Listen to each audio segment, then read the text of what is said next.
Chapter 97. Thales jumped down from the black coffin and stared at everything in front of him in a daze. The flying ashes turned to ash, and no flesh remained. The severed limbs on the ground gradually withered and turned to ash, blending into the snow under the moonlight. It's over? Giza, the blood mystic, that lunatic, disappeared? The Hydra's tentacles loosened and withered. Katerina and Serena both fell to the ground and coughed violently. Ida helped the ashen-faced Ralph out of the thicket on the side. Those branches, there were at least 100 of them, Ida said with lingering fear. Why did they suddenly wither? But Ida was immediately stunned. She pointed at the female warrior and shouted in an exaggerated manner, "Ah! Strange woman, you're here." The female warrior put the shield back on her back and laughed. It's been many years, forgetful Ida. Aida's expression immediately darkened.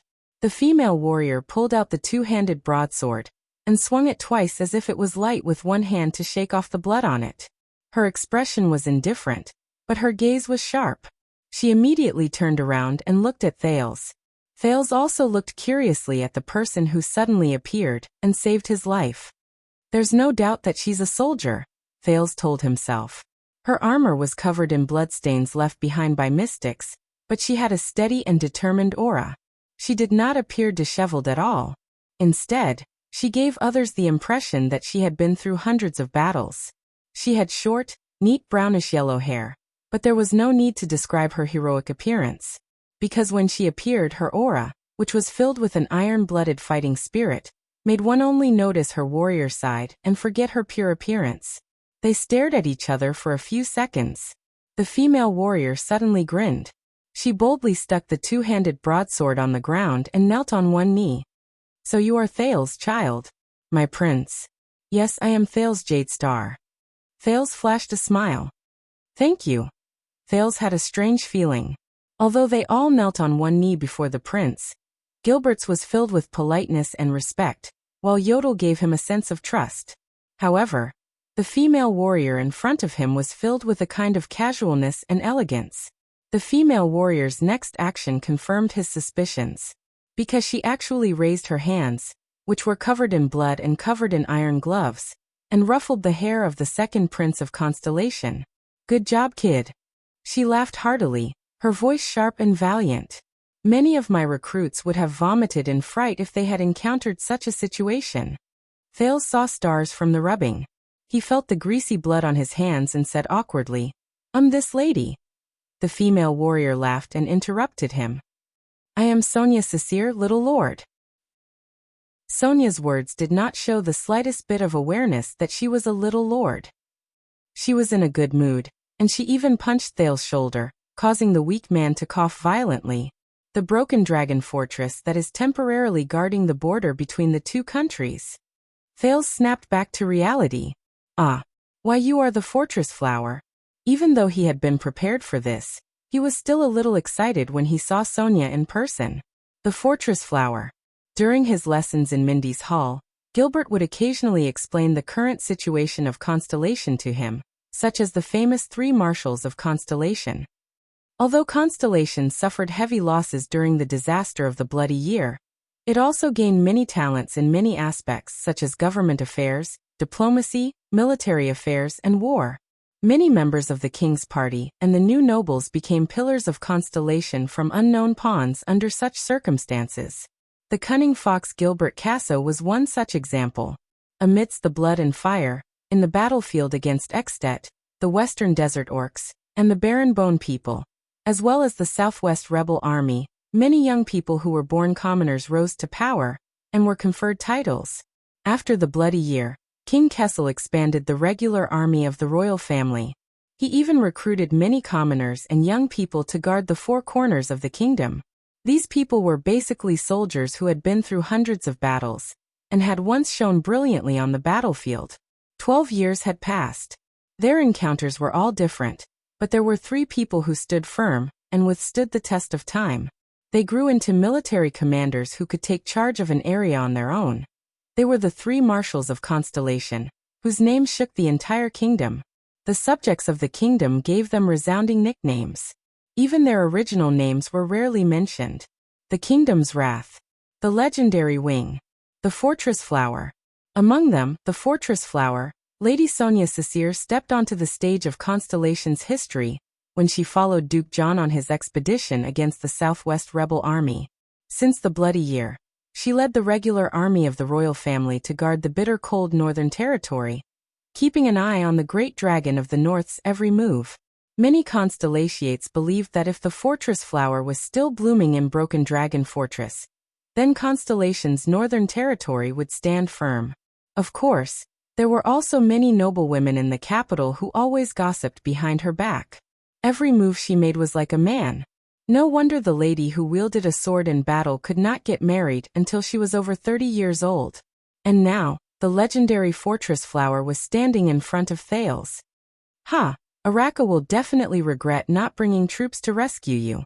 Sonia knocked on her shield proudly. Among the three of us, I am the first to seal a mystic.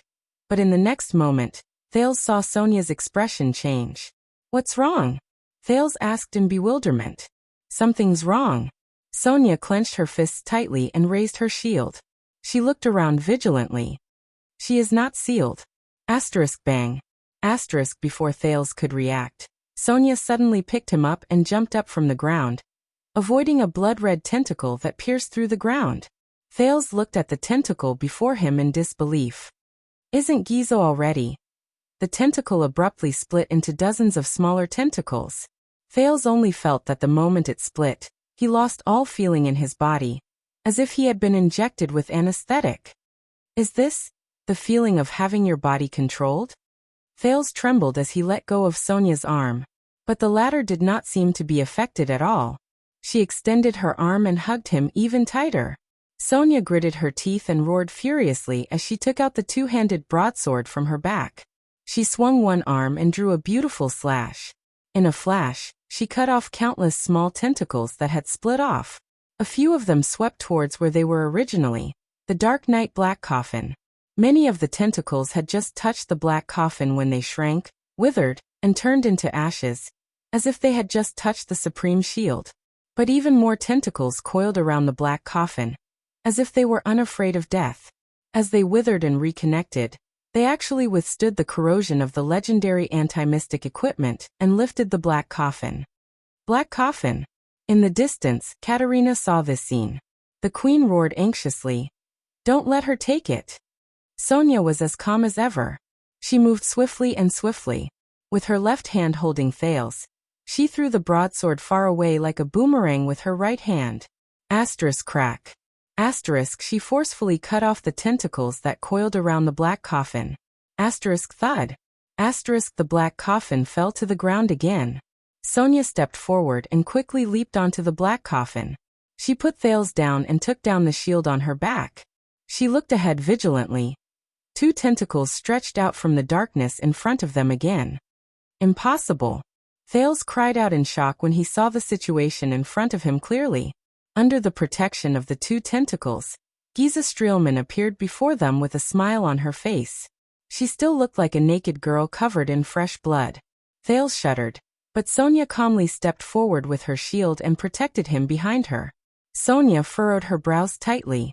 On the other hand, Thales was dumbfounded. How did she? Nothing happened to her. Did Serena not tell me that the legendary anti-mystic equipment can be used against mystics? He clearly remembered that when Yodel sealed Asda, he only needed to stab Asda in the back when he was least expecting it, and Asda turned into a burst of white light and disappeared without a trace. Yodel and Morat both called that a seal? Thales thought that he had grasped some knowledge regarding the weaknesses of mystics. But Giza before me. Why? Why? Do you find it strange? Giza chuckled. Why is the legendary anti-mystic equipment not effective against me?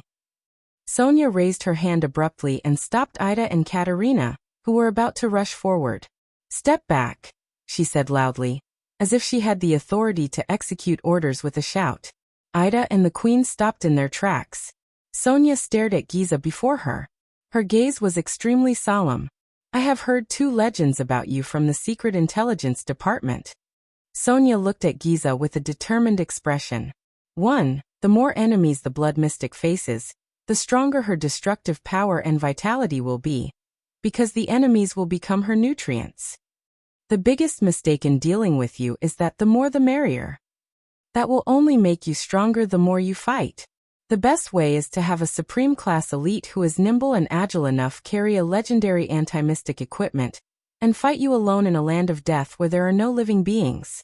Giza's smile faded a little. The Secret Intelligence Department. Still as annoying as a few hundred years ago. Not a bad choice. Giza smiled and nodded. No wonder I sensed many humans a few hundred meters away. Did you leave your men there and come alone? Sonia snorted. Looks like your scouting ability is also very strong. In the next moment, two tentacles suddenly stretched out towards Sonia. At the same time, a dozen tree roots burst out from the ground and whipped towards Sonia and Thales. It was an attack without any blind spots. The fluctuation surged into Thales' limbs, and he was about to dodge. But at that moment, he only felt another wave of power blossoming from Sonia's body. She spun around and inconceivably exerted her body's inertia to the extreme. The shield in her hand struck the tentacle fiercely. Bang. Giza's tentacle was smashed into ashes. The female warrior loosened her grip as she spun around. She then skillfully grabbed the edge of the shield in midair, and used it as a sharp blade. She then turned her body and slashed horizontally. She generously chopped a dozen or so tree roots that came at her feet. She was so powerful that they were all crushed. Rip. Crack. Sonia stood on the ground unscathed. With a defensive counterattack without any blind spots, she completely crushed the Blood Mystic's attack. Thales stared at Sonia in astonishment. The fluctuation in his body had already surged to his eyes. He only saw a threatening colorless energy fill Sonia's body.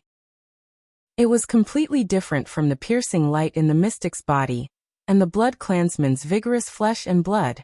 This was the first time he used this wave vision to observe normal humans other than mystics and Blood Clansmen.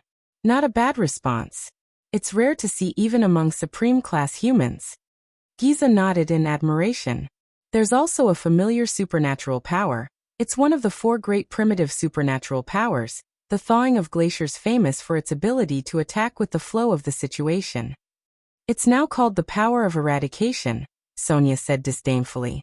To commemorate us, we beat the crap out of all of you 600 years ago. Thales suddenly understood. So, the colorless energy in Sonia's body is the power of eradication? I didn't know that you could control trees. Sonia exhaled and observed her surroundings vigilantly. You sure give me a lot of surprises. Why? In your understanding, only the red liquid in an animal's body can be called blood? Giza chuckled softly. The second legend about you is a little unbelievable. Sonia carefully exercised her wrist. Until today. Amidst Giza's smile, she spat out the legend word by word. The legendary anti-mystic equipment could not seal the Blood Mystic? Thales stared at the Blood Mystic in shock. Could not be sealed? Then, does that mean that no one can control her? How was the battle of eradication won? Impossible. Katerina cried out in surprise. The legendary anti-mystic equipment is the bane of the calamities. That's what the insiders were taught. There was a moment of silence. Giza first flashed a smile, then sighed. The legendary anti-mystic equipment is the end of the mystics, the bane of the calamities. With just a light touch, we will be doomed eternally. Is that so? Giza said with an indifferent expression. Lebla, Eric, and even the Truth brothers are terrified of that weapon. From then on, they never let anyone near them. That's how Lebla was sealed. But in the next moment, Giza chuckled softly with a deep chill. But I am the only exception. A mystic who relies on her physical form to fight. Thales shuddered. He felt that these terms, which he temporarily did not understand, were knowledge that he would have to learn in the future. Even if it was not for the sake of becoming a mystic, even if it was for his own sake. Giza continued to smile and said, I am also one of the only 2 mystics who are not afraid of the legendary anti-mystic equipment in close-quarters combat. Even when it comes to close-quarters injuries, I do not reject them. Those who approach me are often approaching their own deaths. Thales frowned slightly. Only 2 mystics who are not afraid of close-quarters combat? Then who is the other one? So, there's such a big difference between mystics? Curiosity and fear towards mystics tormented Thales at the same time, making him extremely hesitant. Giza smiled faintly and said, "Even if the legendary anti-mystic equipment hits my physical form, it will only hurt insignificant flesh and blood. It is impossible to seal me." Thales frowned. No. Something's wrong. He was puzzled until Sonia raised her eyebrows and snorted confidently. "Is that so?" She took a step forward, as if she had found the enemy's weakness, and raised the supreme shield at the mystic. "Then why did you run just now? Or should I say, what were you hiding when you disappeared?" Giza's expression changed. Thales also realized what was going on. Yes, the shield was effective against Giza's flesh and blood. After she turned into ashes for the first time, it lasted for a while before she reappeared. During that period of time, whether she was healing, recovering, escaping, or hiding, it all meant, "She is definitely not without weaknesses." Sonia said calmly, "The reason why legendary anti-mystic equipment is so rare and precious, and why countries fight for it, is not only because it can seal mystics, but also because every legendary anti-mystic equipment has its own unique and powerful ability, which allows its user to be reborn in battle." Thales sucked in a breath. Legendary anti-mystic equipment. Unique and powerful ability? He looked at the dark night black coffin beneath his feet. He then thought of Yodel's gray short sword. What ability does that sword have? Thales suddenly realized that the color of that short sword and the gray shield in Sonia's hands were actually so similar. Giza pursed her lips, and the tentacles beneath her trembled uneasily. Sonia knocked on the supreme shield. "You probably haven't seen it before. During the later stages of the Battle of Eradication, when all of you started fleeing for your lives, this shield was created together with the supreme sword. So you don't understand its ability." Giza's expression finally changed. "When I received the shield, this is what they told me." Sonia snorted softly. "The name of the supreme shield's ability is filled with Empress Helen's personal characteristics." The blood mystic's expression became more and more solemn. Thales felt that Sonia had found her weakness. The female warrior grinned and laughed heartily.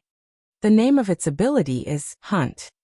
In the next moment, the mystic with the cold expression seemed to have remembered the most terrifying thing in the world. She waved her hand abruptly. Boom.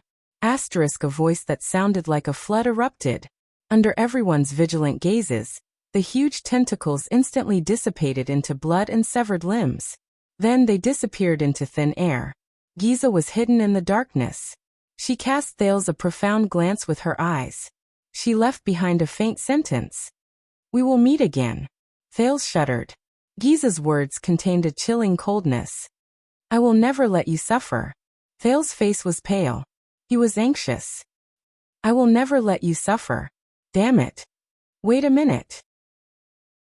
He suddenly came to a realization. The blood mystic was scared away? "She left," Sonia said faintly. "What a pity." She tapped the shield regretfully. "I really want to continue chasing after her." Thales exhaled deeply. "Serena." Thales turned his head and saw Katerina gritting her teeth as she stared at an empty corner. She ran away. The sound of hooves could be heard. Putre, Waya, and Genid were escorted by a group of cavaliers and arrived before them. When Thales saw them, he felt slightly at ease. However, there did not seem to be many Jadestar private soldiers left. That night, it ended again. The cavaliers arrived before them and bowed to Sonia one after another. The leader was a female swordsman with a cold expression.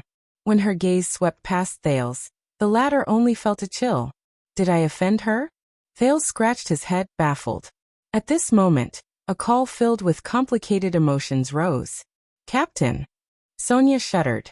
She turned her head to look at the person who spoke. Thales was stunned. Could it be that she who uses a shield is really the captain of Constellation? Under everyone's astonished gazes, the 30-year-old veteran Genid dismounted from his horse. He cowered slightly and walked slowly to the female warrior. He looked at Sonia with an excited but anxious and ashamed expression. "Captain." His lips trembled, but he could not say a word. Genid lowered his head and gritted his teeth. Sonia stared at the veteran with a complicated expression. Janet. But the female warrior exhaled deeply. She raised her eyes, and her gaze was filled with an imposing manner. Look at me, soldier. Sonia shouted loudly. The veteran shuddered and instantly stood up straight. He took a deep breath and looked straight at Sonia. A few seconds later, Janet gulped and took a deep breath. I'm back, the veteran said firmly. Sonia scrutinized him carefully. After a while, she then punched Janet's shoulder and put on a smile that faded away. Return to the team. Janet shuddered. He clenched his teeth and held back his tears. The veteran shouted with all his might. Yes. Forgive me for being blunt, Your Highness.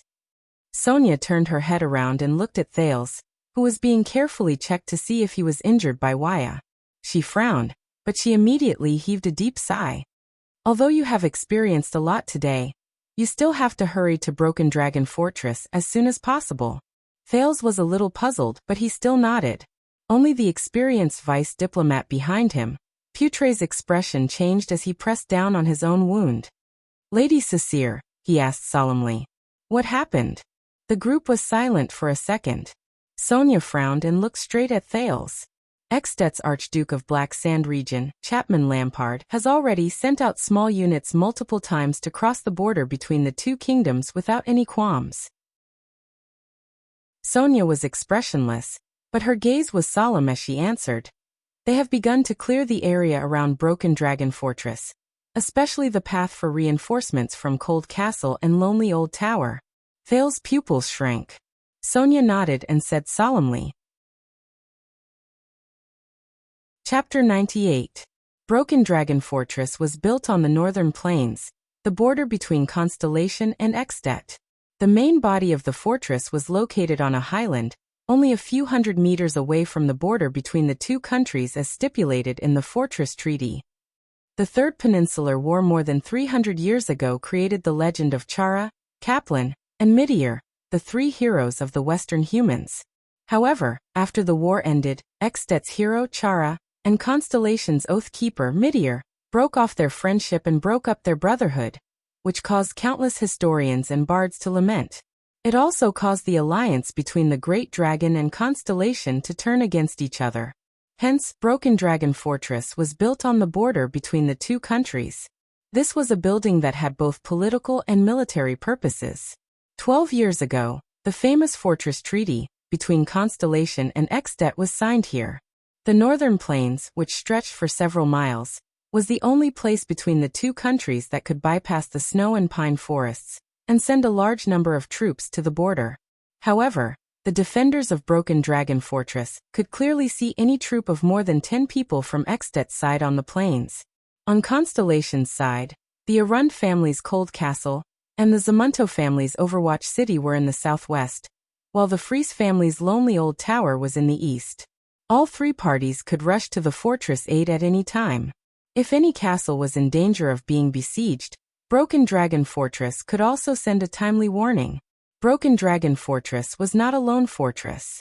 It was formed by the largest and most sturdy main body of the star-shaped fortress on the highland, 8 medium-sized fortresses that guarded the periphery and provided cover for each other, and 12 simple sentry posts further away. To take down Broken Dragon Fortress meant that they had to charge through countless trenches and barricades, remove the threat of crossbows in the 8 medium-sized fortresses, and then follow the only 3 narrow slopes to reach the main body of the fortress. They had to brave the bombardment of the mystic guns on the star-shaped convex wall, and launch a siege against the fortress walls that were more than 10 meters tall with limited terrain. If the army bypassed the fortress and went straight south to the important cities of Constellation, then this fortress that could accommodate 10,000 people, had sufficient supplies, and could be used by the garrison to attack at any time would instantly become a major threat, like a thorn in the back. When Extet's Archduke of Black Sand region, the 41-year-old Chapman Lampard looked up at the giant that was easy to defend, but difficult to attack from the north of the fortress under the moonlight, the sense of threat that Broken Dragon Fortress gave him was especially strong. Since 12 years ago, when he had a fair duel with his older brother in front of his father and the entire family, and pierced his older brother's heart to win the right to inherit Black Sand region, Chapman Lampard's ambition grew uncontrollably.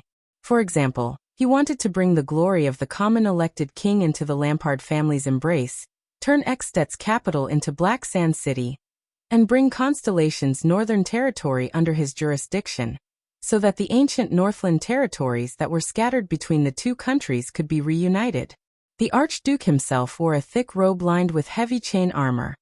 He rode on a sturdy Northland horse, and the knights behind him held flags that were painted with the image of an iron fist that represented the Lampard family. Not far behind them were densely packed military camps. From time to time, small groups of sentinel riders or infantry troops who received missions would leave the camps and cross the border without a care in the world. A strong and heroic knight in grey helmet, Lord Tolja, one of Eksted's 5 war generals, galloped over from the front. He reined in his horse in front of Lampard and bowed respectfully. Lampard nodded without any expression on his face. Regardless of whether it is the merchant groups, hunters, supplies, or the other party's patrols, we have already cleared all of them and placed our scouts there. If Cold Castle's Arund and the other 2 families come to reinforce us, we will know immediately. The knight in grey helmet, Tolja, said in a low voice. Are we really going to attack? Of course. We have more than 13,000 men. We have light cavalry scouts, heavy knights, elite light axemen, double-handed heavy swordsmen, and enough archers. We have also prepared mystic guns, catapults, and other siege weapons. The person who answered him was a knight in plate armor behind Archduke Lampard. He was the Archduke's supporter and the Archduke's #1 vassal, Count Levon. We have the advantage in terms of both quantity and quality. Defeating them will be a piece of cake. That is a field battle. But as long as they are holed up in Broken Dragon Fortress, it will be difficult for us to win easily. Tolja shook his head. Since the fall of the previous time, they have strengthened their fortifications.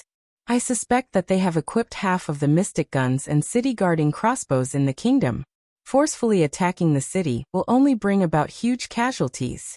Also, as long as those 2 people are still in Broken Dragon Fortress, even if the enemy is a motley crew, we still need to be extremely vigilant, Tolja thought to himself. Dressed in plate armor, Count Levon's expression was firm. We have mobilized so many troops. It is impossible for us to return empty-handed. If we can occupy Broken Dragon Fortress, I think we can accept some casualties. Our enemy is not only the fortress, but also the weather.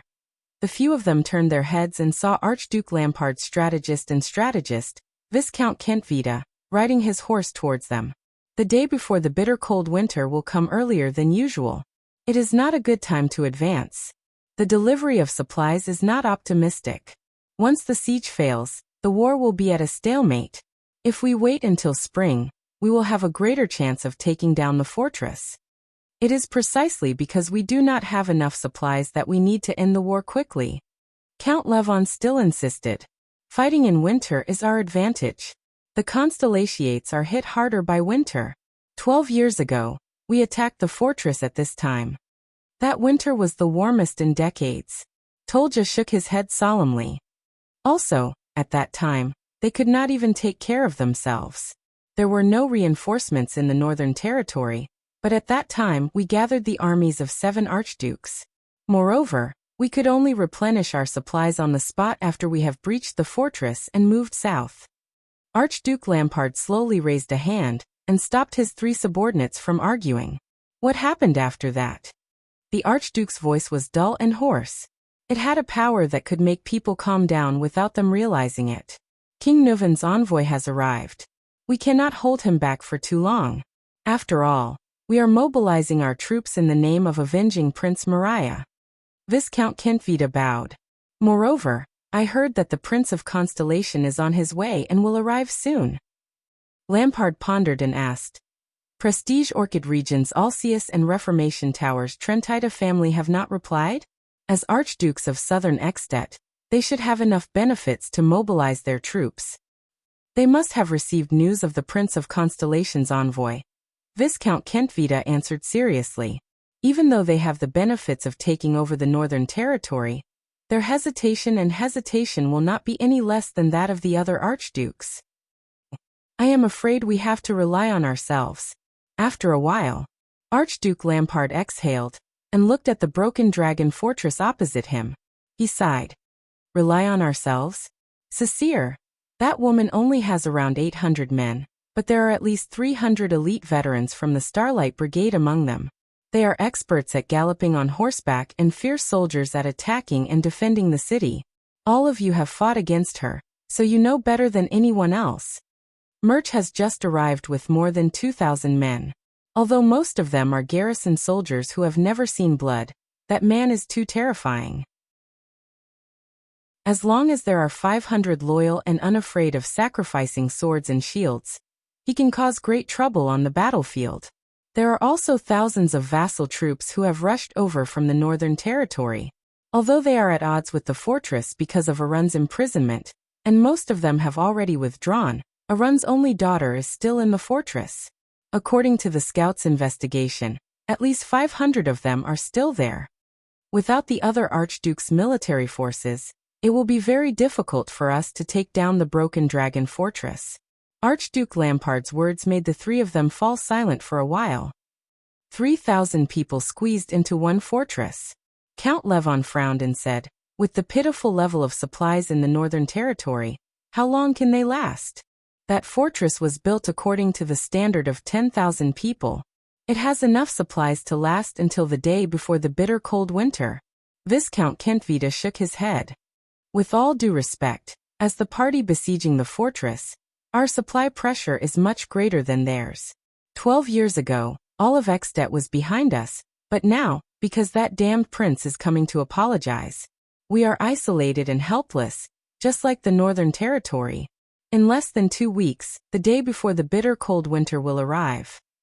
Tolja also nodded and agreed with the wise general's words. In a situation where we can't wait for a good opportunity, I don't recommend attacking forcefully. When that prince arrives, all the more we can't send out our troops. Count Levon said indignantly. In another 10 years, Constellation will slowly recover from its weakened state, and the other countries will also be free from their own troubles. Also, he paused for a moment. If Nuvan VII can't live until then, Ekstedt might have to choose a king. Are we going to give up on this opportunity? Count Levon said hatefully. The three of them did not speak. No. Chapman Lampard exhaled softly and stared at the fortress in front of him.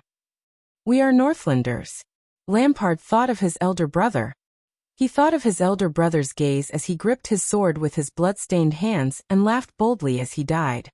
Northlanders never wait for opportunities, nor do they give up on opportunities. Archduke Lampard turned his head.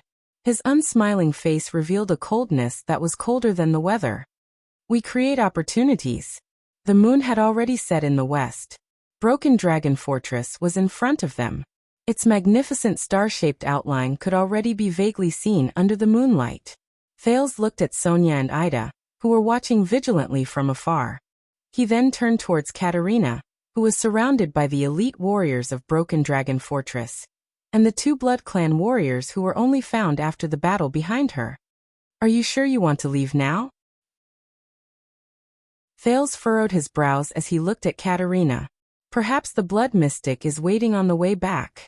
Katerina still had that indifferent expression on her face, as she shook her head. Now is the best time to leave. At least the blood mystic will not dare to stay too close. It's too risky, Thales said seriously. You know, the blood mystic came for the black coffin. Believe me, since the blood mystic has already appeared and brought such great trouble, there will be people who will take care of her whereabouts and goals, such as your secret intelligence department, Katerina said coldly. Although mystics are terrifying, there are still powers in the world that can restrain them. You are talking about the legendary anti-mystic equipment? Thales pondered and said, but after all, they are rare and there are only a few of them. You are still young, there are still many secrets that you do not know. Katerina's words made Thales scratch his head. You only need to know that every time a mystic appears in public, it is a risk. After that, there will be a long period of silence and hiding. What threatens them is not only the legendary anti-mystic equipment. The two of them stared at each other for a second. All right, since you insist. Thales sighed. You must know that the supreme class beside you has died in battle. Serena may still be hiding in the dark, eyeing you covetously. Besides, you are escorting the legendary anti-mystic equipment after all. Thinking of Hestad and Simon, Katerina's gaze dimmed. But she immediately raised her head. I long for Serena to appear. The Night Queen revealed a hateful gaze. As for the Dark Knight Black Coffin, perhaps many forces hope to obtain a legendary anti-mystic equipment. But rest assured, among those who understand its value and origin, no one would have the guts to covet the Dark Knight Black Coffin, except for the terrifying mystics. No, Katerina secretly said in her heart. Perhaps those relatives in Grand Banquet Hill are the exceptions. After all, guarding the Dark Knight Black Coffin can be said to be the oath of all blood clansmen. Thales rolled his eyes. Another secret that I do not know? He nodded. Even though our misfortune today can be considered to be due to each other, including the debt of blood, hatred and favors, I still hope that we do not become enemies. Of course, it is best that we do not meet again in the future. Katerina stared at him fixedly for a few seconds. It was so long that Thales raised his eyebrows. Do you know, Katerina said quietly, perhaps we can really become allies. Thales widened his eyes. I heard Serena's words. The Night Queen said flatly. The structure of the continent has changed. You are in contact with the Main's Knight dynasty, and Exdet is on good terms with Hanbol. Since Constellation is destined to be enemies with Hanbol, then we have a common enemy. Thales furrowed his brows. I almost forgot. This is a queen. After we form an alliance, we will rope in the Mist Island's merfolk leader. That way, it is not impossible to chase away Hanbol and the Trade Federation's whaling ships, and turn the Southern Sea of Eradication into our inland sea.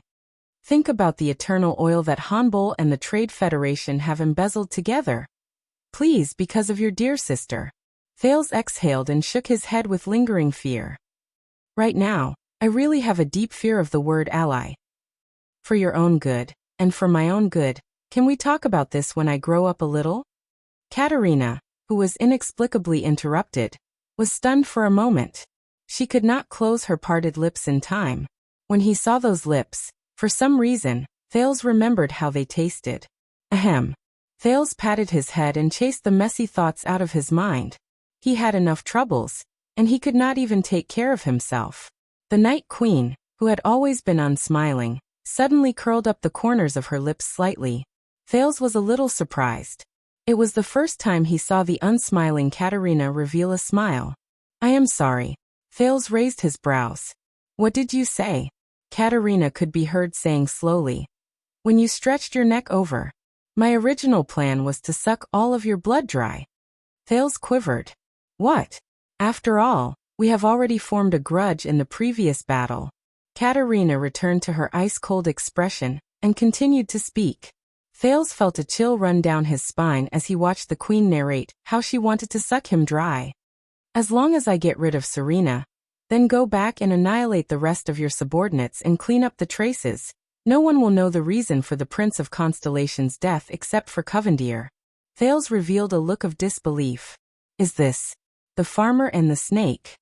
But your life is very tenacious. You did not die of blood loss like I expected. Katerina said coldly. So my attempt to kill you failed. I think you have the right to know about this. Thales' expression changed several times. He sensed the weakness in his body and touched the 2 holes on his neck that had already closed. Then, he raised his head and stared at Katerina with a surprised and furious expression. You. Thales furrowed his brows and said furiously. And Serena. Both of you are truly a pair of good sisters. However, Katerina only stared at him quietly. Her gaze was complicated. No, please take my honesty as the sincerity of an alliance. I did not hide anything from you, and I do not intend to hide anything from you. This is something that Serena, who has been acting all her life, could never do. The queen nodded slightly. If this can dispel your wariness, and build a foundation of trust for our possible alliance in the future. Thales was momentarily stunned. For a moment, he did not know how to reply. He furrowed his brows and said, You told me that you once wanted to kill me, and then said that this is your sincerity, and that you hope that I will trust you. Don't you think that something is not quite right? Thales said mockingly. I believe that you are mature enough to be able to tell whether I am being insincere or sincere, Katerina said plainly. You must know that I have never treated you as a child. Thales was speechless for a moment. However, he could not help but feel angry when he recalled his experience of almost being sucked dry. Thales snorted and said in a vengeful tone, Oh, speaking of this, was that your first kiss? Katerina's pupils suddenly contracted. Her expression instantly turned cold, and she said in a chilly voice, What did you say? Her purple eyes stared straight at Thales. Under the queen's murderous gaze, Thales immediately felt his scalp go numb. It was only when he saw the soldiers and the two supreme-class elites around him that he felt slightly at ease. I mean, some readers want to know, no, many people from the Eastern Peninsula seem to be very concerned about this, so... Thales scratched his head awkwardly. I want to know if I have offended you in any way so that I can apologize. No, of course not, Katerina said coldly. Do you think I am some teenage girl who has just experienced her first awakening of love? First kiss? Childish. The years I have lived are longer than all of your ancestors combined. These words sound a little familiar. Thales shrugged and scratched his head in slight embarrassment. Oh, an ice queen like you would also have a first love? He looked at Katerina's cold, ice-cold face and stuck out his tongue. Your first love, hey, I can only say, that person is really pitiful. All right. Thales sighed. He immediately raised his head and said solemnly, I wish everything goes well. Never see her again. He added in his heart. Katerina stared at him in silence. Suddenly, she extended her hand towards him and passed him a bracelet with two fangs strung on it. The fangs looked fierce and unadorned. There were fine blood-colored patterns on them. They looked like a souvenir from a previous life. Thales widened his eyes and looked at her in puzzlement. This is the Corleone family's keepsake, the blood fangs. Her Majesty Katerina said with a stern expression. If you come around one day, bring it to me. However, it is not a good reputation among the humans to form an alliance with a long-lived race. Before you make up your mind, please keep this a secret from the others. I suggest that you personally keep this keepsake. Thales furrowed his brows. In the end, he still sighed and casually grabbed the fang's bracelet. I'll throw it away when I get back. Thales thought to himself. Be careful on your way back, he said in his heart. Take care, little Prince Thales. Katerina nodded expressionlessly. She turned around and walked towards her subordinates and the black coffin. Do not forget that this is the inland sea that belongs to us. Thales rolled his eyes behind her back. In the next moment, the Night Queen and her subordinates disappeared from his sight along with the black coffin. Thales sighed emotionally for a second before he turned around and left. At this moment, the Blood Clan's unique secret voice transmission faintly flew into his ears. But that was indeed my first kiss with a member of the opposite sex. Thales shuddered and staggered. Didn't we agree that this is not the world of the little white literature? He sighed and looked into the darkness where Katerina left. Chapter 99. Eternal Star City, Lower City District, Black Street Brotherhood's headquarters. Are you talking about Rhoda and Reverse Machete? One of the 6 powerhouses of Black Street Brotherhood. Anton the Ripper took a bite of his bread and asked in a muffled voice, because of what? I think it's Rhoda's son. On the other side of the long table, another of the 6 powerhouses, Morris crossed his arms over his fat belly and said impatiently, I think it's about Rhoda's son. You know, that piece of trash has been taking care of child beggars here all this while, until he played himself to death at Red Street Market. Because of this, Rhoda's relationship with me and Lance is very strained. So you're saying that Reverse Machete is very unhappy? Has Sunset Pub been closed? Anton chuckled and drank a mouthful of ale. What a pity. I quite like that chick in the pub. TSK, that figure. Her surname is Charlton. You can't afford to touch her. Morris' cold words made Anton choke. I haven't been back for a long time, so I'm not really sure. Anton swallowed his bread. After the incident in Sarah Dukedom, the Charlton brothers still haven't shown themselves? Morris shook his head. Prison Loxicle has been tracking them for a few years.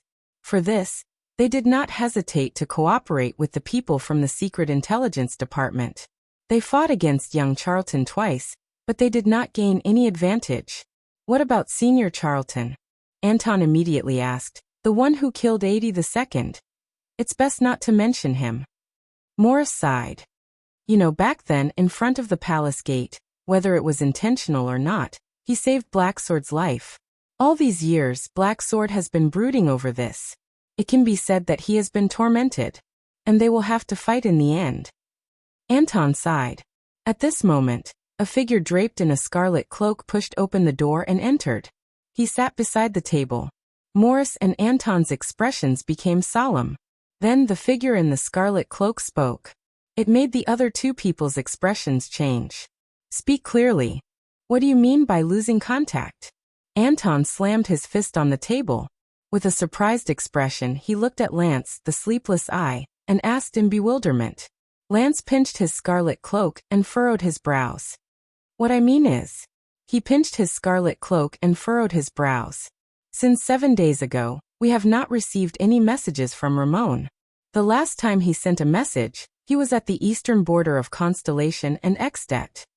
There is only one explanation. He has met the enemy. Morris crossed his arms and muttered. His mission is only to divert the Secret Intelligence Department's attention with the news of the reappearance of wizards, so that we can safely obtain the equipment. When the Black Prophet finds out that he's not a wizard, he'll naturally give up on hunting him, right? The plump man shook his head and looked puzzled. He's just an ordinary gang doctor. Neither the secret room, nor the Secret Intelligence Department have any reason to arrest him. No, of course they don't have a reason. Unless this is a move by our opponents against the Brotherhood, or even the sponsor behind us. Many people are suspecting our backer, Lance said darkly. No, of course they don't have a reason. Unless this is a move by our opponents against the Brotherhood, or the sponsor behind us. Many people are suspicious of our backer. Against us and the sponsor? Anton was shocked. If they are against us, are you talking about Blood Bottle Gang? Although the Heir mystic does not usually appear. After the incident at Red Street Market, they have indeed become quieter than before. Catherine and Nikolai are abroad. Lance shook his head. I have news that they have found the blood mystic. I am afraid that their counterattack against us will begin soon. I am worried that they may have discovered Ramon's importance to us. He tapped the table lightly. If the blood mystic is the one who takes action. Sigh. The key is our sponsor. Morris pondered solemnly. If Ramon falls into their hands, it will definitely endanger the sponsor's safety. Maybe we should give the sponsor a warning? We cannot take the risk of being exposed by contacting the sponsor. Lance's eyes shone. I suspect that this may be a trap. Morat likes to play this kind of bait game the most. Maybe the Secret Intelligence Department has eyes and ears all around Blackstreet, waiting for us to make a mistake. What's more terrifying is, if it is not Morat and his Secret Intelligence Department, but the masterminds from back then. Lance did not reveal his thoughts, but he did not voice his worries. No, without Ramon, our research on the mystic's weaknesses will definitely come to a standstill. We have only made some progress in the past 11 or 12 years. Anton clenched his fists tightly. And we do not even know the origin and abilities of that equipment. We have not been able to unearth anything. Also, he knows too many secrets about us and even our sponsor. Morris immediately raised his head with a solemn expression. Can we use the manpower at the border between Constellation and Extet? For example, Anton, the drug smuggling team under your command? It will be very difficult. Anton the Ripper gritted his teeth. The atmosphere there has been tense recently. The merchant groups are afraid that Constellation and Extet will go to war, so they no longer go to the surroundings of Broken Dragon Fortress. My men have also withdrawn a long time ago. Anton's face was ashen as he said.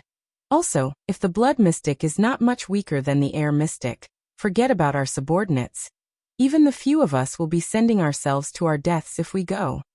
Maybe there is a way, Lance said quietly. The other two looked at him. Lance, the sleepless eye, said faintly. If it is the border between Constellation and Extet, Black Sword is not far from there. We can go there to search for Ramon. and I have already handed that equipment to him.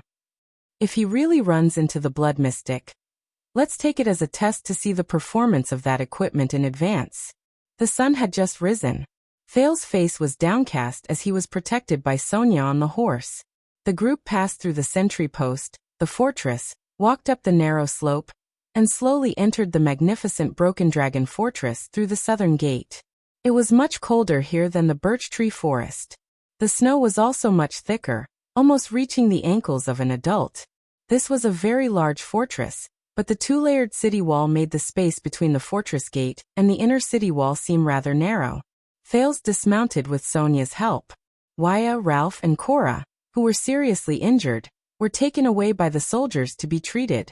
He observed a corner of the fortress where the layout of the buildings, the personnel, and the sentry posts were all orderly.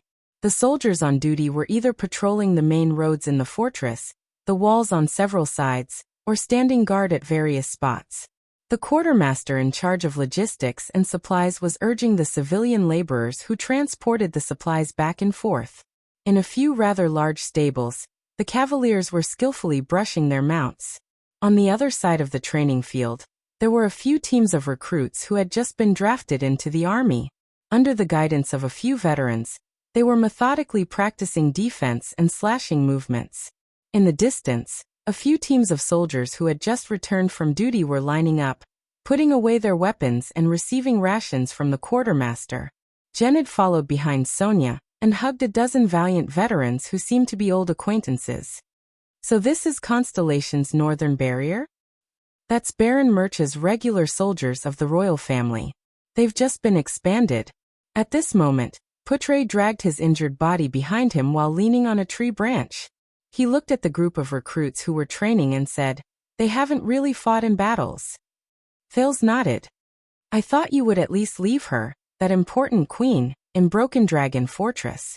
You know, our strength is already stronger than hers," Putre said quietly, and regardless of whether she was deceived or not, she still attacked the diplomat group's convoy and committed a heavy debt of blood. And then? Capture her and spank her? Fails shook his head.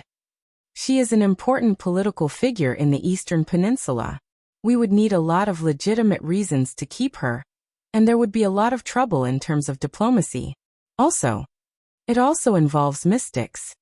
It involves my secret. The less trouble, the better. Putre raised his eyebrows. Fails sighed. Believe me, the real culprit is still out there at large. Letting Katerina go is also creating trouble for him. Zayn's face appeared before his eyes. No matter why you want to kill me, I will not sit still and wait for death. Also, Fails thought, I might have found the key. The key is in the conversation on the day of the journey. Something must have touched Zayn's nerves. Otherwise, he would not have done such an unwise act, deceiving his allies and endangering himself. And she still has that black coffin with her, Fails continued. His words made Putre frown slightly. With that thing by her side, it is equivalent to the blood mystic coming for us again. Although she will definitely come for me, I will never let you suffer. Fails sighed and thought worriedly. Do not worry. Putre seemed to have seen through Fails' thoughts. He said slowly. Extet also has its own legendary anti-mystic equipment. They even have more than Constellation. It is the country with the most legendary anti-mystic equipment in the world. After all, in the Battle of Eradication, Northland spared no effort in fighting against the Calamities. Fails nodded reluctantly. As for the Calamities, as long as you are not interested in them, they will not be interested in you. Putre said with a profound gaze and a hidden meaning in his words. Fails was shocked. Putre, what does he mean? At this moment, Sonia's dignified voice came from the front. What is going on? Fails and Putre raised their heads curiously and looked in front of them. It seemed to be a scaffold. At that moment, it was crowded with soldiers who were not on duty. There was a person standing on the scaffold. He was being escorted by soldiers behind him. It looked like he was going to be executed. An officer who seemed to be in charge recognized Sonia and said awkwardly, "Don't worry." He said a little awkwardly, "Lady Cecile, this person is a deserter." Sonia frowned and looked at the person on the scaffold. It was a young man with black hair, brown eyes, and slightly dark skin. He struggled to raise his head in front of the scaffold and shouted, "I am not a deserter. I am not." He wore a tattered cotton shirt, and his hands were tied behind his back. He still shouted at the onlookers indignantly, "They are alone. They're alone. I'm going back to save them. I did not escape. Just look at the blood on my blade, and you will know." Thales looked at everything and whispered to Putre, "Have we already engaged the enemy? Have we already engaged the enemy?" "I am afraid that it is a clash between small units," Putre muttered. "It seems like Lampard is still unwilling to give up." Thales sighed in his heart. The officer in charge of the hanging looked at the struggling black-haired young man and said in disdain, "This man is lying. There is blood on his spear, but it has long been broken into two. You ran back with the broken weapon in your hand, and then tell me that you went back to save them?" "I did not," the young man whose hands were tied behind his back said anxiously. "That is not broken into two. That is my spear. They have two, one in my left hand and one in my right hand. I can use both at the same time." "Enough. Fisherman full of lies." The officer in charge waved his hand with an unpleasant expression. "Quibbling will not help you. Be like a Northlander, be more straightforward." "Wait." Sonia looked at the person in charge with an unpleasant expression. "He is a soldier I recruited from the local area. Before executing him, shouldn't he ask for my permission first?" The officer was stunned. But the evidence is conclusive. We have asked Baron Murch." Sonia interrupted him impatiently. "Put him down. Put him down. I'll ask him myself, then I'll punish him." The officer in charge frowned. "But this is Baron Murch's order," he said. "Murch? I am the commander of Broken Dragon Fortress," Sonia said in a deep voice. "Murch has only been here for a few days. You and him are just reinforcements who are stationed here as guests." The fortress flower's expression turned cold. "Or do you have an opinion on my right to command?" The officer's words came to a halt. He looked around in a troubled manner. But the fortress flower's dignity and prestige made him have no choice but to obey. The black-haired young man on the scaffold breathed a sigh of relief. He was immediately brought down and pressed down in front of Sonia. Sonia came before him and said coldly, "Soldier, report your name and where you belong." The young man shuddered. "Willow, my name is Willow, Your Excellency, Fortress Flower." The young man looked at Sonia gratefully and panted. He panted and said, "Willow can. I am a pikeman recruited from Zalaton County. And I am really not a deserter." At this moment, the crowd burst into an uproar. A bright but impatient man's deep voice traveled from afar. "Cecere." Sonia's brows furrowed deeply. She raised her head and looked in the direction of the voice. "I heard that you are openly looking for trouble with me again?" Thales looked curiously at the source of the uproar. He saw that the soldiers had parted to the sides. It was a man of medium height but muscular build. He wore a simple breastplate and a green wrist guard. He had short, chestnut-colored hair. His nose bridge was high, and his facial features were distinct. His light green eyes were full of fierceness. He carried a conspicuous silver and black metal bow on his back. He strode out of the crowd. Behind him were more than 10 expressionless sword and shield soldiers. "Wow. It's him." Behind Thales, Ida, who had covered her head and face again, seemed to have found something fun. She whispered, "They're going to fight, they're going to fight." The soldiers on both sides whispered to each other. Many of them looked at the approaching man with excited and nervous expressions. Thales was stunned. Who is he? This man seemed to have an aggressive aura. Wherever his gaze landed, it sent chills down people's spines. It gave Thales a dangerous feeling, just like the silver and black bow on his back. It was in a critical state, as if it could be fired at any time. Sonia looked at the man with a solemn expression. She said slowly, "Araka Murch. Once again, you interfered with my troops when I was away." "Araka Murch? It sounds a little familiar." Thales scratched his head. Behind him, Putre sighed deeply and said in a low voice, "Your Highness, I wonder how good you are at mediating conflicts?" Thales glanced at Putre baffled. What does he mean? Your troops? The aggressive Araka did not show any weakness. He pointed at Willow Ken on the ground and replied to Sonia in a cold voice. Are you talking about these cowardly deserters recruited from the local villages? I am not a deserter. I am just... The young Willow spoke again nervously. However, before he could finish his sentence, Araka mercilessly interrupted him. Shut up, deserter. The man with the silver and black metal bow on his back was furious. Araka shot a fierce glare at Willow, forcing the latter to swallow his words. Cowards do not deserve to speak to me, he said coldly. Willow Ken, who was under the gallows, looked helpless. His mouth opened and closed, and in the end he looked aggrieved. The atmosphere in the field was getting worse. Hey Murch. Sonia's expression was gloomy. You are in my territory, and without confirmation, you accused my soldiers as deserters and cowards. Sonia, the fortress flower, seemed to be boiling with anger. She looked at Araka with a sharp gaze and enunciated each word clearly. Are you provoking me?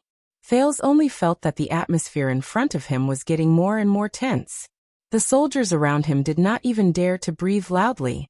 Araka suddenly grinned and laughed out loud. If you say so, then so be it. Under Sonia's increasingly terrifying gaze, Araka stopped smiling. With an uncomfortable gaze, he swept a glance at Thales. So you brought the prince back? Araka smiled and shook his head. Thales flashed him a smile and nodded. However, Araka Murch only smiled contemptuously, as if he did not care about the prince's friendly gesture at all. Thales was stunned. The transmigrator remembered. This was the baron who led the army, Araka Murch, when King Kessel replied to the ex-dead envoy, saying that Baron Murch has brought 2,000 regular soldiers of the royal family to Broken Dragon Fortress. He did not expect that he would dare to confront Sonia Cecere, the fortress flower, without showing any signs of weakness. Baron Murch exhaled softly. He looked at Sonia and said plainly, Why? Do you think that you have the right to condone deserters just because you have flattered the king's little bastard? The king's little bastard? The surrounding soldiers burst into an uproar again. Many gazes swept towards Thales. Thales' expression also became unpleasant. He said that he is not a deserter. Sonia's expression was unpleasant. He should have a chance to defend himself. Starlight Brigade never treats lives lightly. Thales thought of something. Starlight Brigade. On the ground, Willow's expression became joyful. He nodded vigorously, but when he saw Murch's expression, he still chose not to speak. Never treats lives lightly? As expected of the personal guard captain of the Starlight Brigade, Araka said with a smile. You carry out your duke's beliefs meticulously. Thales remembered that Sonia was once 82's younger brother, a member of the Starlight Brigade under John Jadestar. It seemed that her status was not low. She was the personal guard captain. All right, how did the duke die? Araka twisted his head and stared at Sonia. The fortress flower's expression changed abruptly. He, who was kind and cherished life, was betrayed by those he never treated lightly. As Sonia's face trembled, Araka spoke in a mocking tone. He died in the hands of his most trusted personal guard. What was that traitor's name again? Norfolk? Sonia clenched her fists tightly. The expression on her face was unreadable. Yes, it was the Duke's personal guards of the Starlight Brigade, who were personally trained by Sonia Cecere. Thales opened his mouth wide in shock. Araka's words had obviously stirred up a lot of people's nerves, because Thales could feel that the temperature around Sonia instantly dropped the moment she finished speaking. The expressions of the dozen or so brave soldiers behind her, including Janet, changed at the same time. The dozen or so burly men with fierce expressions walked forward together and stood behind Sonia. Behind Araka, the expressionless sword and shield soldiers also had unpleasant expressions. They surrounded Baron Murch in unison, pressed their hands on the hilts of their swords, and stared coldly at the people opposite them. The people from both sides were at each other's throats. Sonia's pupils shrank slightly. She slowly walked forward with a cold and stern expression. She stared straight at Araka, who was the same height as her. Araka also stared back at her coldly. Bah! Sonia spat at Araka's feet in an unceremonious manner. One could even say that she was very rude. You are a wild dog barking furiously, Araka. Araka only chuckled and did not speak. Of course I remember now. The bloody year. The fortress flower looked up at the chestnut-haired man and said coldly, Prince Horus died on the battlefield, but you came back alive. Thales thought of something. Prince Horus? The sword of reversing light. This time it was Araka's expression that changed drastically. His eyes were filled with hatred and anger. Who knows? Was it you? Sonia's tone was filled with ridicule. She chuckled and said, stabbed him in the back? Thales no longer had to doubt what the word contradiction meant by Putre's words just now. Because in the next moment, Araka's fist and Sonia's palm collided violently. Filled with anger, they collided violently in the air. At the eastern border of Constellation and Extet, around the lonely old tower. No, I can't smell the scent of the Brotherhood's doctor. I can't go any deeper. In front of us is the road to Broken Dragon Fortress. I heard that the two countries are in a standoff. I don't want to get involved in the war. The leader of the 8 psionic warriors of Blood Bottle Gang, Red Viper, Nikolai clenched his fists in anger. He waved his subordinates away and looked at the blonde woman beside him. Also, can't you ask Lady Giza for help? Damn it. This woman. Why was she the first to find the blood mystic? One of the psionic warriors of Blood Bottle Gang, Illusory Blade Catherine, who was second only to Nikolai, turned around and showed a bright but inexplicably chilling smile. Oh, looks like we lost him again. As for Lady Giza, Catherine chuckled, which made Nikolai even angrier. I said that she suddenly had an urgent matter, and went west temporarily. Catherine looked at Nikolai coldly. The blood mystic trusts me more, and she will only trust me. Even if the air mystic disappeared and chaotic divine soldier Song died, Blood Bottle Gang cannot be taken over by an idiot like you. However, she was also extremely anxious in her heart. A day ago, they finally managed to persuade the blood mystic to come here with them to track down the Brotherhood's strange doctor. However, Giza seemed to have suddenly sensed something. She hurriedly said, I'm going to the west to take a look. Then, the mystic disappeared before their eyes. My God, the west is the road to Broken Dragon Fortress. Countless armies from both countries are there. The atmosphere is tense, and there's even an existence like the fortress flower. No matter how strong a mystic is, she can't fight against an entire army, can she? It's better for us to solve the problem here as soon as possible, Nikolai said in an unpleasant tone. Blood Bottle Gang has lost a lot of business. Many of our partners are. The women in Sarah Dukedom are very dissatisfied with our population shortage. The Barren Bone people in the desert have started to contact the Brotherhood. The Forerunners have even directly closed their trade with us. And that group of rude swordsmen even questioned us about Groudon's death. We are pressed for time. I know. Catherine shook her head. They are even more aggressive, asking us to provide more orphans. It's time for us to regain our prestige. So, that Dr. Ramon better be as important as you say. Nikolai looked at his colleague and competitor with a displeased expression. Of course, this was leaked to us by the Cullen family from the Kingdom's Secret Intelligence Department. Catherine chopped off a branch in front of her, and continued to walk forward. The news said that if we capture Ramon, we will know many of the Brotherhood's secrets. The Cullen family? Nikolai frowned. And you should stop fantasizing about the Covendier family, Catherine said sarcastically. They don't treat us as humans at all. Will the Cullen family be any better? Nikolai retorted subconsciously. Maybe the news this time is just the Kingdom's Secret Intelligence Department wanting us to cause some trouble for the Blackstreet Brotherhood. That's right, Catherine said nonchalantly. Nikolai was stunned. He did not expect that this woman would actually agree with his words. The Brotherhood has expanded too quickly, especially after that night at Red Street Market. Almost all the underground forces in Eternal Star City have surrendered to Blackstreet. So, there are people who dislike them and want to cause trouble. Catherine stopped walking and frowned as she pondered. There are also people who want to catch the mastermind behind them. I'm afraid that the Kingdom's Secret Intelligence Department and the Cullen family have the same goal. Supporting us is the most direct way. Nikolai smiled disdainfully. So we lost the battle at Red Street Market, and it was actually a good thing? That was a heavy lesson. It reminded us that the mystics are not omnipotent. Catherine concealed the disgust in her eyes and tried her best to speak sincerely. In the past, we did things our own way and even fought against each other. But on that night, we lost our most capable subordinates and manpower. For the sake of the Blood Bottle Gang's survival, perhaps it is time for us to let go of our former enmity. Damn viper. She cursed in her heart. Do you think I don't know that you were the one who killed Ralph? One day. Nikolai was silent for a while, as if he was carefully considering Catherine's words.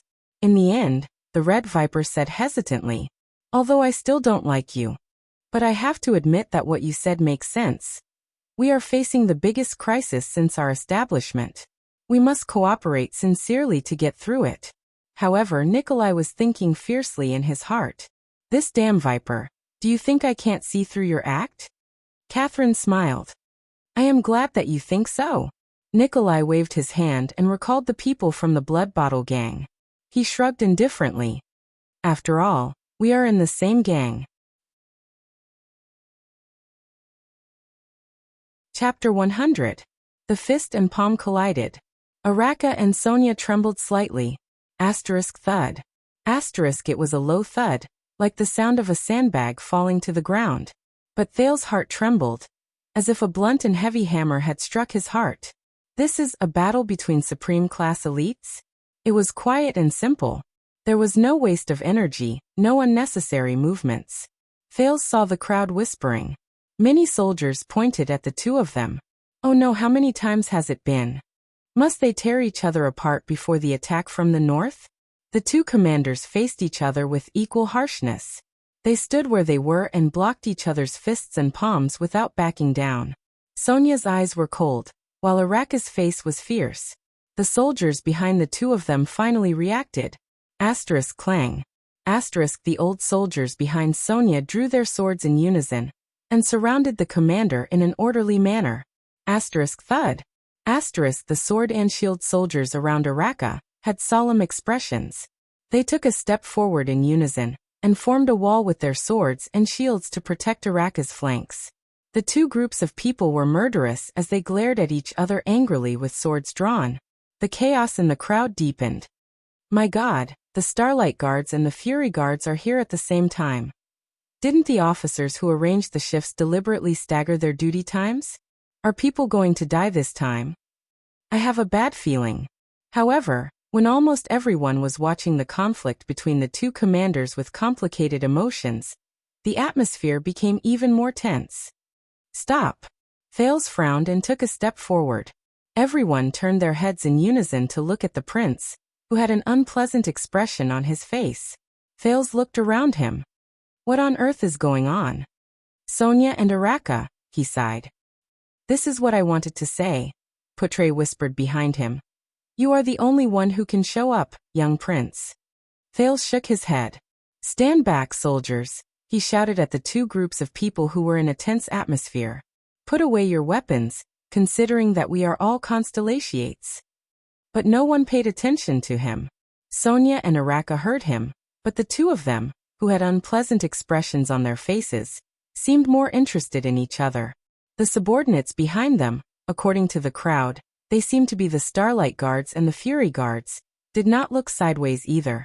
They only stood loyally and attentively behind their commanding officers. His Royal Highness was ignored in the middle of the field. Putre closed his eyes and shook his head helplessly. The whispers of the onlookers became louder, and they pointed at Thales. Many people's eyes were filled with mockery and contempt. This child was their new prince? Thales only felt very awkward. It was extremely awkward. And what should I do? Rush up and pull them apart. However, Sonia was in a state of extreme annoyance, and that Araka did not seem to care about him at all.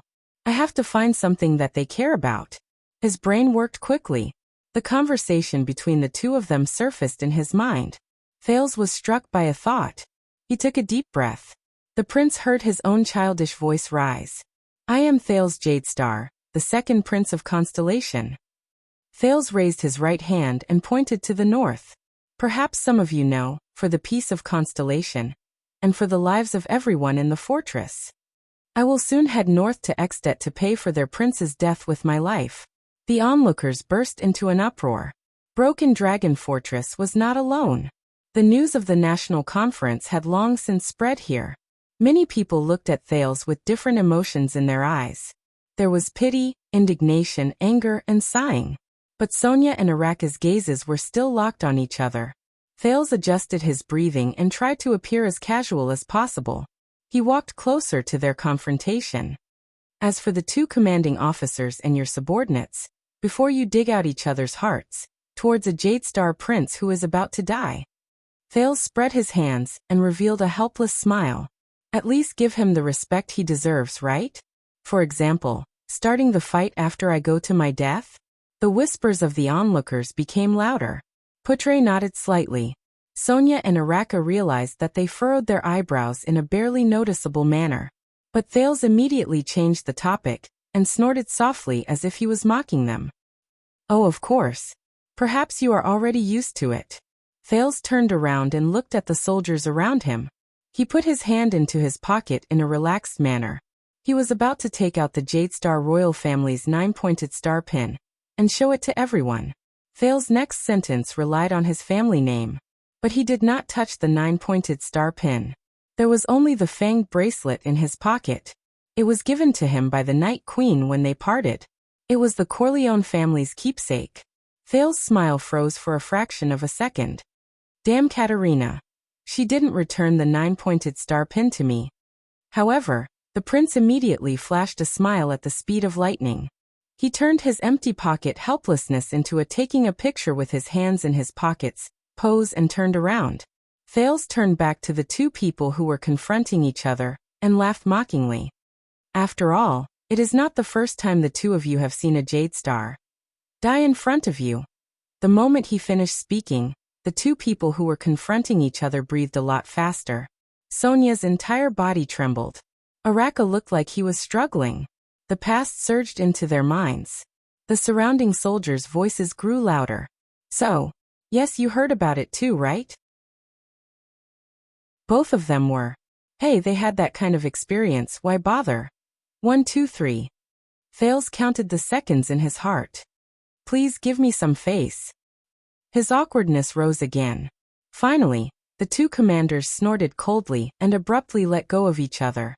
The guards on both sides sheathed their swords one after another, but their expressions were still unpleasant as they looked at each other. Thales breathed a sigh of relief. Putre, who was standing beside him, flashed a hateful smile and winked at him. Gilbert had never been so disrespectful. Thales returned an angry glare. But he knew that the matter was not resolved. Very well. Shall we settle the matter at hand first? Thales grinned and rubbed his hands, pointing at Willowcan, who was stunned on the spot. Araka snorted impatiently. Do you want to judge him personally, young prince? Why, do you have a problem with that? Sonia snorted. With his highness status, he is the most suitable person here. Thales sighed. No, this is not just a trial.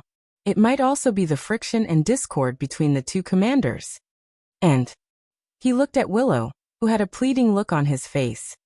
This concerns a person's life and death. He raised his head and looked at the officer in charge of the hanging. Can anyone prove what he said? The person he saved? The officer in charge seemed to have never spoken to anyone from the royal family before. He took a step back in a flattered manner, then shook his head. None, so we all suspect that he is lying. Thales furrowed his brows. This is bad. If you want to confirm whether he is a deserter, please bring him his weapon. The officer nodded nervously. Soon, under everyone's gaze, a wooden stick that was much shorter than a long spear was brought up. This pair of damaged wooden sticks still had dried blood stains on them. Only the iron-wrapped tip could barely be seen on one side. On the surface, it did indeed look like a broken long spear. However, Thales looked at the black-haired young man. You can use dual spears? Willow nodded vigorously. I can. Another lie. The officer shook his head and said, no soldier has ever received such training, much less a fisherman. Thales exhaled deeply. He looked at the soldiers around him with burning gazes. He looked at Sonia's hopeful gaze, Araka's aggressive gaze, and Putre's complicated expression. Thales pondered and said, if he can use dual spears proficiently, But Araka snorted softly at this moment and interrupted him. Whether he is a deserter or not, he disobeyed orders and ran back on the battlefield. There is no doubt about that, the valiant man said to the prince in a mocking tone. Why? If he can use dual spears, are you going to use your Jadestar privilege to declare him innocent? Honorable Second Prince? Thales was stunned. Disobeyed orders? **T. Then are you going to execute him directly? Sonia spoke harshly. She said coldly, if he is innocent. No one cares if you are innocent on the battlefield. Araka cut her off stiffly. Regardless of whether it is to escape or to save someone, you disobeyed orders, so you have to pay the price. Sonia's words immediately froze. She could only turn her head and look at Thales hesitantly. I respect your decision, Your Highness. Continue. Araka looked at Thales and said in disdain. Pardon him, and see if he will still disobey orders next time. Perhaps by then, he will not only cause his own death. Willow's face immediately turned ashen. Drenched in sweat, his gaze kept moving back and forth between Araka and Thales. Thales furrowed his brows. This is troublesome. Araka, Sonia, Putre, and the soldiers around them, including Willow, all fixed their gazes on him. What should I do? Hang him. What will Sonia and the soldiers around them think? Forgive him. What about Araka, military orders and military rules? Or should I just change to another punishment? No, it's not appropriate. Damn it. Gilbert never taught me this. Wait. Gilbert? Thales muttered to himself. He made a decision. Willow can. I cannot be sure if you are a deserter. The prince walked in front of Willow and said to him, hence, I cannot convict you and hang you. Willow breathed a sigh of relief. See, this is where you start losing the war. As expected, Araka snorted softly. Unsurprisingly, he also received Sonia's angry glare. Some of the soldiers who agreed with Araka started to shake their heads. However, Thales' next sentence made Willow nervous again. Thales shook his head and said, but if you really disobeyed orders, then I cannot convict you. I cannot pass a sentence. Everyone was silent for a moment. Then there was an uproar. Sonia furrowed her brows tightly. What does this mean? Ha, guilty and not guilty. Araka sneered. So, what are you going to do, my prince? Why don't you shorten the rope by half? Thales was expressionless. He raised his hand gently and clenched his fist. Everyone fell silent. But you said it, Willow, Thales said softly. You retreated to save your comrades. Willow lifted his gaze and looked at the second prince with trembling eyes. Whether you really did it or not, this spirit is very noble. Thales' voice echoed in the narrow crowd. So I can't hang you. Willow shuddered and looked at the prince in disbelief. Thales continued to say, yes. It's not because of whether your actions are innocent or not. It's because I cannot let others hesitate to save their comrades just because they are afraid of what will happen to you. This is not something that they should hesitate about. Thales said faintly. The way everyone looked at Thales changed. Sonia's face lit up, while Araka frowned deeply. Only Putre's gaze was complicated and profound. But Thales' expression turned solemn and he said sternly, this does not mean that you are not guilty, and you do not have to pay the price for disobeying orders. Willow can. Willow's breathing started to quicken. In the future battles, you must save the lives of more than 10 comrades, Thales said sternly. As the price for not being hanged today, this is the only way you can be absolved of your crime of disobeying orders, and wash away the suspicion of you being a deserter. 10. Under everyone's gaze, Thales pulled out JC's dagger and walked behind Willow expressionlessly. He aimed the blade at the rope that bound Willow's hands. Thales took a deep breath and used force to cut. 1, 2, 3, huh? Thales awkwardly realized that his strength was a little weak.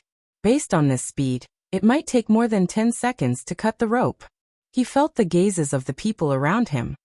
This is ruining the atmosphere. At this moment, a familiar fluctuation surged into Thales' hands. It was as if his blood had instantly sped up. The muscles on his right hand trembled, and a force that was much stronger than usual erupted. Asterisk rip. Asterisk the rope on Willow's hands was instantly cut. Thales withdrew his dagger and forced himself not to look at the bloody wound on the back of Willow's hand that he had accidentally made. Ahem. So, I used your future actions in exchange for your life and freedom at this moment. Do you understand? Willow can? He looked solemnly at Willow, who had regained his freedom. Willow panted as he knelt on the ground and looked at Thales. He parted his trembling lips. Yes, yes, Your Highness, he said excitedly. Save 10 people. I will remember this. I have another request, Thales said calmly. Willow was stunned. Thales suddenly flashed a smile that he had not shown for a long time and said, Go and change your dual pistols. They are so worn out that they can't even kill fish in the river. Willowken took 3 breaths. Then, he flashed a smile as if he had escaped a disaster. He nodded vigorously. Yes, I will obey your orders. Thales turned his head and looked around. Sonia laughed and looked at him with a gratified expression. Very appropriate, Your Highness. The fortress flower walked over unceremoniously and carried Thales while he had an unpleasant expression on his face. No one knew who started it, but the soldiers around them started applauding. Asterisk clap clap clap. Asterisk some even started cheering. There were even people shouting, Our prince! Sonia laughed and put the ashen-faced Thales on her shoulder. She rubbed his head hard. A qualified jade star. Cunning brat. Araka looked at Thales coldly.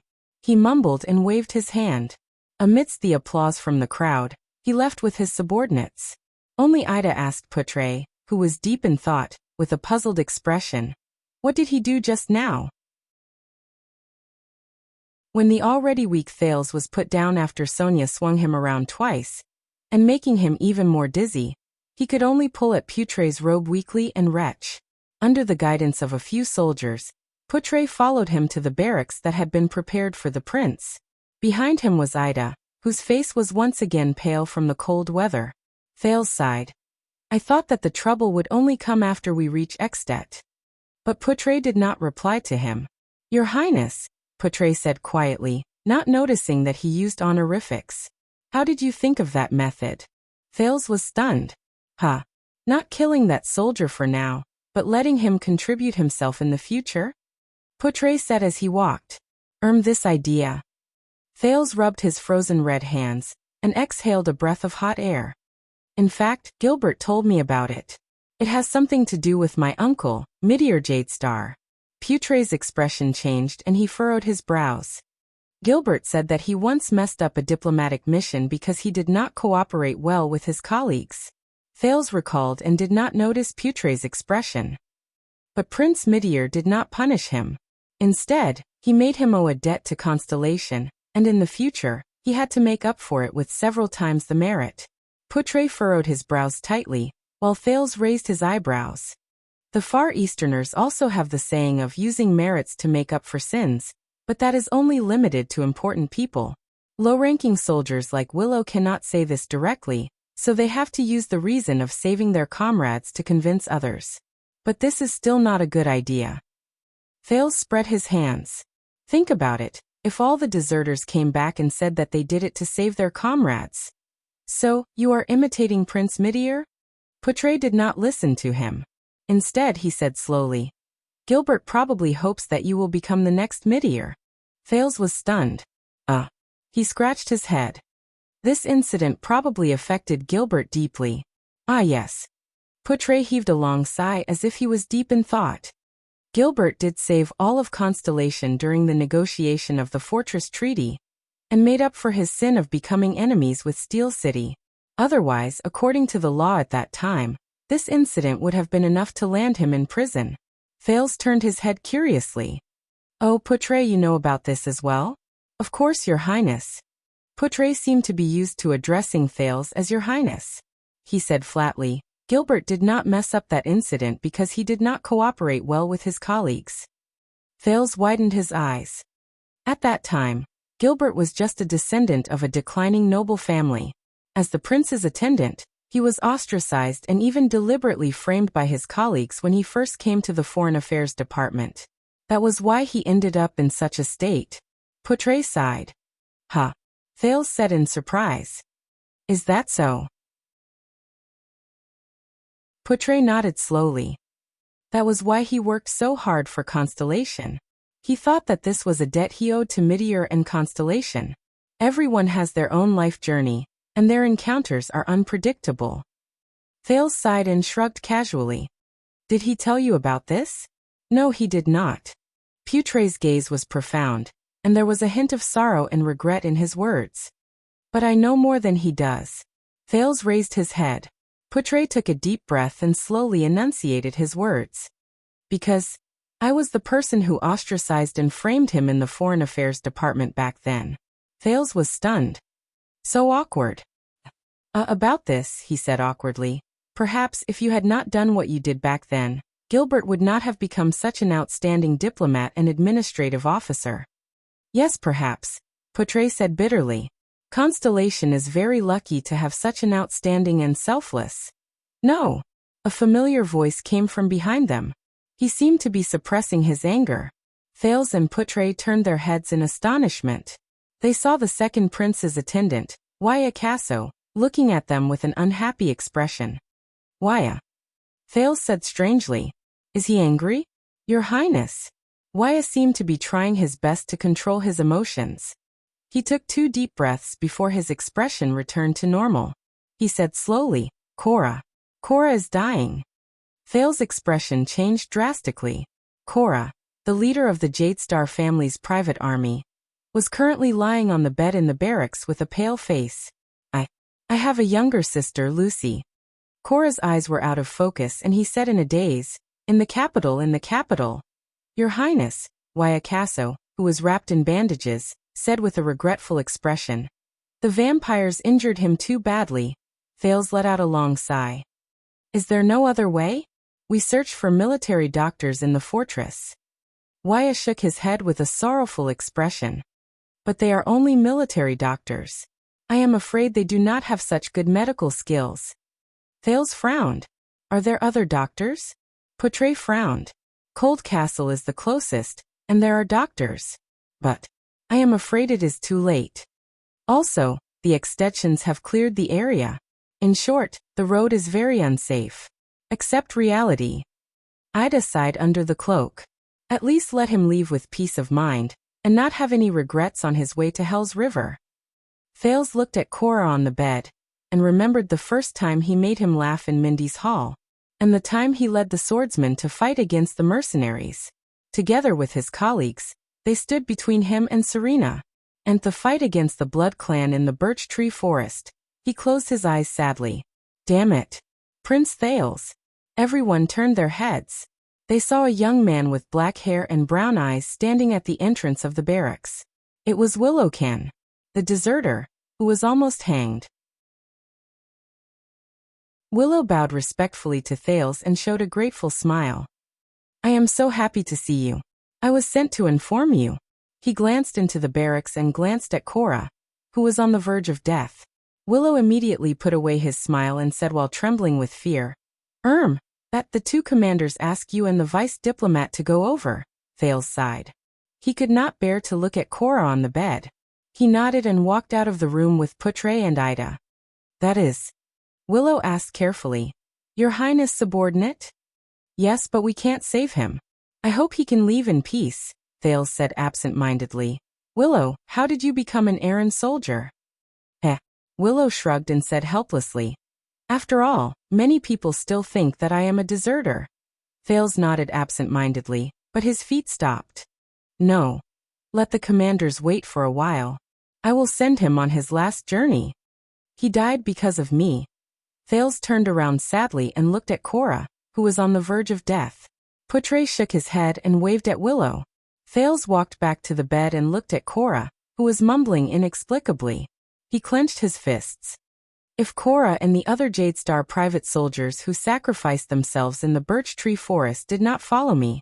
Sigh. At this moment, Your Highness, that. Willow could not help but speak. Putre and the others looked at him in dissatisfaction. Please do not rush him, Wuxia said unhappily. Please give death some dignity, even if you are the ferryman of Hell's River. No. Willow waved his hand and said anxiously, I was treated as a deserter yesterday and thrown into the dungeon. That dungeon. Now is not the time to thank him, right? Portray said with a frown. Oh no. Willow shook his head and panted. I met someone in the dungeon, a person who was locked up as a suspicious person. The young soldier said loudly. That person said, he is a doctor. Thales and the others were shocked and looked at Willow. Yes, he also said his name is Ramon. Willow finally said what he wanted to say. He scratched his head and revealed a hearty smile. And he is a doctor from the capital. According to him, his medical skills are superb. Chapter 101. The doctor Willow mentioned was quickly escorted over. Thales carefully observed the strange man in front of him. He seemed to be in his 50s and was almost bald, but his appearance was extremely outstanding. He had a large nose on his narrow face, and his dark green eyes darted around nimbly. Coupled with his ugly smile, he looked strange and uncomfortable. You must be the new prince, your highness. The strange-looking old man was dressed in a yellow leather coat. It was a little dirty from being rubbed in the dungeon, and there was a strange smell of medicine on his body. He laughed inexplicably and bowed slightly. My name is Ramon. I am a doctor. Thales frowned. He waved his hand and gestured for Wuxia to close the door of the barracks that was left behind after the soldiers left. You know who I am? Ramon stretched his head forward strangely and nodded from time to time. Coupled with the smile that seemed to have frozen on his face, he looked like an entertainer performing a magic trick. Hee, news always travels fast, faster than you think, especially when the soldiers around us are talking about your name. Portray took a step forward and said slowly. Said, very well, there is a person here who needs medical attention. If you are a doctor, he looked at Cora. Ramon laughed strangely and craned his head to look in Cora's direction. I can try, but I cannot guarantee anything. He walked towards Cora, but suddenly turned his head around. His eyes bulged and he stared at Thales strangely. I heard that your highness is going north to Ekstedt. Wuxia and Ralph frowned. Thales nodded. This old man. A little strange.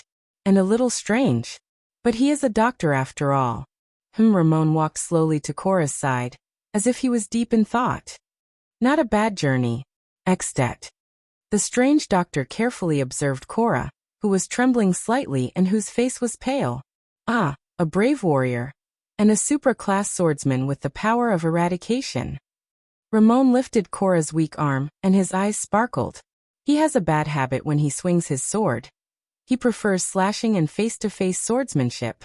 His right upper arm and back muscles will probably start to ache after he is 60 years old.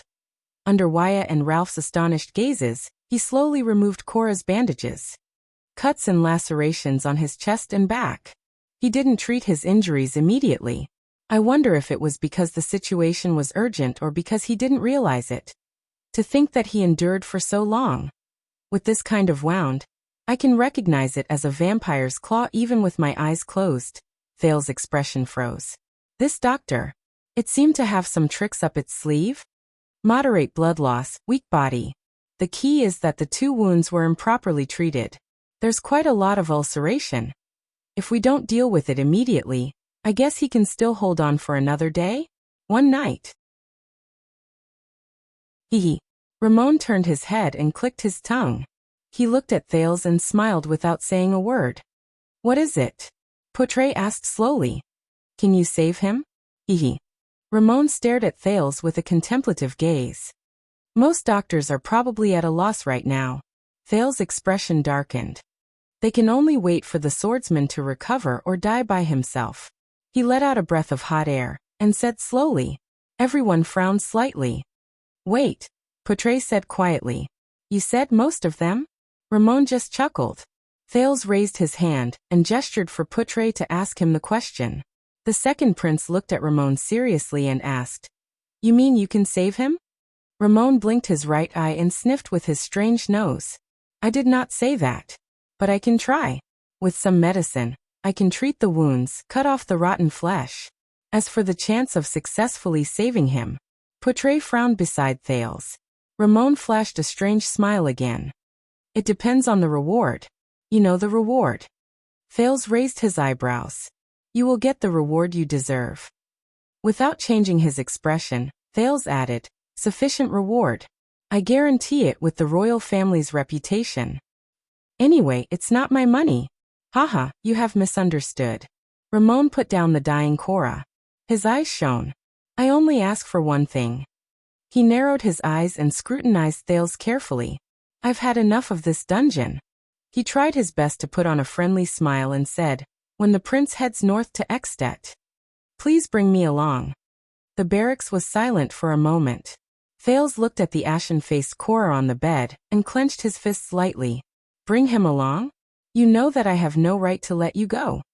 Thales suppressed the discomfort in his heart. I am not the commander here. Ramon revealed his upper teeth and sneered cunningly. But your father is the commander of the commander of the commander here, isn't he? And you are not letting me go, but placing me under your custody. Ridiculous. Waya snorted softly. Are you negotiating terms with His Highness? It's just a request. Ramon put his hands together and smiled. If I can get permission, I believe that I will do my best to treat this seriously injured and dying Mr. No. Thales stared at him with an unpleasant expression. Not only do you want to negotiate terms, you are also threatening me. Also, not saving a dying man. Are you really a doctor? How dare I? Ramon spread his hands and revealed his mottled yellow teeth. What I mean is, even if I am a doctor, I can only try my best to save him. If I fail, His Highness can throw me back into the dungeon or even cause me some trouble. Of course, if he is lucky enough to be saved by me, I only need your kindness to bring me out of the dungeon. And the one on the bed looks like he is in pain. You only need to bring me along. You have a lot of conditions. Wyatt took a step forward and said coldly.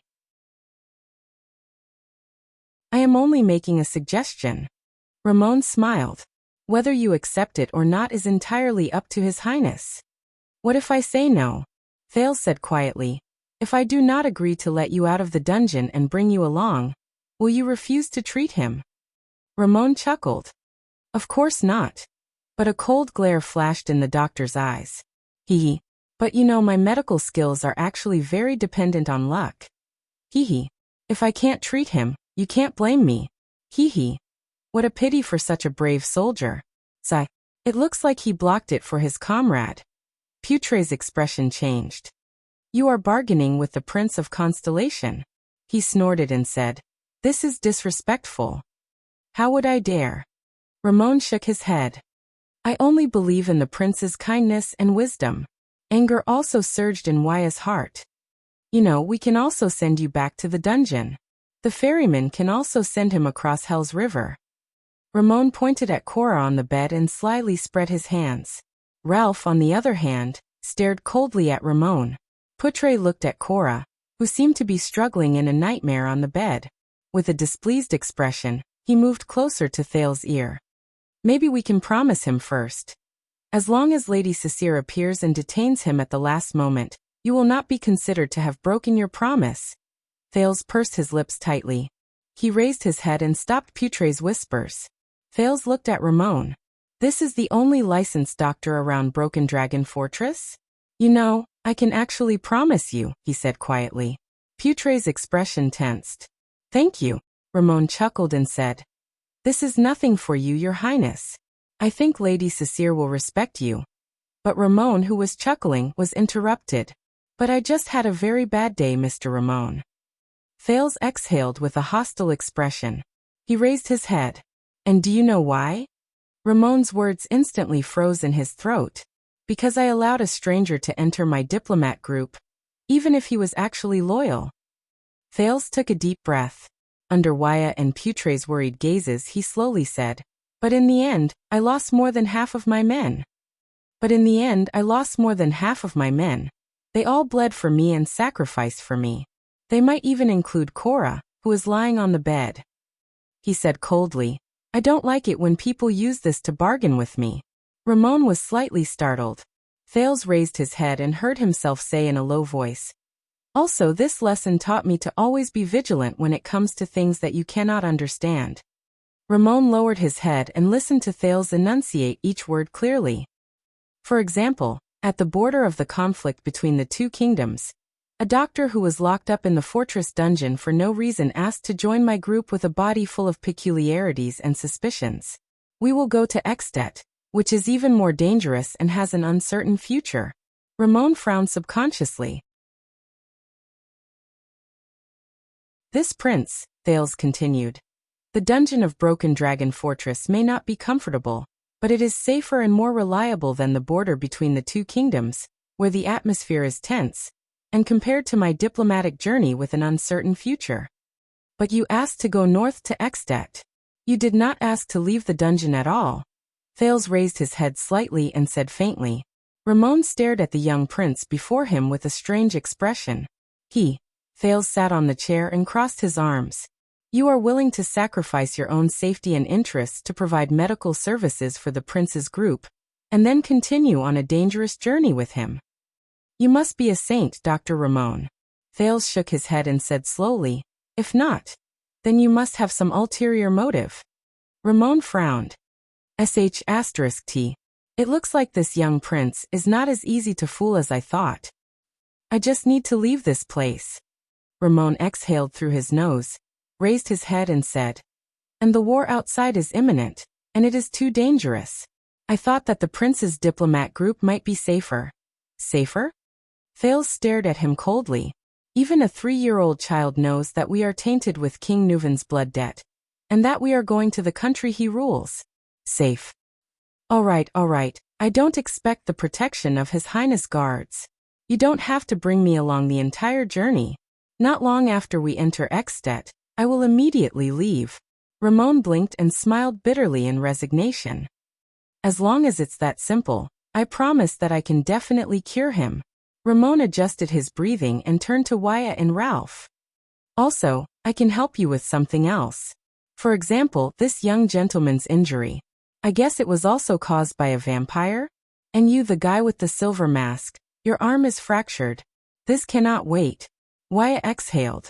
Ralph's expression was unfriendly. You can definitely cure him? Thales said loudly. His tone was strange. Oh, that is not what you said just now. Ramon was stunned. He stuttered. I am very confident in myself. Just now, it was to ensure that I could leave the dungeon and avoid the disaster of war. But Thales did not buy it. The prince interrupted him again. Your Highness, I will give you one more chance to answer my question. What is your goal? Ramon stared at him in a daze. Damn brat. A second later, Ramon suddenly laughed. All right. He spread his hands and shrugged indifferently. Since His Highness does not believe me, then I will return to the dungeon. But he could not finish his sentence. You have used up your chance, Dr. Ramon. Thales suddenly smiled. You force me to do this. Ramon's pupils shrank. What? What is he going to do to me? Arbitrary torture is the privilege of a tyrant. Ramon grinned and said slowly. And you are still young, aren't you? If this gets out. Putre stared at Thales, puzzled. The boy slowly leaned back and looked at Ramon, who had a puzzled expression on his face. Thales raised his right hand and pressed it against the side of his forehead. Let me apologize first. Thales chuckled and said slowly. I also did not want to treat you like this. That forbidden ability. What? At the side, Putre, Waya, Ralph, and even Ida, who had been absent-minded, were all stunned. Ability?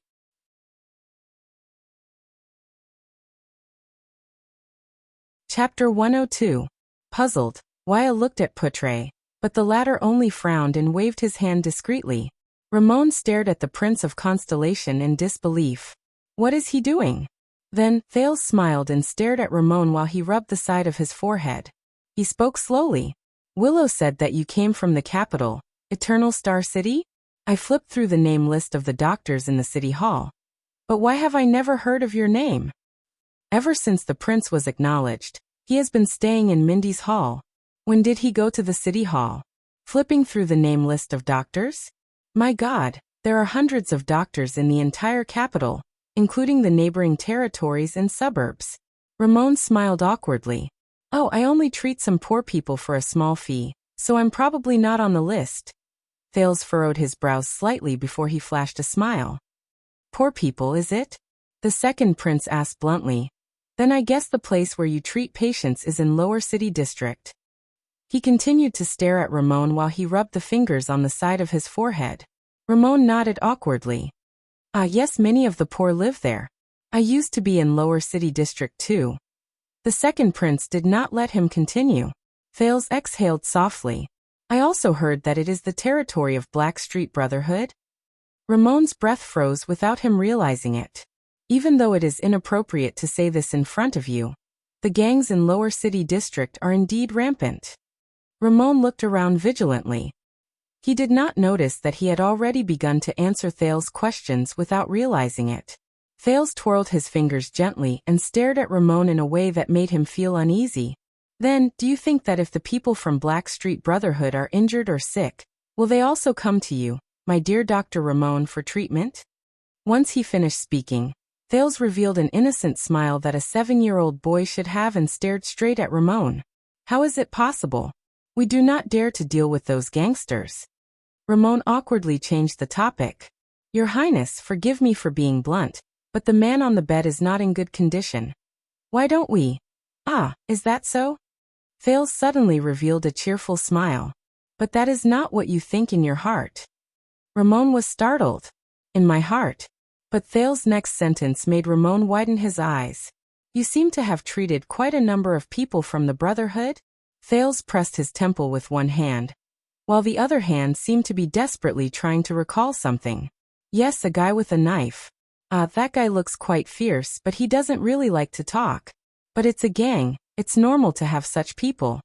Ramon's expression instantly became strange. Take the knife. Ruthless. Don't like to talk. A figure that fit the description popped up in his mind. But how could that brat? Thales stared at him in amusement. What is his name? Leork. It seems like he often comes to you for treatment. From the looks of it, he can't be a killer, right? Ramon's expression changed drastically. Killer Leork. The Brotherhood's 13 great generals. The silent killer who was as ruthless to his enemies as he was to himself. Ramon had often taken care of the terrifying wounds he left behind after those fierce battles. But how did he know? Putre and the others looked at each other. What was going on? Let me see. A room decorated in black. A still life painting of a fruit vase hanging on the fireplace. Thales closed his eyes and gritted his teeth, as though he was trying his best to recall. Ah, so much blood. A knife wound on his left shoulder. Oh God. He was in so much pain that he almost bit through his teeth. He grabbed your collar tightly and muttered something about poisonous stinger and scorpion whip. Who is the crying woman next to him? She is quite pretty. Her name is Felicia? Ramon gritted his teeth. Isn't he a prince who lives like a prince? How did he know that I treated Leork's wound a year ago? Leork went to assassinate his target, but he was ambushed by Blood Bottle Gang. Is it information from the Secret Intelligence Department? No, impossible. Ramon's face was ashen as he thought bitterly. Because even the details of Leork's room in Blackstreet's headquarters. He knows it so clearly. Even I can't remember it all. And the crying Felicia next to him. Don't stop, doctor. Thales rubbed the side of his forehead, opened his eyes and smiled. Hurry up and think. Which Brotherhood member did you treat? Were there any people of a higher rank? Hurry up and remember. Ah, that's right. The Brotherhood. Higher rank. Ramon realized that he began to tremble slightly. A fat man. What did you call him? Morris? Why did he always like to meet you at the back door of a bar? In the beginning, he even had an ugly dog with him. He was always smiling. Was he very close to you? Ramon instantly felt as though he had fallen into an ice cave. Morris, one of the 6 powerhouses? Regarding that matter, his direct contact person was indeed Morris. The secret meeting place was at the back alley of Sunset Bar. But how is this possible? Morris would always confirm the safety of that place. Unless he did not want to think about that possibility. Ramon tried his best to clear his mind. But Thales' words always made him recall the scenes in his memories. Let's look at some interesting memories. Memories? How this is a big guy? Thales grinned and said slowly. He has a fierce look on his face. He doesn't look like much, but his temper is quite bad. He actually got injured at the crotch area. How pitiful. I mean you, doctor. You actually want to treat his injury. Oh, it's because his father is very fierce, right? Ramon revealed the most incredulous expression as he looked at the mysterious second prince. He even knows this. Hurry up and think. What's his name? Oh, Rhoda? Thales chuckled softly. Is he considered your most troublesome patient? Cried Rhoda. Putre, Waya, and the rest were even more puzzled. Ramon parted his lips unconsciously. His palms were already wet with sweat. Quide. Rhoda's son? His injury. It's true that I was the one who examined and treated him. But this is something only the higher-ups in the Brotherhood know. It can't be any more secretive. How does a prince know? Ramon stared at Thales blankly. Thales sighed. He loosened his right hand and stared straight at Ramon with a cold smile. Don't be surprised. This is my psionic ability. Yes, Dr. Ramon. The next moment, Thales smiled and uttered a simple but effective sentence to the dumbfounded Ramon. I know how to read minds. Ramon stared at Thales blankly. His mind was blank. Thales continued to smile brightly. All your thoughts and thoughts are mine. Mind reading. Putre, Waya, and Ralph all had their mouths wide open as they stared at the second prince in a daze.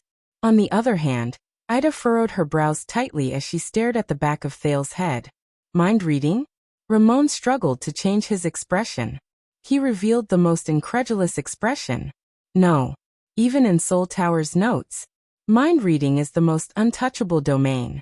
And he's only 7 or 8 years old, but he has this. No. The Brotherhood's strange doctor shook his head subconsciously. Thales turned his head and looked at Putre, Waya, Ralph, and the rest who were all shocked. Beside him, Ida crossed her arms with a doubtful look on her face. Please keep this a secret for me. Thales flashed a bright smile. When he trained me to use this ability, he did not want others to know. But I trust all of you. Trained you? Putre asked in disbelief. Who? Who else could it be? Thales chuckled cheerfully and turned his head.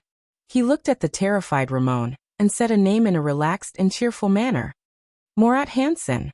There was silence. Everyone stared at Thales in a daze. As if he was some kind of monster. Ramon stared at Thales in a daze. Morat Hansen. He knew the meaning of this name. Lance's teacher. Constellation's nightmare for half a century. The Viper in the Night. The head of the Secret Intelligence Department. No way. The new Prince of Constellation is the Black Prophet student? Of course, Thales thought to himself. Morat is even more adept at using this so-called ability. After all, he can detect the other party's lies and use it to assist his next questioning. But fortunately, he has a good bargaining chip. Everyone in the room reacted. You never said that. Putre frowned. With the Black Prophet, ah. Thales sighed softly. You know, after all, a psionic ability like mine is too rare. Let's get straight to the point. Thales revealed the friendly look of a 7-year-old boy again. He rubbed the side of his forehead and said with a smile.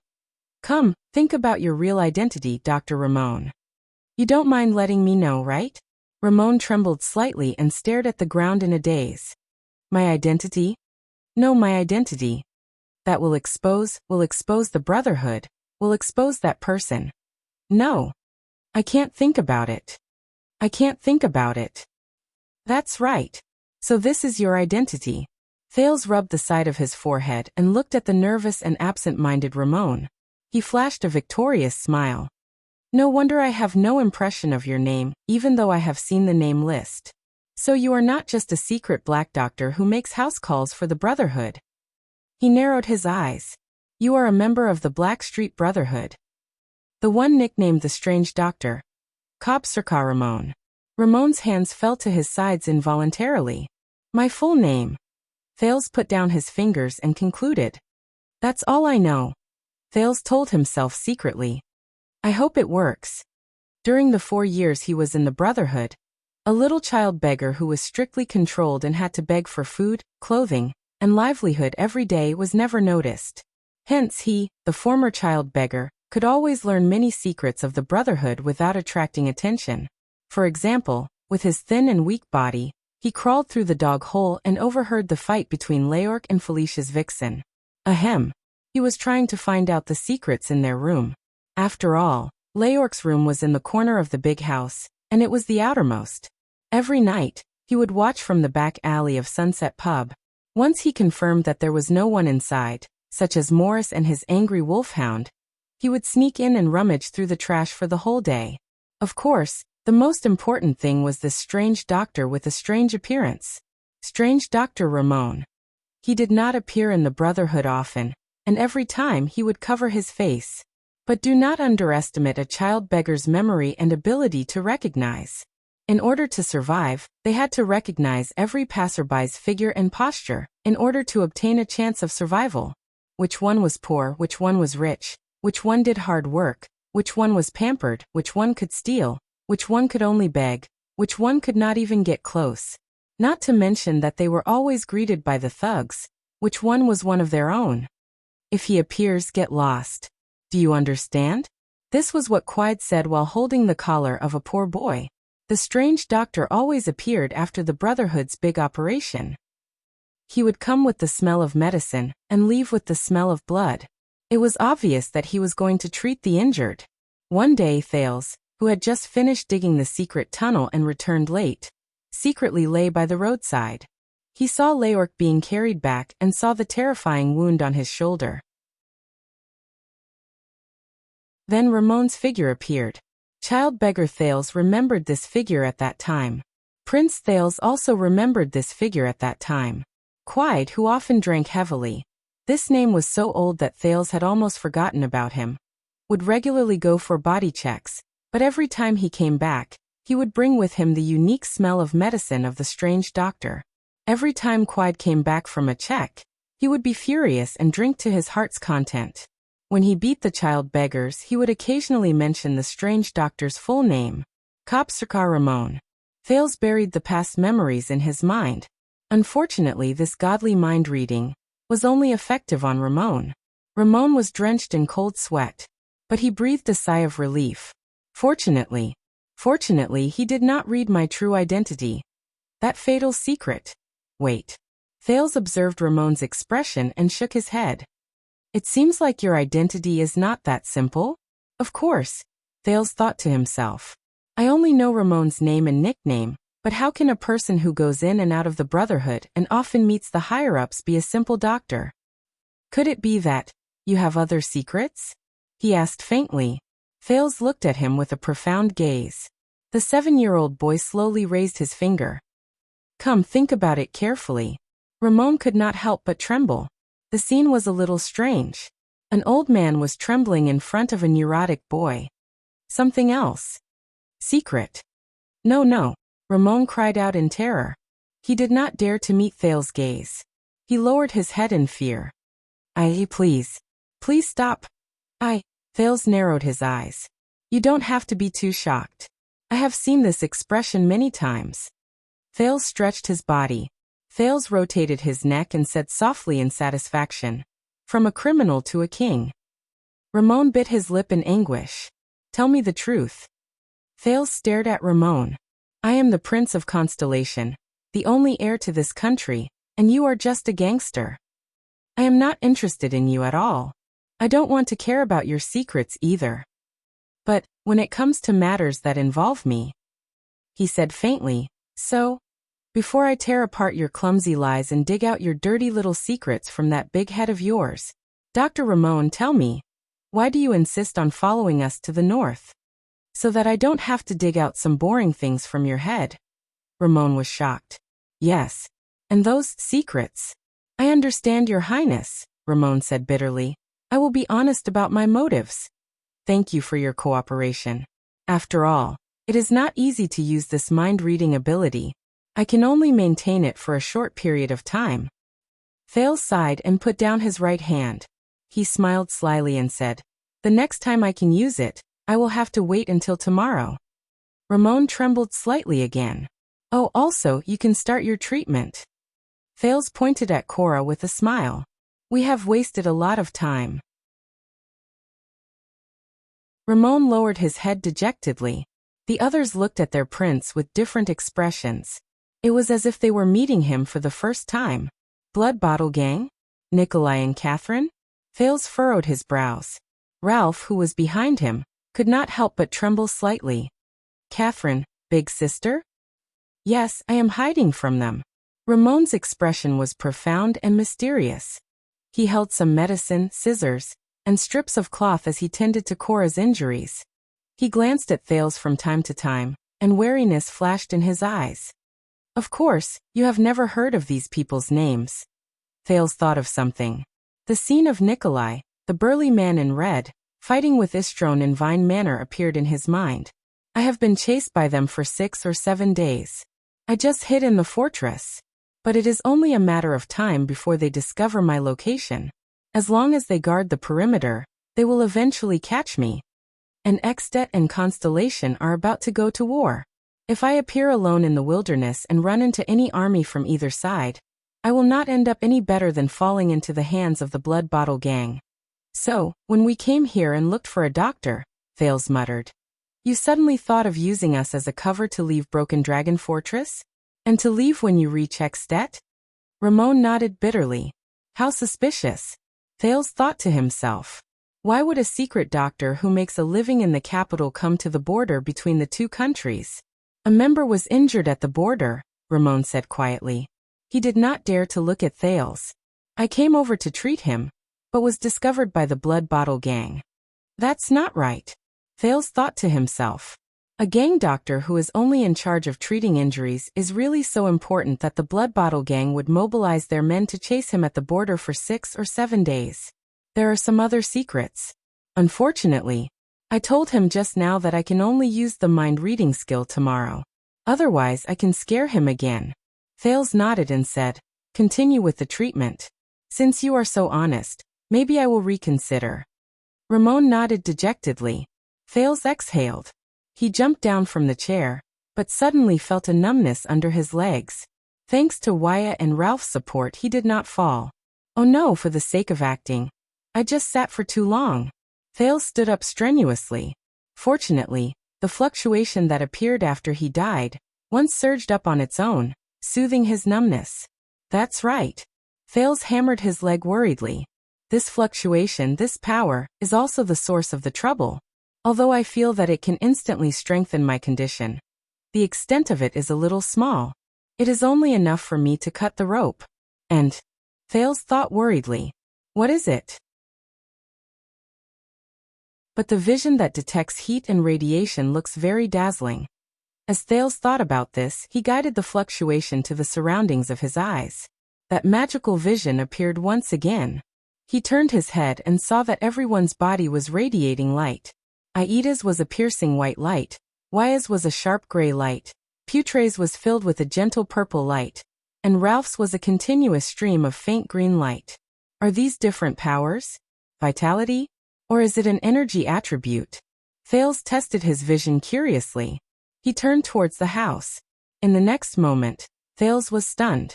In the vision that the fluctuation gave him, he saw the most unbelievable scene. The light on Cora's body flickered, like a waning light that was about to be extinguished at any moment. But Ramon! There was no piercing light on Ramon's body. Instead, he seemed to be emitting a strange dark fluctuation that resonated with the world around him. But this was not what surprised Thales. He saw that Ramon was gently pressing on Cora's wound. Clear light particles gushed out from Cora's body, which was bright and dim at times, and gathered on Ramon's hand. The trembling light particles followed Ramon's hand, and slid over Cora's wound. The light particles seeped into Cora's terrifying, festering wounds one by one. Every time they seeped in, the light on Cora's body became steadier and brighter. He was like a dying patient who was slowly recovering. Thales looked at Ramon in a daze.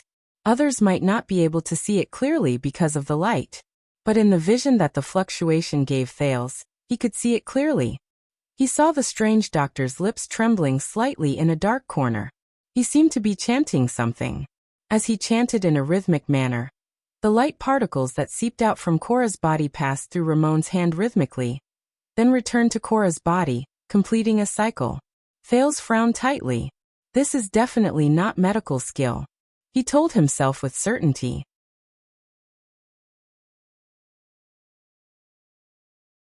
Chapter 103.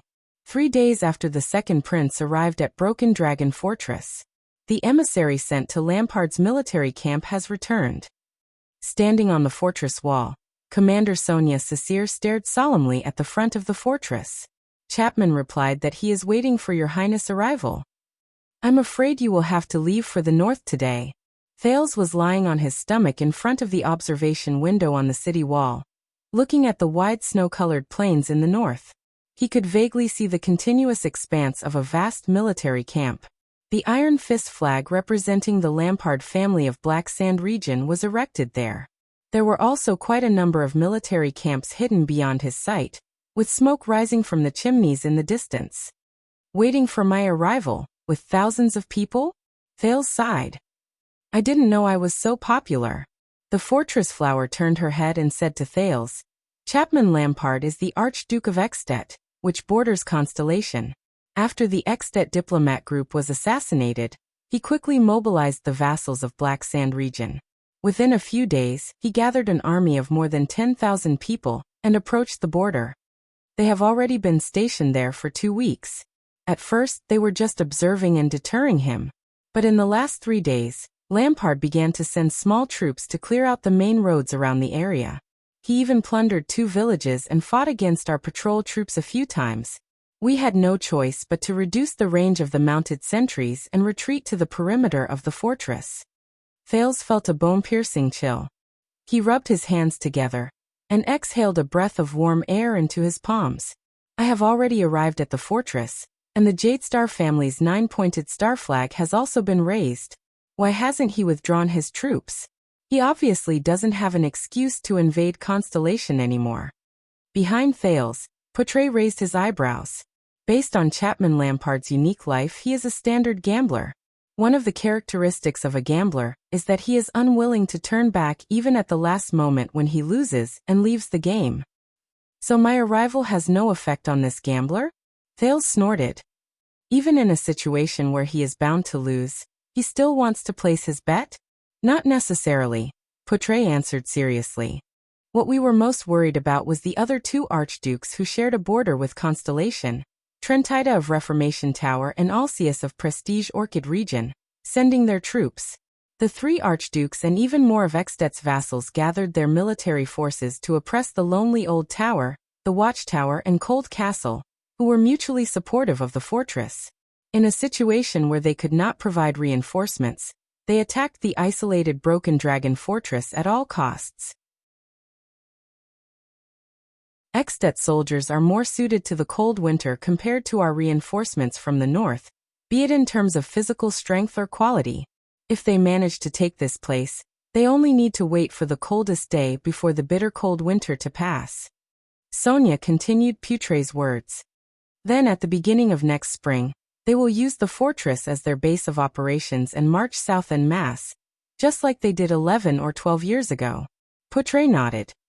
But after you left for the north as an envoy, the 2 archdukes have yet to appear. This means that we have completed half of our mission.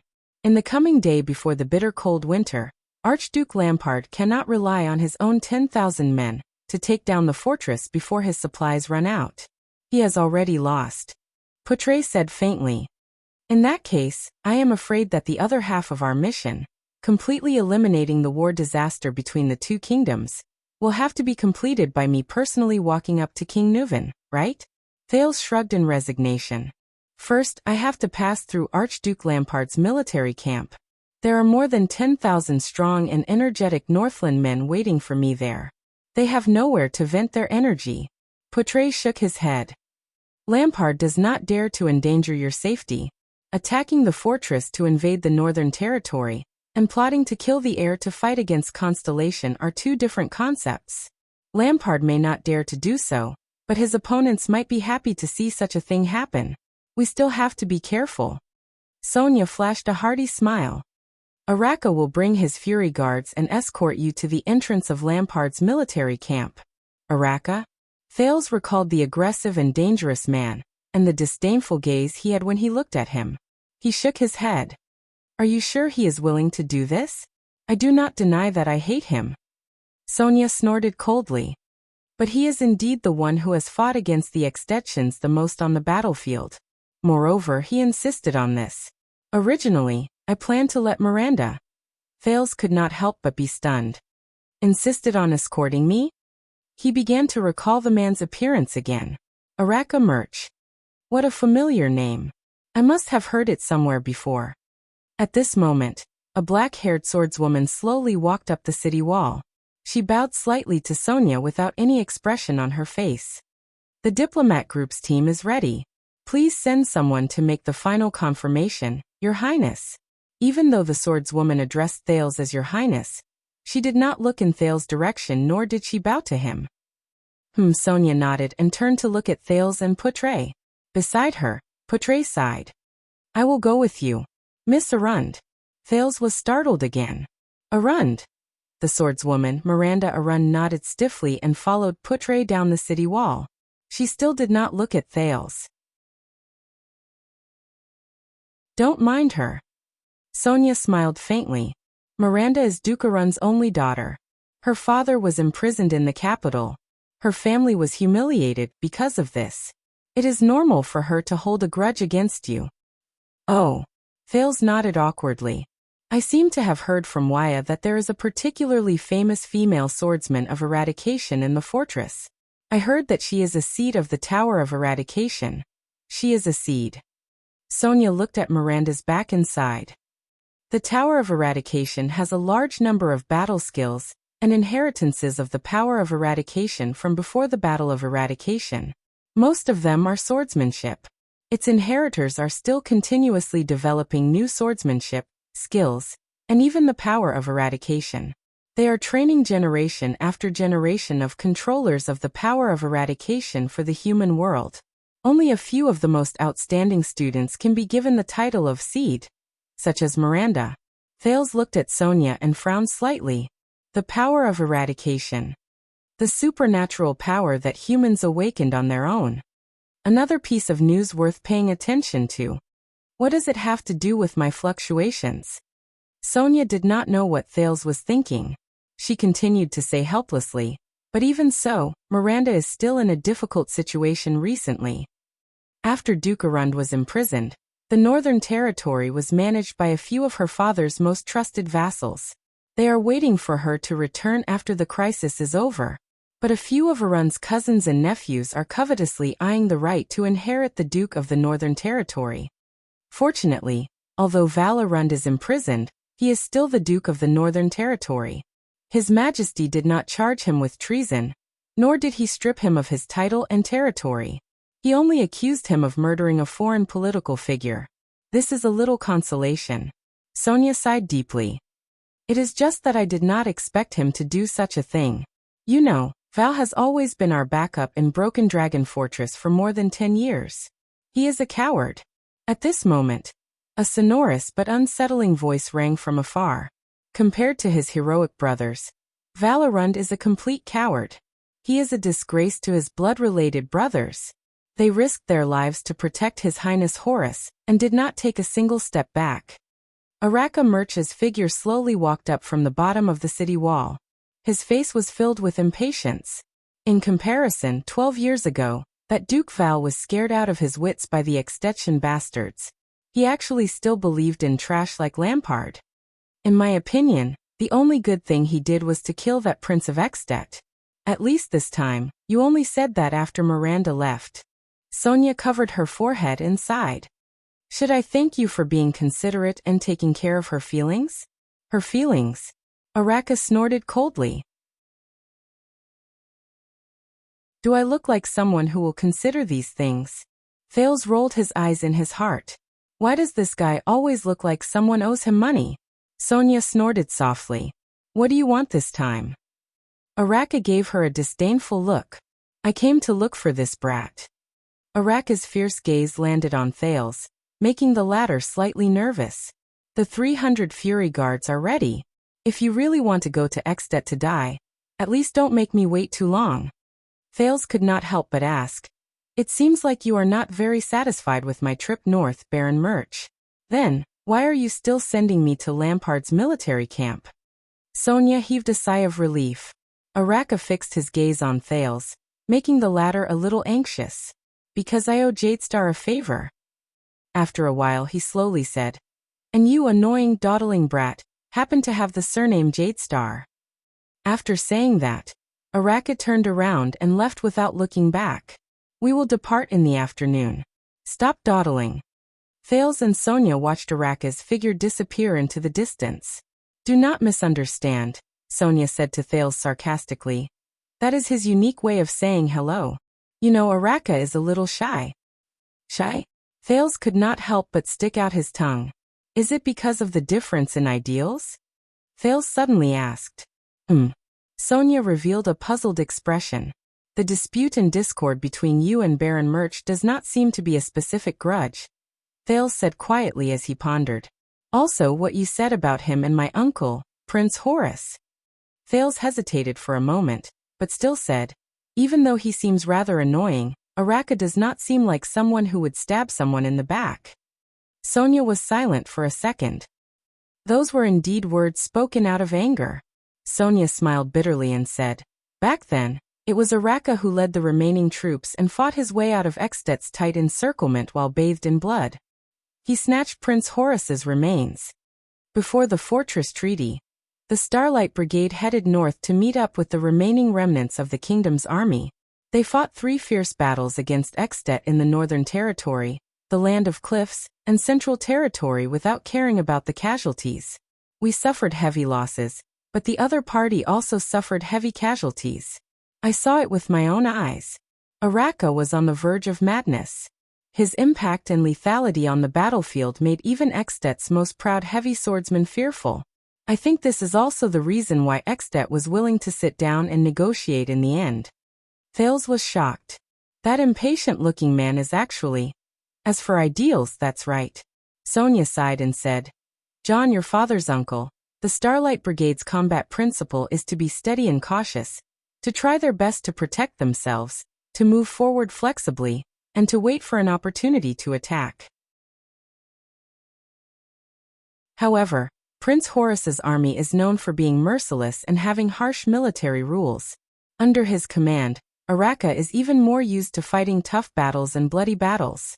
Due to the high number of casualties, Araka's army always has a large number of new soldiers, but he only keeps those tough men who can withstand blood and death. Sonia shook her head. I don't understand why His Majesty put the two of us together. We can't even reach an agreement on how to advance or retreat on the battlefield. Perhaps this is the king's true purpose, Thales suddenly said.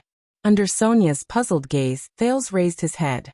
When defending the fortress for a long period of time, he needs a chief commander who is steady and cautious. However, when Eksted's army presses on the border, he needs someone who can fight tough battles head-on. Sonia raised her head and glanced at him. Perhaps. Sonia chuckled softly.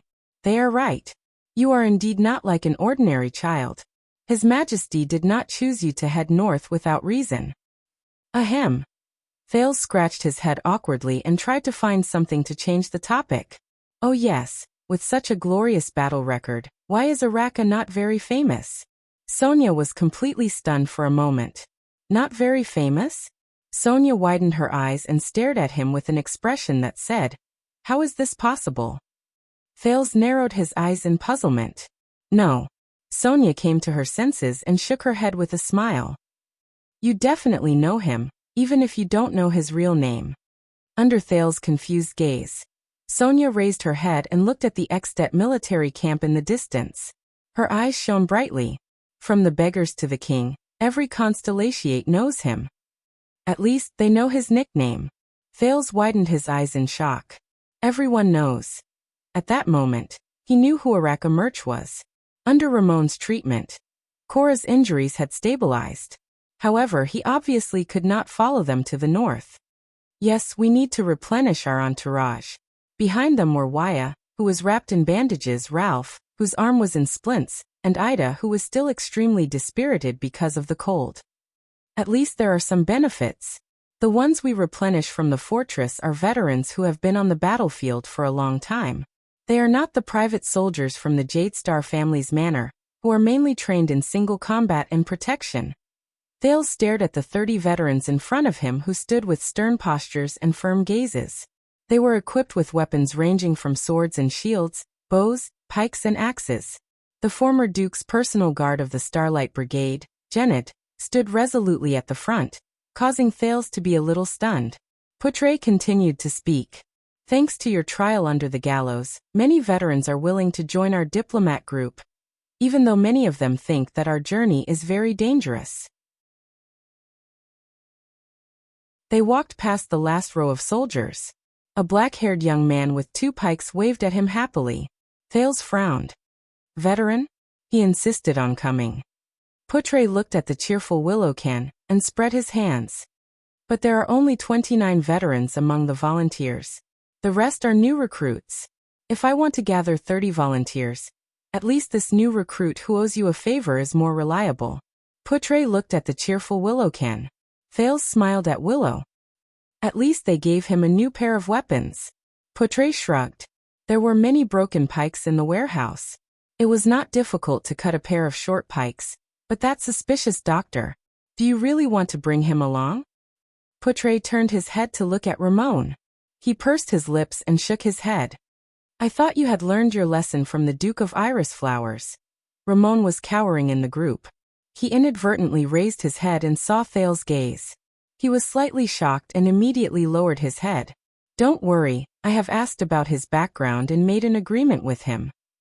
Thales stared at Ramon with a complicated gaze. And he did save Cora.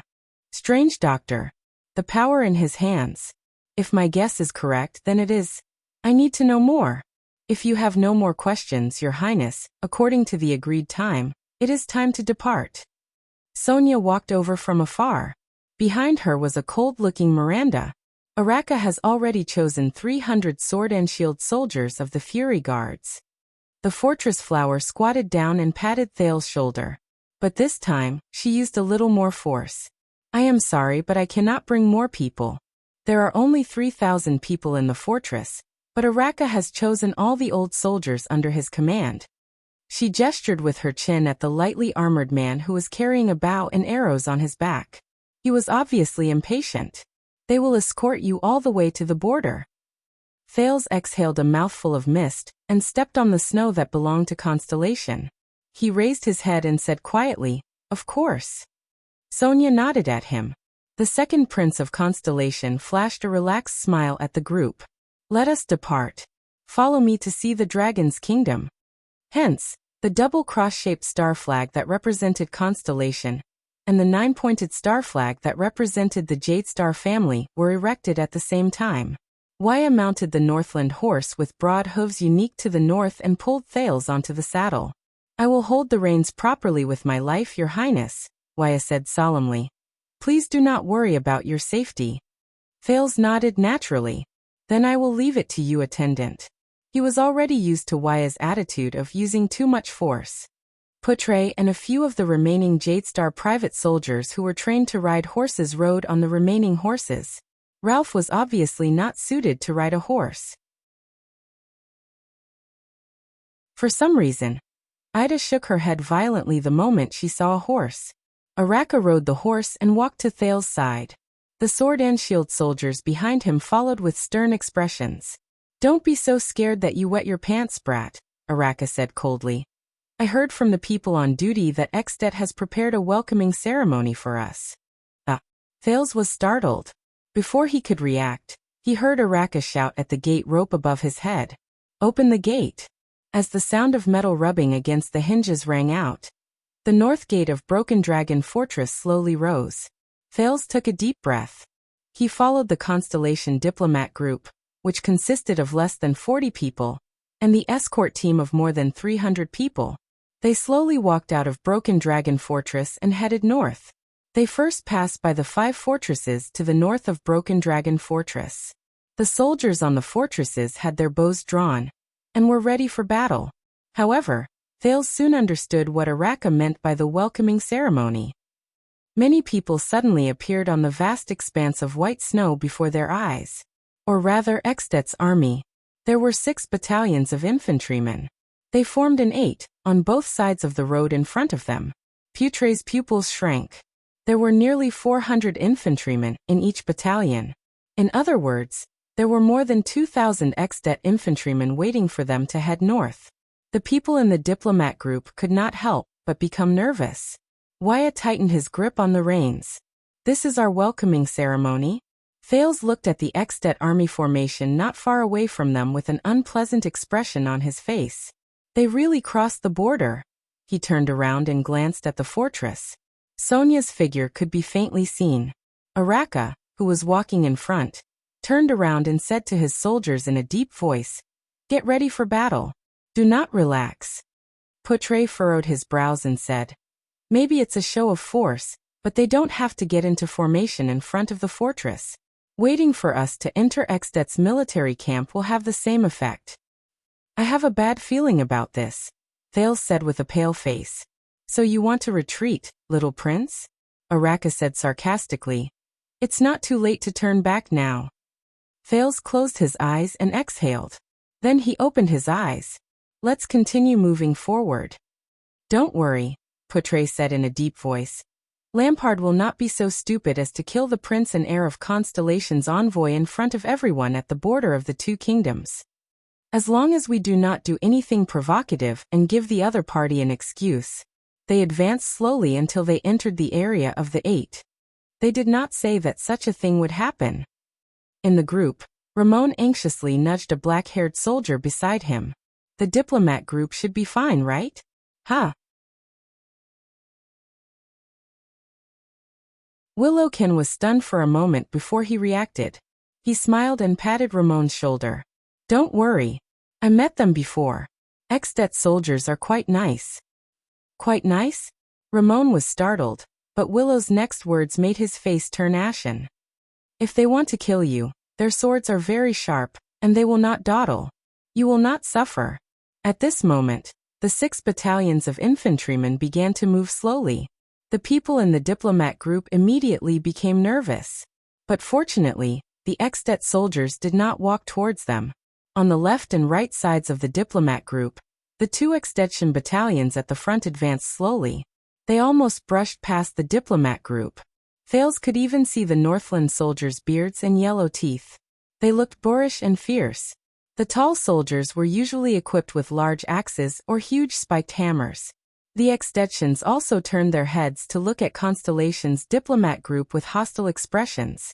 Thud. Thud thud. The sound of heavy footsteps on the snow-covered ground could be heard in a disorderly manner. But the momentum of more than 2,000 people from all directions made the densely packed footsteps sound rather shocking to the ears. They walked past the diplomat group on both sides. Thales' expression froze.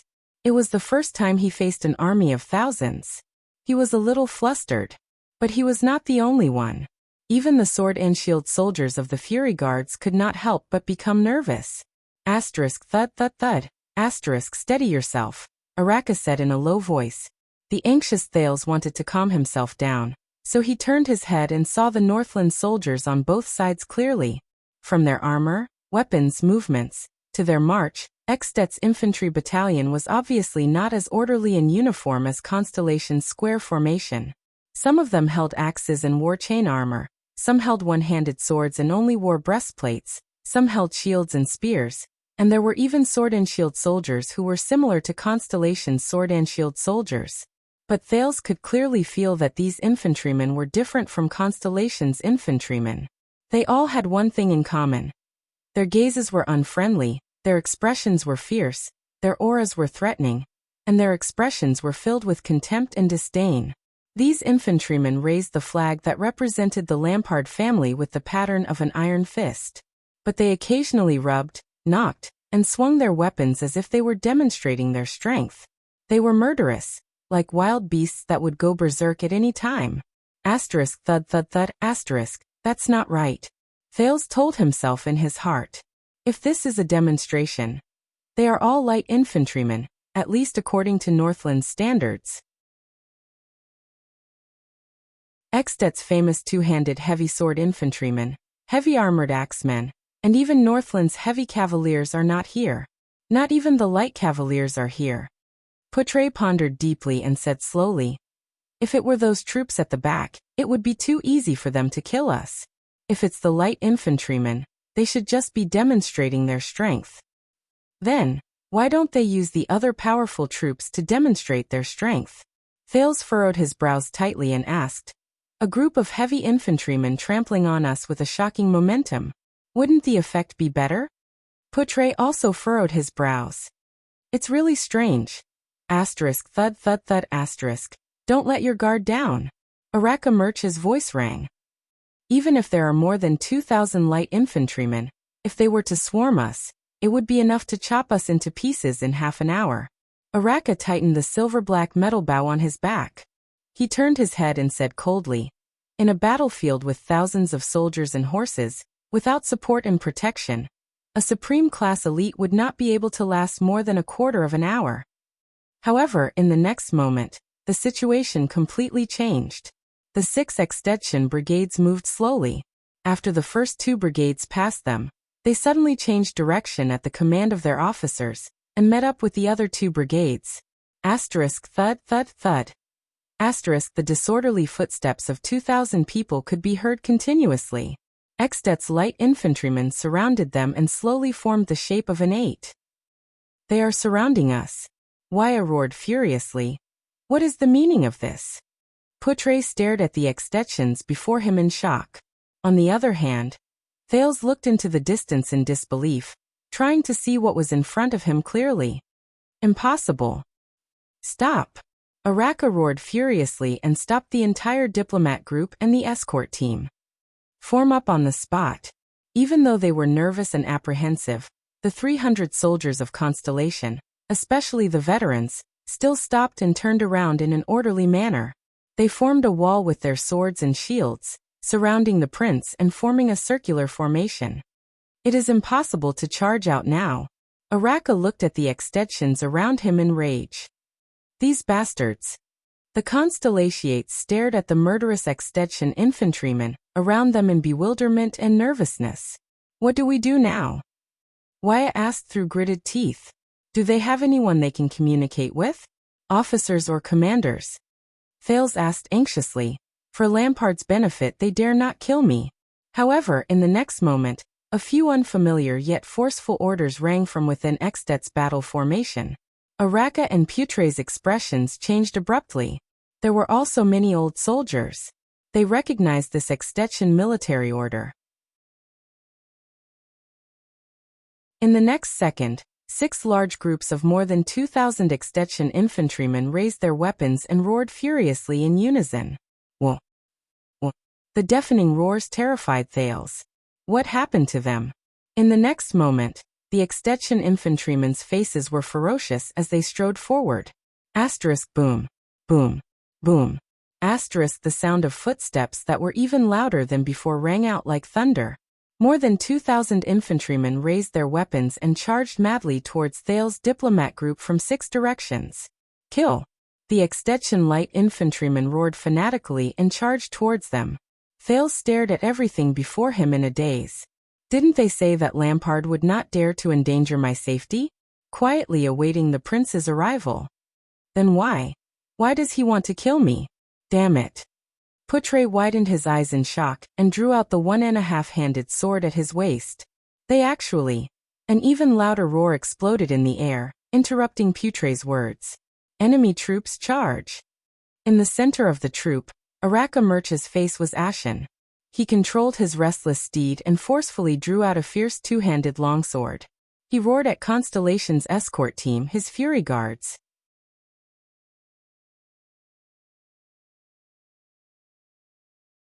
Chapter 104.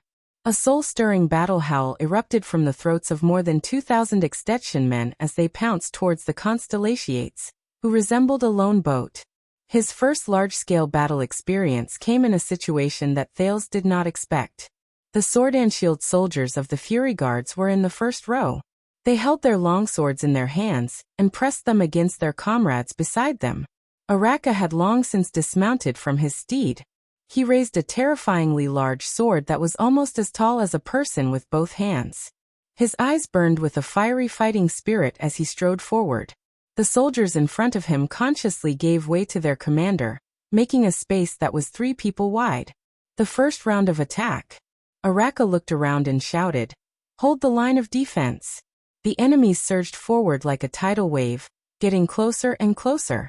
At the center of the battle formation, Wyatt immediately pulled Thales down from his conspicuous warhorse and surrounded him tightly in a circle formed by 6 soldiers. Then he joined Ida, Poutre and Ralph in guarding the 4 corners of this small battle formation. "Go and help the front row," Thales urged. "If they collapse, all of you will not be able to protect me." However, his heart was in a mess. He could not understand how he could face such a situation on a diplomatic mission to Extet. What happened? Wyatt and Ralph looked at each other. With Poutre's nod, they moved towards the front row. Ida exhaled and whispered to Poutre, "This is a real battlefield. Even Supreme-class elites have to be extremely careful. And such a great disparity in battle. If you have any way to avoid battle, quickly say it. If not, quickly think of it." Thales gritted his teeth and looked at the enemies charging towards him from all directions. There were 6 large groups of Extetians. "The number of enemies is too many. We are surrounded. We don't have enough military strength at all. No, it should be said that we are not prepared for battle at all. What should I do? Shout out my identity?" But the other side did not seem to care at all. Faced with the impending battle, many of the Constellatiate soldiers exhaled a breath of hot air. They gripped their weapons tightly and held their shields properly. They looked at the aggressive Extetians with solemn gazes. The first Extetian infantryman roared furiously and charged towards them. Asterisk bang. Asterisk his shield collided with the shield of a sword and shield soldier. With the help of his comrades on both sides and behind him, Constellation's sword and shield soldier gritted his teeth and withstood the tall opponent's charge. He also swung his sword to block the opponent's axe that came swinging down from the air. However, more Extetians surged towards Constellation's diplomat group. Bang, bang, bang. The Extet soldiers roared furiously and continuously crashed into the Constellatiate's battle formation from all directions. "Kill! Hold them off!" Amidst the roars of the soldiers from both sides, the sounds of shields colliding and weapons clashing interweaved, like countless thunderclaps exploding on the flat ground. Genid stood in the first row with 2 soldiers of the Fury Guard. He pushed his shoulder against the shield with all his might. A mace that was swung over smashed onto the shield. Genid's entire body trembled, and he almost fell backwards. His companions behind him supported his back and helped him stabilize his body. With a distorted face, Genid withstood the impact with all his might. Damn it, he thought bitterly. These Extetians, their strength and physique are much stronger than those rebels from the southwest. Genid dodged a sword that was aimed at his forearm and asked his comrade to deal with him. The veteran pushed away the mace and kicked its owner's knee, causing him to stagger. Then he stabbed his sword into his defenseless neck. Blood gushed out, and the opponent fell on his back while stammering. Fortunately, their movements are not very agile. Just as he thought of this, a long spear brushed past his ear and pierced through the abdomen of a soldier on Genid's left. The latter fell limply as he howled in pain. Genid roared furiously and replaced the position of the dead soldier. He broke the long spear and blocked a blade that wanted to charge in through the gap. A soldier behind him quickly filled in the empty spot Genid had left behind. Such scenes appeared at various places in the front row. Enraged roars and pained wails were still mixed with the sounds of metal clashing and weapons clashing. Extet's light infantrymen pounced forward again and again as if they did not care about their lives. They were blocked or even killed by the Fury Guards and the diplomat group, leaving behind corpses. However, people from Constellation continued to fall, and blood gradually dyed the snow red. However, the veteran of the Fury Guards at the front row still relied on his rich experience and mature skills to maintain the line of defense and prevent it from being broken. Thales watched everything around him in fear. This was a battlefield where thousands of people intertwined with each other. A brutal and terrifying slaughter. Blood that splattered everywhere. Roars that risked their lives. Corpses that kept increasing in number. The battlefield before him was undoubtedly more shocking than the battle with the Sacred Blood Army. Commander Araka was also at the front row, With an unpleasant expression, he guarded the gap between the three of them alone. He did not display any fancy and exquisite supreme-class combat skills. Instead, he repeated simple and unadorned battle moves. However, no one could gain an advantage over him.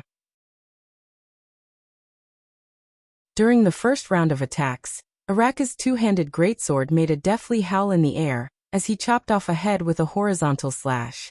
He then took the opportunity to slash open the shield, chest and abdomen of the second extension. Then, as blood gushed out, he swiftly parried a long sword that came thrusting towards him. Before the other party could react, he pierced the greatsword into his chest. However, next to him, a soldier of the Fury Guards had his skull split open by an axe. He fell limply to the ground. Extet's bastards. Araka gritted his teeth and exhaled. His face was full of ferocity and savagery. He turned around and swung his sword hilt, causing the enemy to stagger. Observe the situation behind us and wait for an opportunity to break out of the encirclement and return to the fortress. Araka, whose face was covered in blood, lowered his head to avoid an axe as he shouted his orders. I am afraid that it will be very difficult. An officer of the Fury Guard struggled to push back a fierce extension and reported, more than half of the enemies are blocking our way behind us. Persevere. They are only relying on their morale from the first round of attacks. Araka gritted his teeth and kicked down a shield. He then stabbed his sword into the ferocious and furious face of his master. He swung his left hand at the right moment and parried a long spear with his forearm. However, at the same time, an axe slashed towards his head. Araka calmly lowered his head and dodged. The axe blade took away a few strands of his hair. Wuxia, who was wielding a single-edged sword, arrived. He thrust his longsword forward and activated the edge of no return. He sliced his opponent's throat with a backhand, but his ribs were grazed by the axe blade. He groaned in pain. Beside him, a comrade's head was smashed by a hammer as he tried to save him. Blood and white matter splattered everywhere. Stop using those boring swordsmanship. Put away that beautiful posture of yours. Araka parried a straight blade that was slashing towards Wuxia with his sword and roared furiously. On the battlefield, supreme-class elites are not much stronger than ordinary people. You will only be able to stand for more than 10 minutes and kill a few more soldiers. Save some strength for every attack and leave room for dodging. Just stab and dodge honestly. An infantryman's weapon was sent flying. He roared and wanted to rush forward to hug Araka. Without hesitation, Araka held his sword with one hand and punched him in the face. He fiercely elbowed him and sent him flying backwards. The sound of his ribs breaking could be vaguely heard. Otherwise, retreat to the back. Don't be a burden. Wuxia, who had yet to recover from his injuries, could only clench his teeth and retreat in shame. A strange gust of wind suddenly attacked them and blew up snowflakes. A few Extet infantrymen who came forward to replace them could not help but raise their hands to protect their eyes. Araka roared madly and swung his sword with both hands. He cut open a person's shield and chest at the right time, then suddenly stabbed into another person's abdomen. This psionic ability is not bad. Araka wiped the blood off his face and frowned as he looked at Ralph's one-handed hidden blade. But can that thing be used on the battlefield? The mute Ralph, who had a fractured arm, could not say anything. However, he could indeed feel the powerlessness of the hidden blade on the battlefield. Without a handguard, every time he swung his sword, he might have to bid farewell to his own arm. He could only use his psionic ability to support him in battle, and the hidden blade to defend himself. On the other side of the formation, Willowkin hid behind a sword and shield soldier. He blocked a sword attack with his left hand and thrust his spear out of the shield with his right hand into the side of the enemy's face. A soldier's right hand was chopped off. He held his shield and clenched his teeth as he retreated. However, when he took his first step, a flying axe cut into his chest and abdomen. Another person stepped forward to replace him. You are a doctor, at least do something.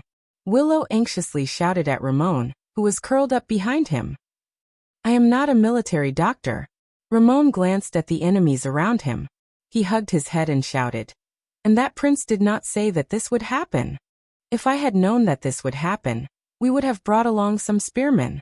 Ida stood guard around Thales. She looked at the situation around her and sighed. Her scimitar, which had no defensive capabilities, was only suitable for small-scale battles. Unless it was aimed at a vital point, it would not cause enough damage to armor. Moreover, it was impossible for her to dodge to the fullest extent in a crowded battlefield. If I had known that this would happen, I would have brought along my father's two-handed machete, which was said to be able to pierce through armor. That was the standard equipment of the ancient Elven Kingdom's Imperial Guards a long time ago. No one expected this battle to happen. For the time being, no enemy had broken through to the back of the second row. However, Putre still turned his head around worriedly and glanced at Thales. He anxiously shouted, "This is unreasonable." There is nothing unreasonable on the battlefield. At the forefront of the formation, Araka swung his greatsword madly. There was already a wound on his body. Surviving is reasonable. Withstand the first round of attacks. There will be a time when their attacks will weaken. Find a chance to break out of the encirclement. Otherwise, we will all be exhausted to death here. At the center of the formation, Thales lay prone and hid in the shadows of the soldiers. He breathed rapidly. He was extremely flustered. Thales wanted to calm his hands, which were buried in the snow, so that they would no longer tremble. However, amidst the deafening battle cries and sounds of collisions from thousands of people, his forearm was like a wild horse that had gone out of control. It disregarded its owner's will and shook disappointingly amidst the endless sounds of battle. Damn it! Thales' teeth and lips trembled. He was extremely ashamed of his performance on the battlefield for the first time. Hurry up and calm down. However, no one seemed to care about him. The soldiers beside him looked around anxiously, afraid that the layers of defense would suddenly be broken through from one direction. A horrible howl was heard. It was the sound of a Constellation soldier being cut in half at the waist. Thales shuddered and closed his eyes. Calm down. At this moment, the already familiar fluctuation spread from his heart. The world around him seemed to have quietened down. Thales instantly grasped the situation of his entire body. He could clearly feel which muscles were trembling. With the help of that fluctuation, he breathed deeply and rhythmically. He soothed those muscles and finally calmed down their involuntary trembling. His heart and breathing calmed down. But this was not enough. Thales turned his head extremely slowly. It was as if time had also slowed down countless times as he thought desperately. How do I get out of this predicament? No, I don't understand military affairs at all. That's Araka and Sonia's specialty. I can only think from a more comprehensive and fundamental perspective. For example, why does Lampard want to kill me? No. I should think in reverse. If I die here, what is Lampard's purpose? What benefits does he have? Think clearly about his motives and benefits. Impossible. Robbing and killing Constellation's diplomat group and Constellation's heir. He has no benefits at all. Then what is Lampard's purpose? Did someone bribe him? At this moment, the long-lost memories of his previous life surged again. War is a highly complicated and ever-changing form of social conflict, but it has long been neglected in our field of study.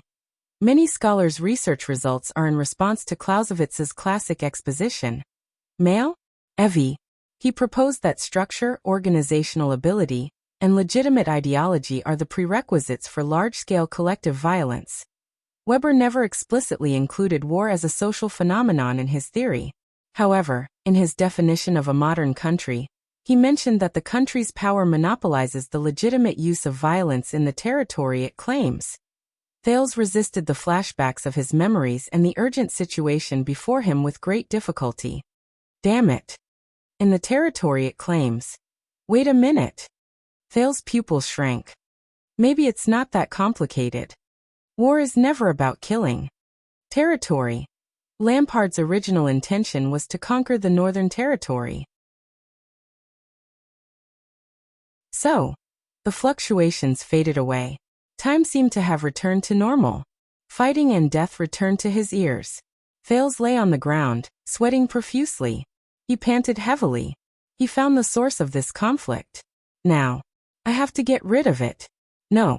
An ex-det infantryman watched in horror as Araka slit his throat. You are. But he could no longer say the rest of his words. Fill my position. Araka clenched his teeth and swung his sword again. He cut down a rough-skinned man with a hammer and retreated with a furious roar. 2 sword and shield soldiers covered his line of defense with resolute expressions. We have almost exhausted the momentum of their charge this time. Araka panted and dragged his great sword to the center of the battle formation. He said to Ida, "Leave some people behind to guard the rear and bring the prince along. I will fight my way back to the fortress." Wait a minute. Thales could not care less about resting. He raised his head anxiously and shouted loudly, attracting Putre and Araka's attention. Lampard's army. They did not send heavy infantrymen, no cavalry, not even crossbows and archers. These are just light infantrymen that were recruited at the last minute. Thales anxiously recalled the little military knowledge he had. They do not intend to defeat us in an instant. So, do you want to stay behind to repay him? Araka turned around and said sarcastically, "Because of Lampard's kindness, he let us live for another 15 minutes? What he wants is to stall us here for this 15 minutes, not to quickly annihilate us." Thales rejected Aida's support and stood up strenuously. Lampard is betting. He is betting on his opponent's choice. Our choice? Wuxia, who was beside them, thrust his sword out from behind his shield and forced an axe to retreat. Before Wuxia's face was cut by a long sword, Ralph dragged the powerless Wuxia back just in time. Wuxia panted and said, "Betting on us breaking out of the encirclement or defending to the death?" "No." Thales opened his eyes and stared at Araka. "Lampard is not betting on us." "No." Putre instantly understood. His face turned pale. "He would never dare to use your life to," Thales said anxiously. "Archduke Lampard is betting on the broken dragon fortress behind us. The bet is on Lord Sonia Sasir's choice. He is betting on whether she will send troops to rescue us." Araka's pupils shrank abruptly. "His bet," Thales roared, "is my life and his future."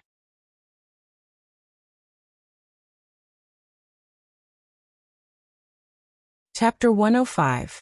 In the distance, the Archduke of Black Sand region, Chapman Lampard, was fully armed as he rode on his horse. Under the protection of countless infantry and cavalry troops, he looked into the distance with cold eyes. Under the deafening battle cries, the 2 constellation flags in the distance began to shake under the siege of 6 large troops and more than 2,000 extension light infantrymen. Archduke Lampard touched the sword at his waist. It was the sword he used to kill his elder brother in a duel. It had never left his side for more than 10 years. "It has begun," Count Levon said softly behind him. "They will soon break out of the encirclement and retreat towards the fortress. We only need to wait for Sasir to send reinforcements." His most trusted strategist, Viscount Kentvita, also nodded. "The light cavaliers and mounted infantrymen on both sides of the battlefield are ready. We can quickly tie down any troops that come out from the fortress as reinforcements. The knights and 300 heavy cavaliers have already unloaded half of their burdens. They can charge at a faster speed. Even if all 3,000 people in the fortress rush out hand in hand, we can at least defeat their vanguard at the first instance. That is, if they do not retreat within 5 minutes. 500 heavy swordsmen and 800 heavy armored axemen are on standby. They can follow up later. Archers, mystic gun troops, and the remaining ordinary recruits can also attack. When they start to break out of the encirclement, we can advance at the right time. The heavy infantrymen can set off first." The stern-looking Chapman Lampard raised his hand at this moment and stopped Kentvita's report. "No, have everyone stay put and wait for orders. No one is allowed to approach the battlefield without permission. Let the light infantrymen continue to fight. We have to give the fortress flower some time to consider whether to send reinforcements or not." Beside Archduke Lampard, Lord Tolja's expression tensed up when he heard that. "If they break out of the encirclement in the direction of the fortress, it is best for us to have the main force follow up appropriately." Being familiar with warfare, he frowned and said, "If they are too far away, even if our cavaliers hold back Sasir's reinforcements, the heavy infantrymen will not be able to catch up, let alone destroy the opponent in a field battle. With her ability, she can definitely snatch their prince back in time. Then, whether it is seizing the opportunity to attack the city or exhausting them in a field battle, Our plan will be meaningless. Lampard looked at the battle in the distance and shook his head. Cecere is a cautious person. Archduke Lampard stared at the broken dragon fortress in the distance with a complicated expression. He slowly said, "If we want to lure her into sending out her troops, we must take the risk and give her some hope. If we do not send out our troops, their prince will definitely perish on the battlefield. If we send out our troops, we might have half a chance to snatch the prince back. And as the prince breaks out of the encirclement from the back and gets closer to the fortress, the latter's chances will increase. Even the most prudent and rational person, such as Sonia Cecere, will be swayed when she sees that the hope is getting bigger and the possibility of success is getting higher and higher." There was an unprecedented desire to challenge in Lampard's eyes, and his gaze was focused on the starry double-cross star flag of Broken Dragon Fortress. "Now it all depends on our old rival, the Fortress Flower's decision. Sonia Cecere, are you going to send reinforcements and rescue their only prince? Or are you going to watch the heir of Constellation perish in battle? What is going on?" Sonia stood on the tall fortress wall and watched the chaotic battle on the plains in the distance. She gritted her teeth and punched the wall of Broken Dragon Fortress. "Does Lampard want to kill His Highness in public here? The ones besieging the prince are only 2,300 light infantrymen. With the Fury Guards, they might be able to hold on for a while. But the disparity in numbers is too great." Miranda observed the situation of the enemy on the plains and said with a frown, "Lampard's other main forces are far away. If Baron Murch can break out of the encirclement with the prince and at least retreat a certain distance, we should be able to send reinforcements in time to tear apart the light infantrymen's encirclement and bring the prince back." She turned her head and said to Sonia, "I can attack. I need 1,000 men, including elites like the Starlight Unit who can break the enemy's formation. The Starlight Unit can ride out on horseback. The opponent is just some light infantrymen. If we only need to break through the encirclement and rescue His Highness." "No."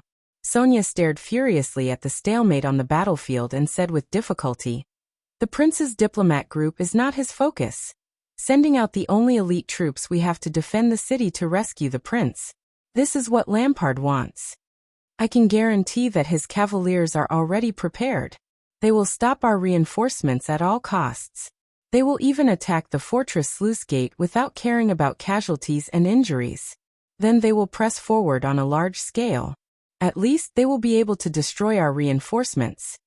If it's the former, then the fortress will be in danger of falling. If it's the latter, it will also be able to greatly deplete the fortress's military strength and pave the way for him to attack the city later on." Sonia clenched her fists tightly. "We will never do as the enemy thinks." Miranda raised her eyebrows and remained silent for a while. The sounds of battle in the distance continued. "But that is the second prince, and the only heir of Constellation." Miranda thought for a while and said quietly, "If the fortress does not send out troops, then it is very likely that he will be annihilated in the battle. As for His Majesty," Sonia gritted her teeth, closed her eyes and let out a long sigh. "This is Lampard's goal. He is waiting for me to make a choice. The fortress and the prince's safety, military or politics. He wants me to choose one of the two. This is a trap that cannot be more obvious." It was originally impossible for Lampard to take down the fortress, but he actually managed to find a chance. Lampard's courage is truly beyond imagination. Miranda tightened her grip on the sword at her waist, raised her head and said, "Perhaps with Baron Murch's ability, when he breaks out of the encirclement, he can bring the prince further away and closer to us. He can even bring him into the fortress's area of protection. We will try our best to end the battle as soon as possible. Before their follow-up troops arrive, we will safely. Be careful." Sonia opened her eyes abruptly. Her gaze was filled with caution. "That is what Lampard wants us to think. The fortress is our greatest reliance. You do not know how much he desires for our troops to walk out of the fortress and fall into his rhythm of battle. Everything he did was for the sake of smoothly taking down Broken Dragon Fortress at the lowest cost." Miranda was stunned. "But does he really dare to use the crime of killing the Prince of Constellation as a wager? What if the Prince of Constellation really dies in the battle? Lord Tolja looked at the battle in the distance and said hesitantly, anything is possible on the battlefield. Then we will see if the Sunset Goddess will protect us, and how loyal Sonia Sasir is to the Jade Star royal family. Archduke Lampard said in a low voice. If we win this gamble, we will open the door to the northern territory of Constellation. If we lose, he did not speak again. I am afraid that the prince's life or death is not a matter of luck, but of our choice, Viscount Kentvita said in contemplation. If Sasir refuses to send her troops, and would rather watch their prince's entire army be annihilated than defend the fortress, are we really going to kill all of the prince's diplomat group? Not necessarily. Count Levon shook his head. We only sent out light enlisted infantry. Based on the current situation, the Constellations can at least hold on for more than 15 minutes. If that time really comes, it will not be too late for us to blow the horn and withdraw our troops. Then invite the prince in and tell him that everything just now, including so many dead people, was a misunderstanding. Tolja replied with a frown. Their archduke lifted the reins and urged his horse forward a few steps, so that he could get a clearer view of the situation in the distance. Archduke Lampard stared at the huge fortress with an indifferent expression. If Sasir still refuses to come out, it will be fine. Archduke Lampard tightened the sword belt around his waist and inhaled a breath of the cold winter air. When that time comes, we will slaughter everyone in the diplomat group, leaving only that 7-year-old brat alive. Then, everyone in the fortress will see how we strip their only prince and tie him to a flagpole. Then, we will raise their heir and attack the fortress. Let's see how much of a test the Constellations' morale can withstand. Of course, regardless of whether we succeed or not, that poor brat will survive and be sent to Dragon Cloud City after this to show our respect and loyalty to King Nuvan. I will not be stained with the blood of the Jade Star royal family. Since the age of the Empire, that family's blood has been filled with curses and misfortune. Under such circumstances, as long as he does not die, Constellation will only see the humiliation the prince left them, and not the enmity formed between them and the Lampard family. Hearing this, Tolja could not help but frown deeply. He is only a 7-year-old child. The unsmiling Archduke Lampard was silent for a moment. The scenes of his brothers fooling around flashed across his mind, but the others did not know what he was thinking. The next moment, Chapman Lampard raised his eyes and said coldly, "He is a prince. A prince cannot be a child from the moment he is born. This is their privilege and also their price." Tolja stared at Archduke Lampard in a daze. He seemed to want to say something, but in the end, he lowered his head and sighed. Only Viscount Kentvita frowned. That child will hate you when he is crowned as king in the future. But he was interrupted by the Archduke. He will be afraid of me, Lampard said resolutely. Lampard said firmly. Even if he becomes the king of Constellation, wears the 9-pointed star crown, and holds the staff of Constellation in his hand, I will also make him remember today, the most humiliating, terrifying day of his life. Thud. Genid raised his shield to block a heavy hammer. The huge force caused him to lower his body, but the veteran cleverly took advantage of the situation and cut open his kneecap. Then he ended Genid's life when he fell to the ground. But Genid's left shoulder blade was pierced by a sword that came from the side. He endured the pain and retreated to the second row while trembling. However, the soldier who replaced Genid was obviously inexperienced. The moment he moved forward, he was stabbed in the thigh. Genid could only grit his teeth and move forward again. He blocked the enemy's sword fiercely and let his injured comrade retreat. The veteran sensed that the frequency of Extet's light infantry's attacks had begun to decrease. It looks like it's time to break out of the encirclement. However, Genid sighed at this moment. On the battlefield, the first to die were the unskilled new soldiers. The surviving veterans were all smart, tough, and steel-like existences. What comes next is a tough battle. So the key to the battlefield lies in Sasir's choice. At the center of the battle formation, Thales panted harshly and said to Putre, who was nodding slightly, and Araka, whose face was covered in blood. And no matter what she chooses, Lampard should have his own corresponding strategy. Attack the fortress, weaken our military strength, or capture me in a humiliating manner to use as a bargaining chip to attack. No matter what she chooses, we will still be in a dilemma. Poutre furrowed his brows. Lampard's light infantry is enough to give us a hard time. The soldiers will not be able to hold on for too long. Araka looked at the dead and injured subordinates around him. He was extremely furious as he sneered. If you have any ideas, you better say it out loud before the extensions chop us into minced meat and hang you up while they're at it. Thales did not mind Araka's disrespect. He raised his head and glanced at the Lampard family's Iron Fist flag not far away. He exhaled and slowly said, "No matter what, Sonia's choice is a dilemma. So, she cannot make the choice." Thales' gaze was cold. Under Poutre and Araka's different expressions, he clenched his fists. "We can only choose on behalf of Lady Cecere. To eliminate her hesitation. Prepare to break out of the encirclement," the second prince said coldly. Poutre was slightly startled.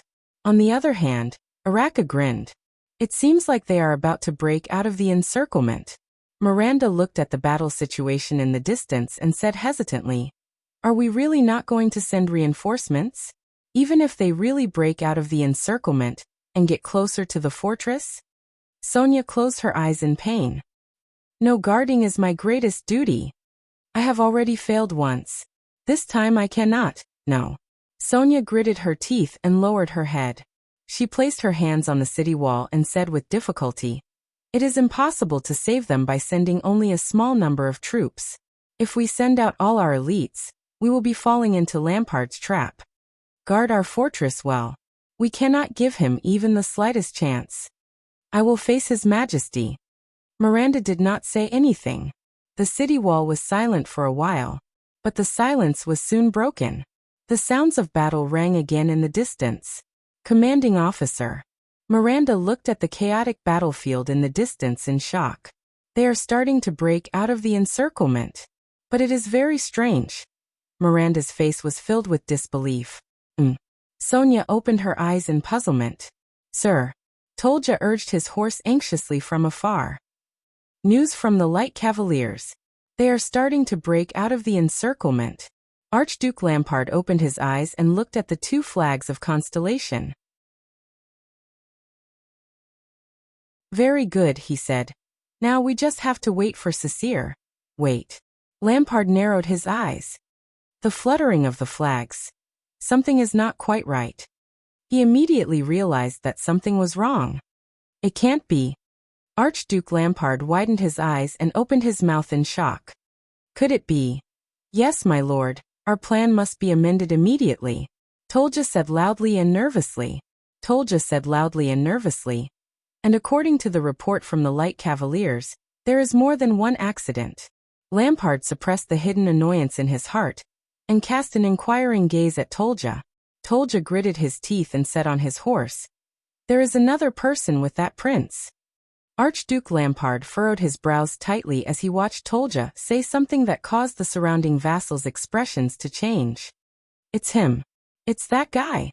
With that bow, with a cold expression on his face, Araka tied Thales tightly to his back. His body was pressed tightly against the silver-black great bow. "Is it really safe to stay behind this guy?" Ida asked angrily. "I keep feeling like I've lost my job." Thales smiled at her. "Just take it as a vacation. Even authors have times when they stop updating their novels. This is very risky. It means that we are also gambling," Poutre said worriedly. "We are betting on the enemy's choice." Thales took a deep breath and smiled at Poutre. "Yes, this is a bet between me and Lampard. It is a game of do you dare or not. Young prince, I will ask you one last time." Seeing that most of the Fury guards in the first row were dead or injured, Araka suppressed the anger in his heart and said coldly, "Are you sure you want to do this?" "This is the only way," Thales said with a bitter smile. Araka did not speak. Thales gritted his teeth as he lay on Araka's back. He adjusted his abdomen, which was in contact with the great bow, and forced a smile. "And are you really as powerful as the rumors say? Please prove it to me." Araka still did not speak. Thales gently closed his eyes, then opened them firmly. His gaze was sharp. Constellation's most valiant warrior, Audiobook. He exhaled softly and loudly uttered the name that everyone in Constellation knew. The kingdom's wrath. The moment he uttered these words, the expressions of the people who were in a predicament froze. It was as if the atmosphere around them had changed as well. In the next second, Audiobook tilted his head and sneered at Thales. A long time ago, in a hopeless situation, a Jadestar told me. Thales could not help but be startled.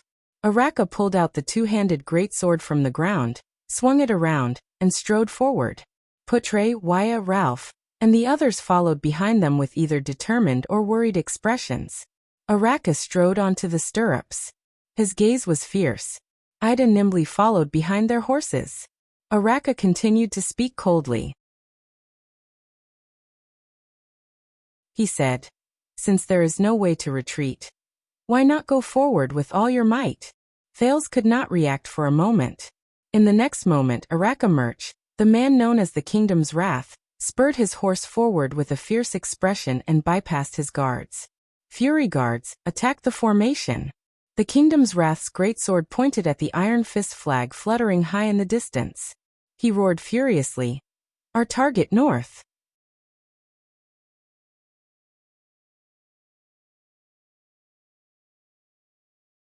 Chapter 106. An extension light infantryman held a hammer tightly in his hand.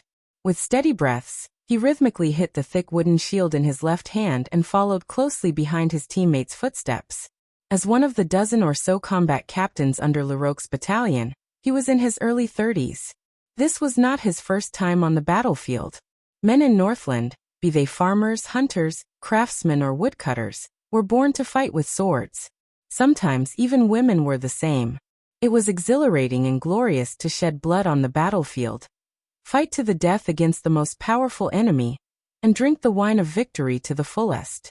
Every time he swung his hammer, he felt the faint sound of bones cracking in the enemy's body, which made him even more excited and agitated.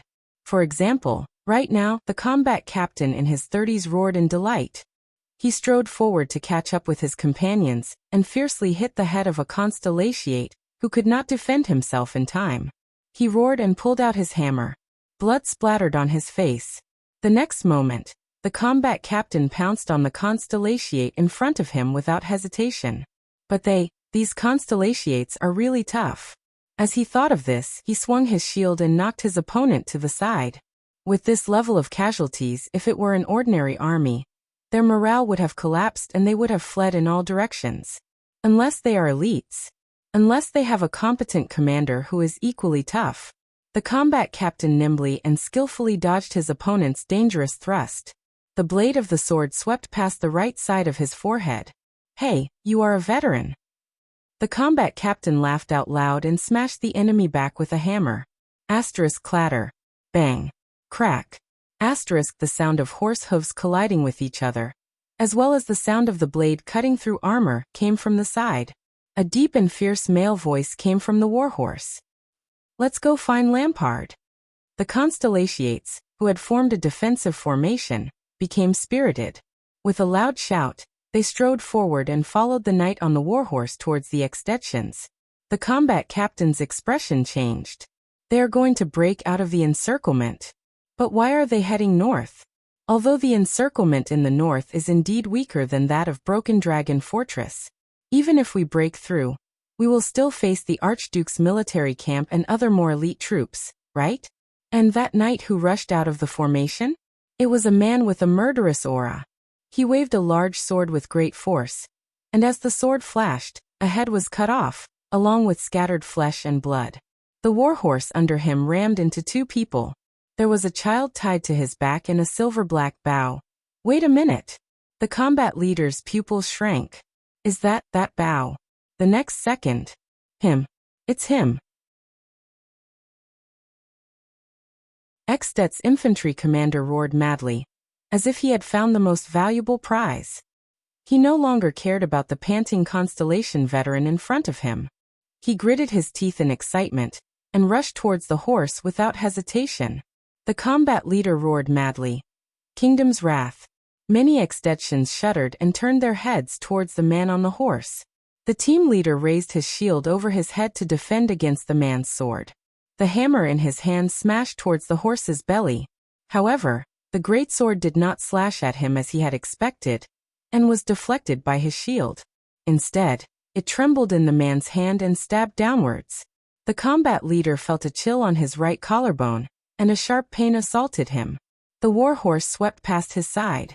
His knees buckled, and blood gushed out from his shoulder. But he still tried his best to throw the weapon in his hand. The hammer slashed across the horse's belly, and opened another wound on the warhorse, which was already riddled with scars. The warhorse neighed sorrowfully and fell in front of him along with the man.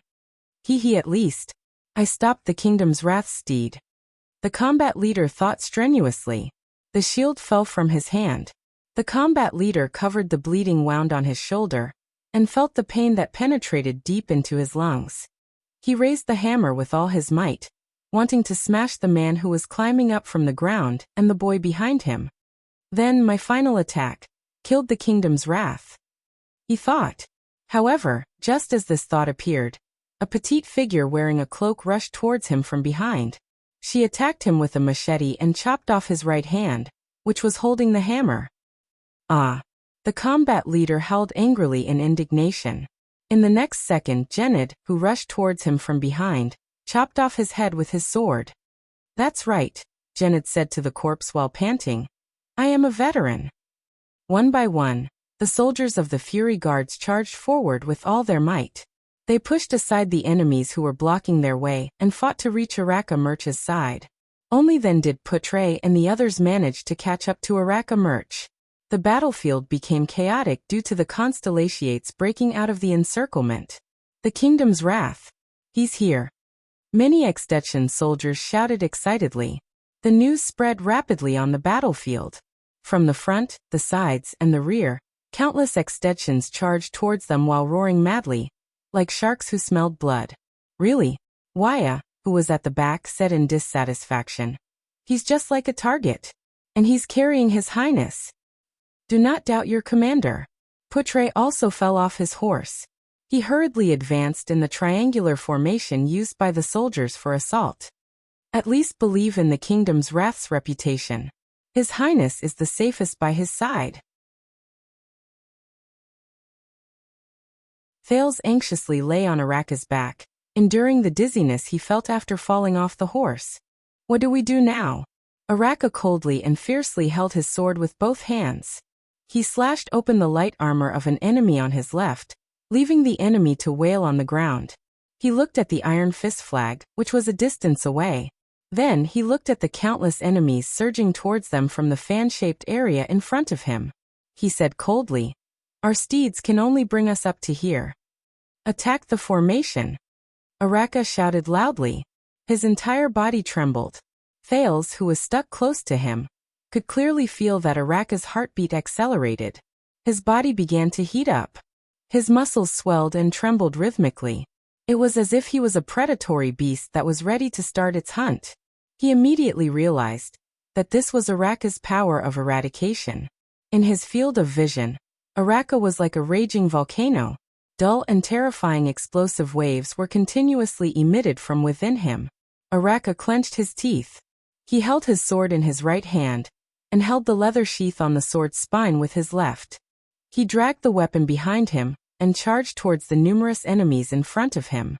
The remaining soldiers of the Fury Guards followed him on both sides, as if it was a conditioned reflex. They followed their commander and charged towards their opponents without hesitation. Araka was at the very front, like the tip of a wedge. The 5 weapons at the very front whizzed towards him at the same time. 3 of them were aimed at his head and chest, while the other 2 were aimed at his left and right. The next moment, Araka let out a furious roar from his throat. He stomped on the ground with his hind legs, lowered his body and charged into the area where the weapons surrounded him. Thales, who was tied up tightly, tried his best to shrink his head and stick closely to Araka's shoulder. Even so, he could still feel at least 3 weapons whizzing past the top of his head. Araka let out a violent roar. The blood vessels in his arms bulged and released an explosive force.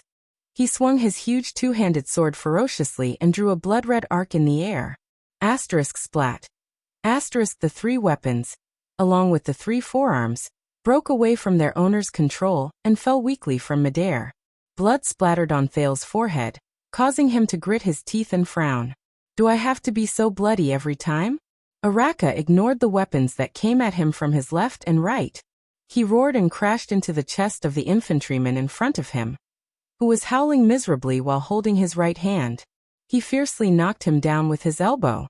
The Fury Guards on both sides were only one body's length slower than Araka. They similarly roared and pounced forward. They stopped the enemy before the two weapons that Araka had missed could pierce into his left and right vital parts. The Fury Guard on the left successfully stabbed his sword into his opponent's lower abdomen. He pushed away his opponent, who was screaming in pain, and continued to follow Araka as he charged towards the second row of enemies.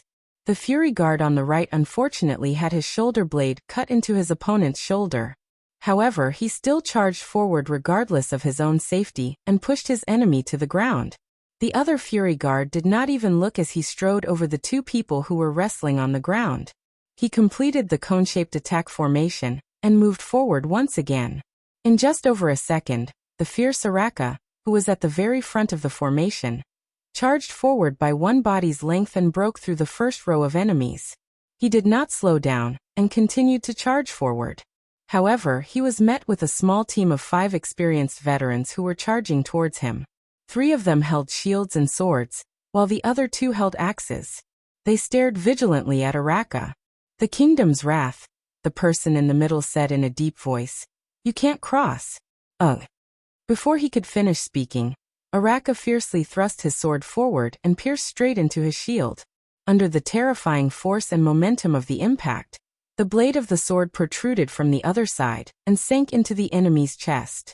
However, the blade of the sword was stuck between the shield and the sternum. The enemy groaned in pain, but he still struggled to hold Araka's great sword in place. He tried his best to let the 3 people around him take his life before he died. The blade of an axe was the first to whiz forward. Araka did not hesitate at all. With a fanatical expression, he swung his left fist. With a terrifying force, he fiercely hit the center of the greatsword's blade. With a clang, the greatsword was broken. Araka roared and moved forward. He kicked the second shield-wielding veteran to the ground. Then he swung his left wrist and brushed against the side of the axe's blade, pushing the axe's blade away from his own head. Under the enemy's shocked gaze, the axe slid past Araka's left forearm, taking away a piece of flesh. The broken blade in Araka's hand pierced into the axe-wielder's neck before he could react. The last 2 enemies roared furiously and attacked Araka. However, the latter did not even look at them. He only focused on charging forward. Just like before, the Fury Guards on both sides, who were one body behind, risked their lives and pounced forward, taking away the threat of the remaining 2 people for the kingdom's wrath. This time, the people on both sides were unlucky. Both of them lost their lives. However, the Fury Guards behind them still pounced forward without a care for their own safety, maintaining the integrity of the formation and the safety of Araka's sides. Thale suddenly understood something. They, the sword and shield soldiers of the Fury Guards, were using their lives to cover Araka's flanks. This allowed the latter to focus on breaking through the enemies in front and in the middle without being disturbed. This allowed him to maximize his terrifying force of impact that no one could block.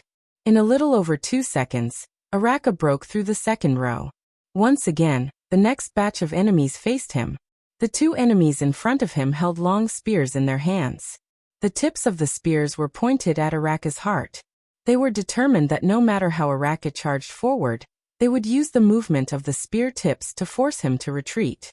The other 3 people closely covered their sides. However, Araka did not give them the chance to do so. He let out a loud shout. Explosive waves of power of eradication surged into his right arm. Like a volcanic eruption, he threw out the extremely damaged broken blade in his hand abruptly. The whistling sound of death lasted for a few tenths of a second. The tip of the blade, which was still covered in blood and flesh, pierced into the face of the spearman at the front. He trembled abruptly. The long spear in his hand that was pointed at Araka fell limply. "No, brother!" The other spearman beside him screamed mournfully.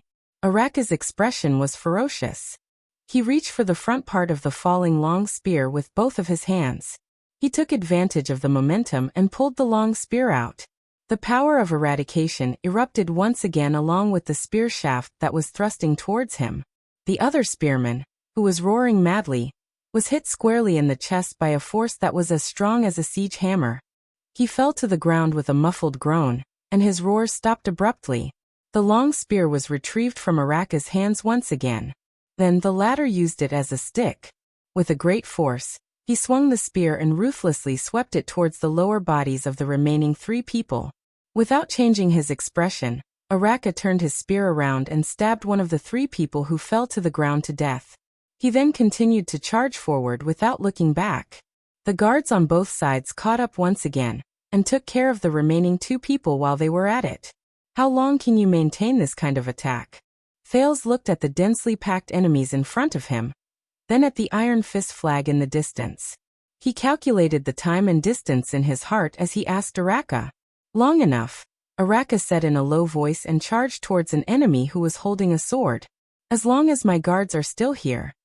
5 seconds later, Araka broke through the 3rd row.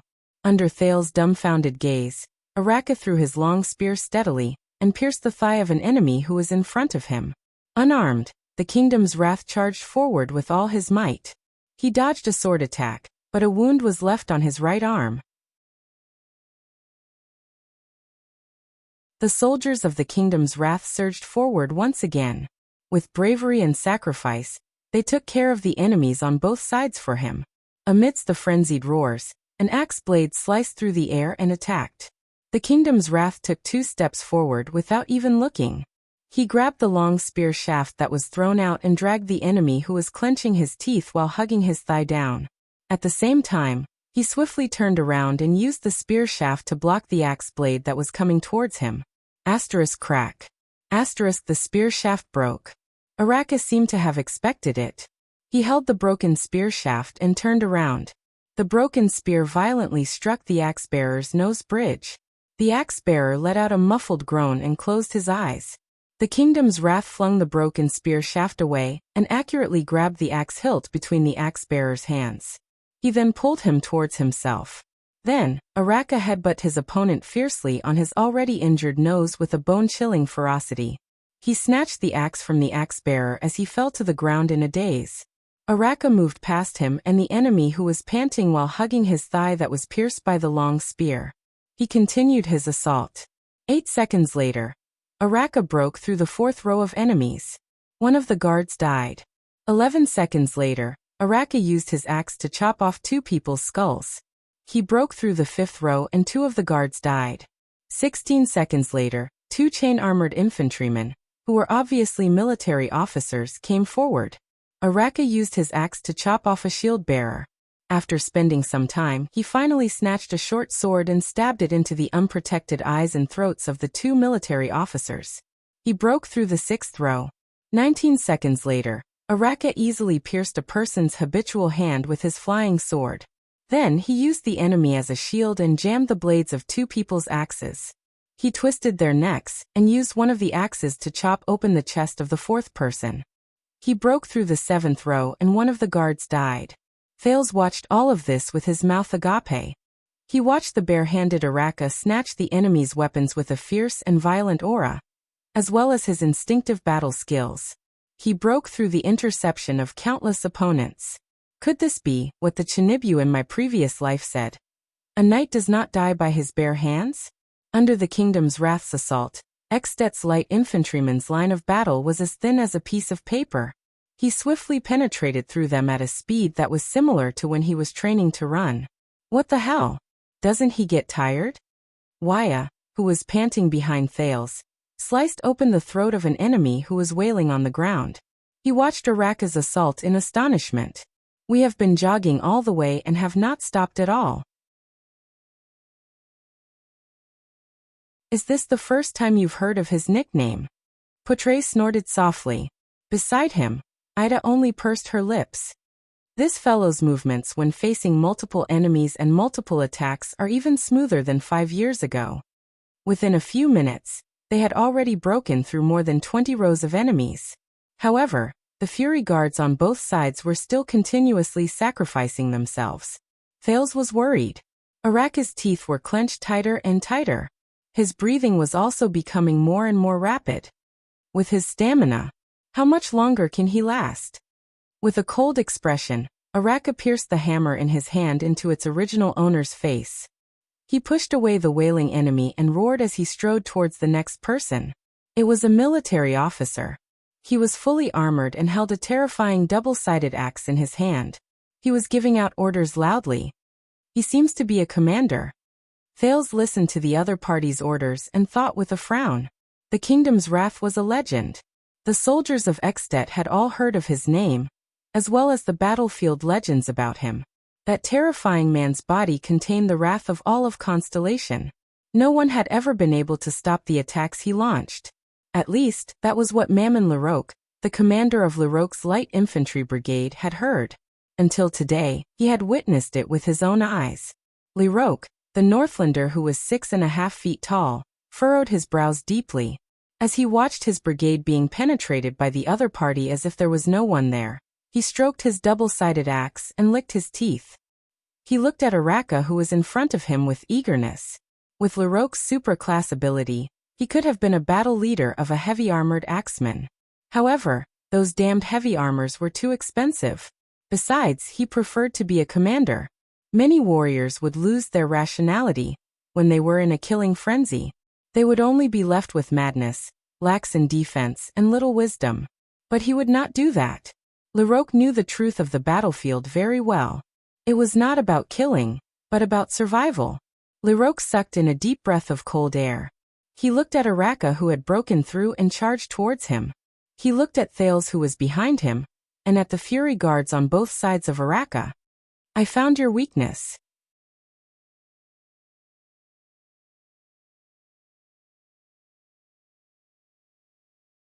Chapter 107.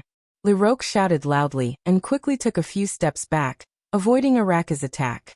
Under his command, the dozen or so Extet infantrymen on both sides of Leroque did not get into formation nor did they retreat. Instead, they charged straight towards the Fury Guards on both sides of Araka. Araka's expression darkened.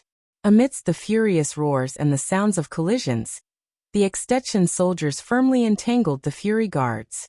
Araka, who was charging forward, was instantly left alone. There was no one to protect him from both sides. 7 or 8 Extet warriors surrounded him with fierce expressions. Thales' expression changed drastically. Oh no.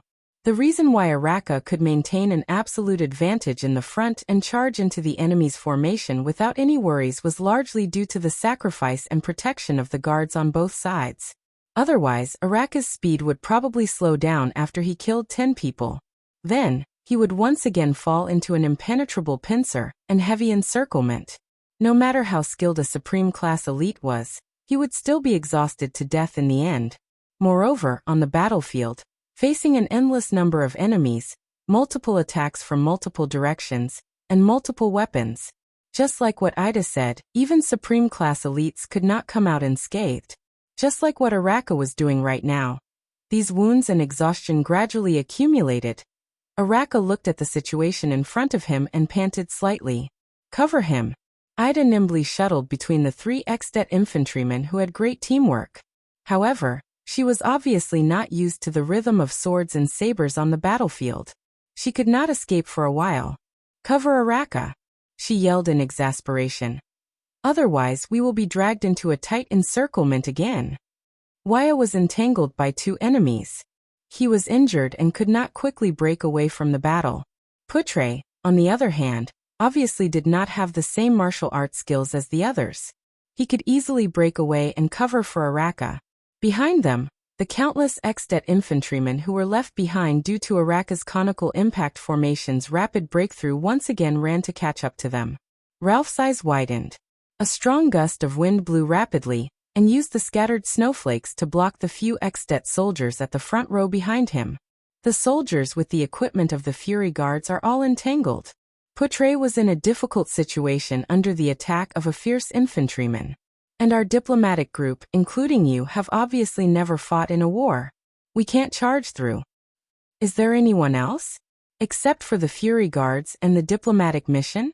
Why have fought with the enemy with an extremely low efficiency? As long as I can break through this encirclement and get to His Highness' side. A young soldier and a veteran with a sword and shield suddenly turned around in the middle of the fierce battle. If there were members of the Fury Guards by his side, Araka would not have to worry about the threats from his sides and behind him. He could just face the enemies in front of him directly. But now he had to face threats from all directions. Clang. Lerouk's great axe landed solidly on the nail hammer that Araka had just snatched. Araka growled softly like a wild beast. Even Thales could feel the oppressive atmosphere. The next moment, the Kingdom's Wrath's eyes were bloodshot. With a jolt of the hammer that was propped up against the giant axe, the power in his body instantly erupted. Clang. As the flames flickered, Lerouk gritted his teeth and retreated in a sorry state. Behind you, Thales shouted nervously. However, before Thales could finish speaking, Araka instantly turned around. With a furious roar, he deflected the sword that came at him from behind, ensuring that Thales would not be hit. The Kingdom's Wrath immediately turned around and avoided a spear thrust that came at him at the same time. When he turned around, the nail hammer in his hand had already flown out and pierced into the chest of the swordsman behind him. Without cover, Araka could not continue his attack. He paused and retreated, dodging the blade that was aimed at his vital left side. However, a wound was still cut open on his waist, and blood flowed out. Maybe we should retreat and rendezvous with the guards. Thales endured the pain. His back was still cut by the sword just now. The beast-like man ignored the prince. With a low growl, he turned around and rammed his shoulder against the swordsman with the force of a volcanic eruption.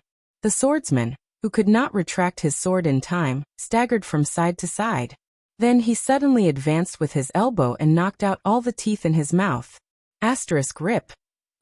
With a cold expression. Araka forcefully snatched his opponent's sword and slit his throat. Blood splashed all over Araka. Without any time to rest, the Kingdom's Wrath quickly lowered his waist and turned around. A broadsword that attacked him from behind from the side could only cut off a streak of blood from his shoulder.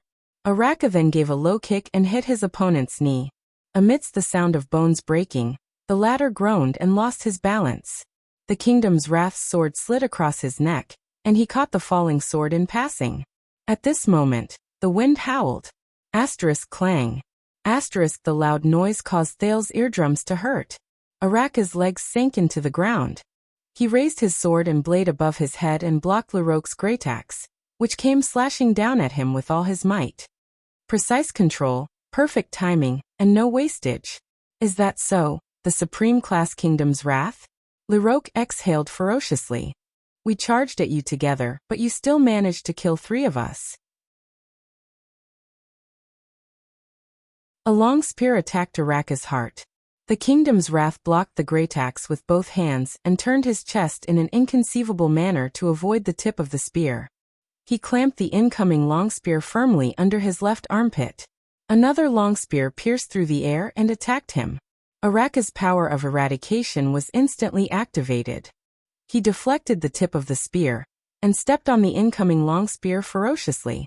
Thales felt his skin crawl as he watched Araka stubbornly block the 2 spearmen who were gritting their teeth strenuously. Their faces were completely red. This is bad. As expected, the enemy did not give him any chance to catch his breath. 2 Extet soldiers with 2 longswords attacked Araka's chest, abdomen, and head. Araka slashed the sword that was aimed at his chest with all his might. Then he twisted the other sword tightly. Whoosh. The great axe pierced through the air and attacked again. But this is a battlefield. There has never been a one-on-one battle. The enemy's commander laughed savagely. The great axe drew an arc as it attacked. Even Supreme Class elites have their limits. A few Extet infantrymen howled furiously. They appeared from behind Lerouk and surrounded Araka. Thales touched his dagger in shock and shouted, "Be careful." In the next second, The frightening sound of an axe piercing through flesh and a blade clashing against each other echoed. Asterisk splat. Clang. Asterisk Thales felt a chill run down his spine. His eardrums were in intense pain. No, the prince panted and widened his eyes as he watched the great axe stop firmly on Araka's left shoulder. It cut through his breastplate, cut through his flesh, and stopped between his shoulder blade and collarbone. It was only an inch away from Thales' shoulder. Araka panted harshly. His dripping blood flowed all over Thales' shoulder. The sword in the Kingdom's Wrath's right hand had long since disappeared without a trace. He used only one hand to firmly hold the handle of Larocque's great axe. As he trembled slightly, he wrestled with the enemy's commander in a life-and-death struggle. And he was not alone. At the front end of the axe, a young Constellatiate soldier with black hair and brown eyes knelt on one knee beside Araka. He gritted his teeth and raised both his hands above his head. He held a pair of spears of equal length in each hand, and used all his strength to block the axe blade that had already cut into Araka's left shoulder. Damn brat! Larocque's eyes were bloodshot. He unleashed his power of eradication, and the axe blade in his hand gradually pressed downwards. The two spearmen who were wrestling with Araka also exerted force at the same time. They wanted to force the Kingdom's Wrath to die here. Don't even think about it. Willowken's two spears trembled. Under the influence of gravity and Larocque's power, he desperately blocked the great axe upwards to reduce the pressure on Araka. Araka panted in a low voice. He looked at Willow with a complicated expression amidst the intense pain. Violent winds howled in the air. Ralph's figure glided over and swept past the extension's weapons strenuously. He brought along two Constellatiate soldiers dressed in fortress soldier uniforms, and crashed into the battlefield. They fought against Larocque's subordinates who were about to join the battle. A sturdy veteran of Constellation charged over with a shield and knocked down the extension soldier, who had just fought with Araka with his sword to the ground. The veteran of Starlight Brigade and Janet firmly pressed down on the enemy who was struggling madly. They grabbed each other's sword-wielding hands and competed in strength and endurance. Both of them wanted to stab their swords into each other's vital parts before the other. Is there anyone else? Thales asked nervously as he pulled out his dagger strenuously. He was hesitating whether he should cut the rope that tied him to Araka's back. There are only a few of us. The Fury Guards and your subordinates are being held back. Janet, who was wrestling with his opponent, shouted with all his might. You better be of use, you deserter who uses dual spears. Willow's face flushed red. His hand, which was holding the great axe, trembled continuously. I told you.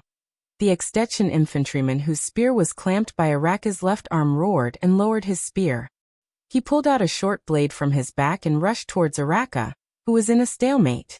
Araka released his left arm and held Larocque's great axe with both hands. His eyes were filled with anger. I am not a deserter. Willow hissed through gritted teeth. The soldier with the short blade rushed towards Araka and Thales in a frenzy.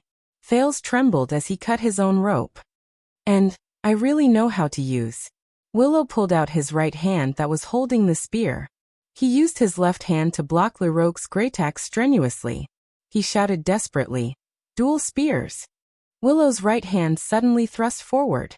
The extension soldier with the short blade dodged the path of Willow's single spear with great experience. Thales felt a chill in his heart. This is bad. He did not manage to stab him. However, Willow's right hand suddenly trembled. The tip of the spear swayed, and the handle of the spear left his hand. Asterisk shick. Asterisk the extension soldier lowered his head in shock. The short blade in his hand fell down. Willow's spear had already left his hand. The tip of the spear had already pierced his throat. Thales heaved a long sigh and relaxed his mind. That was close.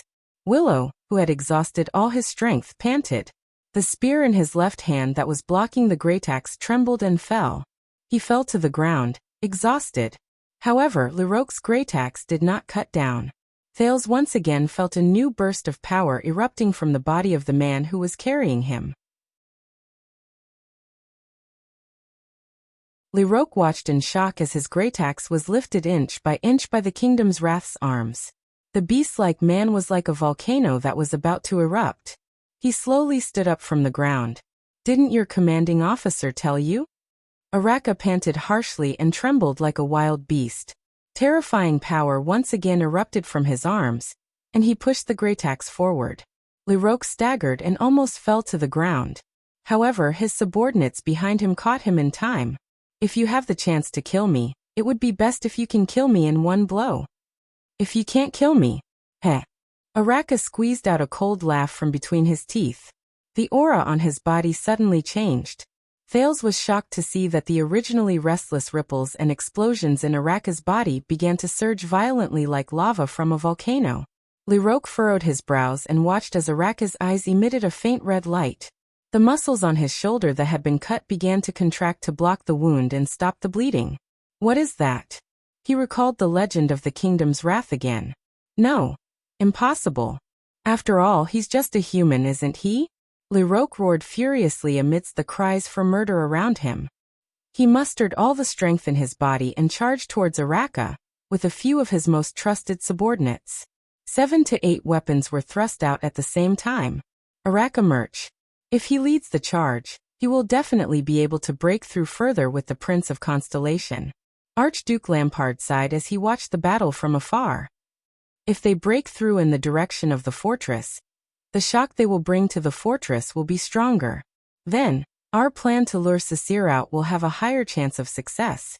At that time, the morale of the fortress will be high.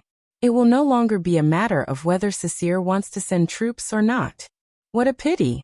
I don't know who came up with the idea to let them attack in the opposite direction. Did that 7-year-old prince also agree to throw away his life like this? Count Levon asked with a frown. Lampard shook his head regretfully. There is no point in thinking too much about it. It is already impossible for us to take down the fortress. There is another problem. As long as Murch carries that bow, it will be very difficult for the light infantryman to exhaust his physical strength through sheer numbers. Viscount Kentvita frowned as he pondered. The light infantryman's encirclement on the north side is not as tight as the south side. It is very likely that he will rush out and arrive in front of us. Of course, the light infantryman's encirclement cannot stop him. Count Levon said in a low voice, but as long as the main force attacks, whether it is the heavy swordsmen or the heavy cavalry, they can easily annihilate all of them, including Murch. This will take away the Prince of Constellation's life. Viscount Kentvita shook his head. This is not a good choice. I am afraid we have to make other plans. Please let me go, Your Grace. Behind Lampard, Lord Tolja stroked a strangely shaped saber and bowed slightly on his steed. His eyes shone with endless fighting spirit. I will definitely take back the bow that originally belonged to Extet from Murch's corpse. If we cannot dispatch the main force, then the only one here who can fight against Murch is me. Tolja stared at the Archduke with a burning gaze. Let the rising sun saber fight against the motionless bow. Lampard stroked the sword at his waist and pondered carefully. No, I do not wish for any accidents to happen to you. Around 10 seconds later, Lampard slowly shook his head and refused. Even if Murch does not bring that bow, he is still too dangerous. A hint of disappointment flashed in Tolja's eyes. After all, he has been fighting in the battle formation for half a quarter of an hour. He must be covered in wounds, which makes him even more dangerous. Viscount Kentvita cautiously continued the Archduke's words. We all know the legend of that man. I heard that the Tower of Eradication specially named his mutated power of eradication? Lampard raised his head and sighed softly. Yes, the Firmament's Wrath. A power born for the battlefield. Tolja tightened his grip on the saber in his hand. The Archduke said faintly, the more he fights, the more he gets injured. The more he gets injured, the stronger he gets. When Thales came back to his senses, he was shocked to see Araka charging at full speed towards the 7 or 8 people in front of him. Without any protection on his side, he began his breakthrough once again. Facing the weapons in front of him, Araka's body suddenly moved in a strange manner. This movement seemed to bring about a fluctuation in the air. Thales, who was on his back, felt dizzy. A sword slashed across Araka's breastplate, leaving a deep wound between his ribs. A flail grazed past his raised right leg, taking away a piece of flesh. A saber was forcefully blocked by the wrist guard on his right hand. Countless sparks flew. Larocque's great axe swept past his head, which had suddenly turned around. The wind from the axe swept past his ears. A spear barely grazed past his thigh by a few millimeters. The last saber slashed horizontally into his unprotected left biceps, but not much blood spilled out. It looked as if Araka had moved slightly, avoiding all the vital parts during the pincer attack. However, Thales knew that this was definitely not a simple slight movement. Araka did not care about the number of wounds on his body. He only charged forward with a fanatical expression, until he squeezed between the enemies. Kill him. Larocque retracted his great axe and ordered furiously. However, the slightly panicked extensions could no longer keep up with Araka's rhythm. In the next moment, Araka let out an earth-shattering roar. His right fist erupted with an astonishing heat wave, and he punched the swordsman's face. The clear sound of bones breaking was heard. The extension howled madly. Araka laughed loudly. The power of eradication surged and erupted from his body. With a tremendous force, he rammed his shoulder against the flail-bearer's shield. The latter let out a pained cry and flew backwards. The Kingdom's Wrath grabbed his opponent's flail, turned around and smashed it, knocking away a saber that was aimed at the back of his head. Without losing momentum, the flail flew back until it dented the enemy's head. As red and white splattered, Araka turned around again and accurately locked a saber with his chain. He pulled the next enemy in front of him, and used his lower abdomen to block a longsword that followed closely behind him. The swordsman who accidentally killed his comrade was stunned for a second. Araka then grabbed his clothes and crushed his windpipe. 5 extensions instantly fell at Araka's feet. Larocque roared furiously and swung his axe horizontally. Araka retreated at an astonishing speed and accurately avoided the trajectory of the axe. Thales, who was already dizzy from the battle where he dodged left and right, almost fainted. However, in the next moment, a shocking explosion came from within the Kingdom's Wrath's body. He kicked backwards with his right leg and instantly shot up like a flying swallow. He charged towards Larocque, who could not retract his axe in time. Thales saw stars and his vision immediately became blurry. Araka pressed his hands on the long handle of the great axe. "I like your axe." Thales could vaguely hear the Kingdom's Wrath's laughter and Larocque's despairing howl. When he raised his head again, he only saw Araka fiercely waving Larocque's double-sided great axe and smashing it into the face of its original owner. The latter flew out like a kite with a broken string. "Follow me."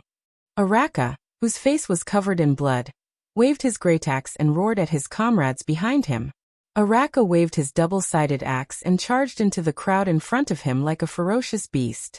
He opened up a bloody path. Wherever he went, blood splattered everywhere and limbs flew everywhere. The death of their commander and the ferocity of the Kingdom's Wrath caused the surrounding extensions to fall into chaos.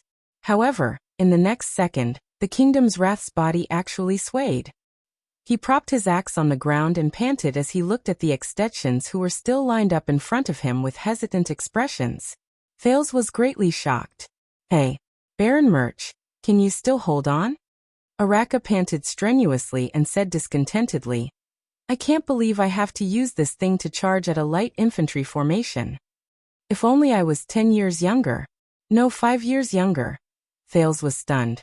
At this moment, a feeling he had never felt before came from the touch of cold metal. It was that bow.